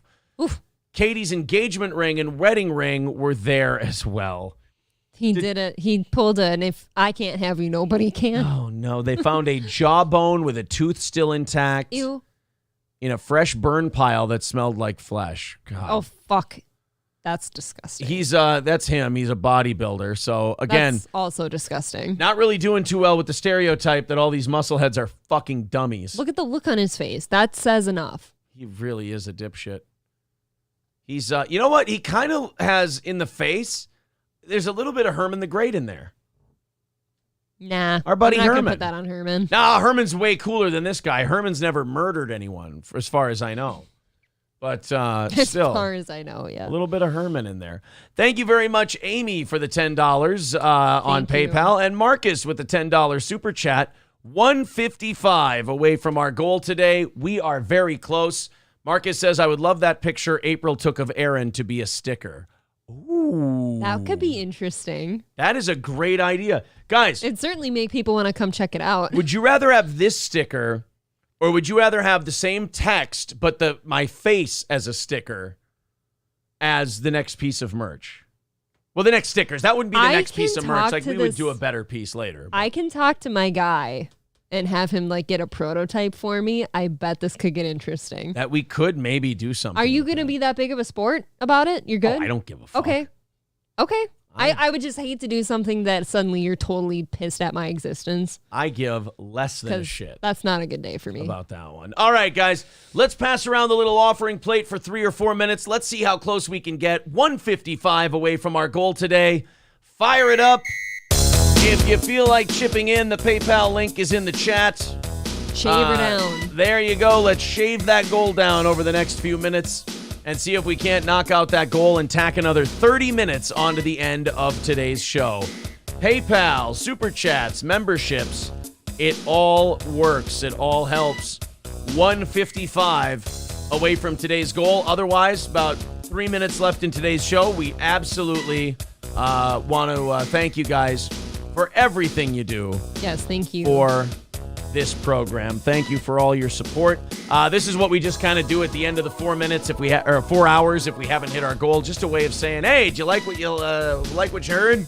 Here you go. If you feel like throwing in $5-10 or becoming a VIP or whatever you want to do, becoming a member, we appreciate all of it. So 155 away from today's goal. Fauci's Pangolin asking, why am I doing pelvic thrusts? You're moved. You're moved. That's all. Marquis says this is a real ass shaker. Yeah, the offering plate music is a real ass shaker for sure. I think the intro music is. I'm always booty bumping over. Oh, the synth music? Yeah. Okay. They can both. Look, you don't have to pick one or the other. You can love them both. That's for sure. Yes. All right, 155 away. Maybe a well-run dry situation here today. You guys are incredibly supportive. We've hit every goal so far this week, so shit happens every once in a while. We will see. 2 minutes now away from the end of today's show. Hopefully we did a good show for you guys. Hopefully you enjoyed the show. Make sure you hit the like button. Make sure you subscribe to our channel. We crossed over 5,400 subscribers overnight, so we want to thank you guys very much for that. But there is the PayPal link in the chat if we feel like going on a late run. Super Chats, memberships, 155 away. Max, we know you blame Corey, buddy. We know that's who you blame. I'm not Corey. Nope. It can happen on any day of the week. It's happened on Mondays. It's happened on Thursdays. It's happened on Wednesdays. It's happened many times. The End of the World says, should open a restaurant, Dahmer's Place. Oh, I'm sure. You know, I'm sure it would do well, but I think the fact that it did well would trouble so many people that I don't think we'd be able to go back from that kind of a thing. All right, guys, looks like we're just about tapped out for the day. We got about 1 minute left in the offering plate segment, 155 away from our goal. We'll carry that into tomorrow. Hopefully tomorrow we'll knock out the first initial goal and then maybe in overtime. See if we can make it up. We knock out whatever we are under from today. About 50 seconds left in the offering plate segment. 155 away from today's goal.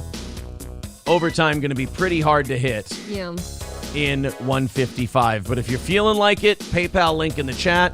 There's Trucker 18 Wheeler who's thrown in an ungodly amount of money this week. Yes, he has. 140 Thank you. away from our goal. Thank you, Trucker 18 Wheeler, for that 20. 140 away from the goal. And we're just counting down here, about 15 seconds left to go. And as we refresh PayPal, nothing going on there. Thank you very much to our new VIP this morning. Turtle becoming a VIP. Sorry we couldn't throw more of that to the goal, buddy. Yep. That's unfortunate, but there Gotta we go. Keep the books right.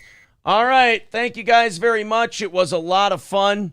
End of the World says I should be sleeping, but I've spent my time watching this. It was worth it. Good deal. Thanks, pal. April, thank you very much. Thank you. We will talk to you guys again tomorrow morning. Take it easy.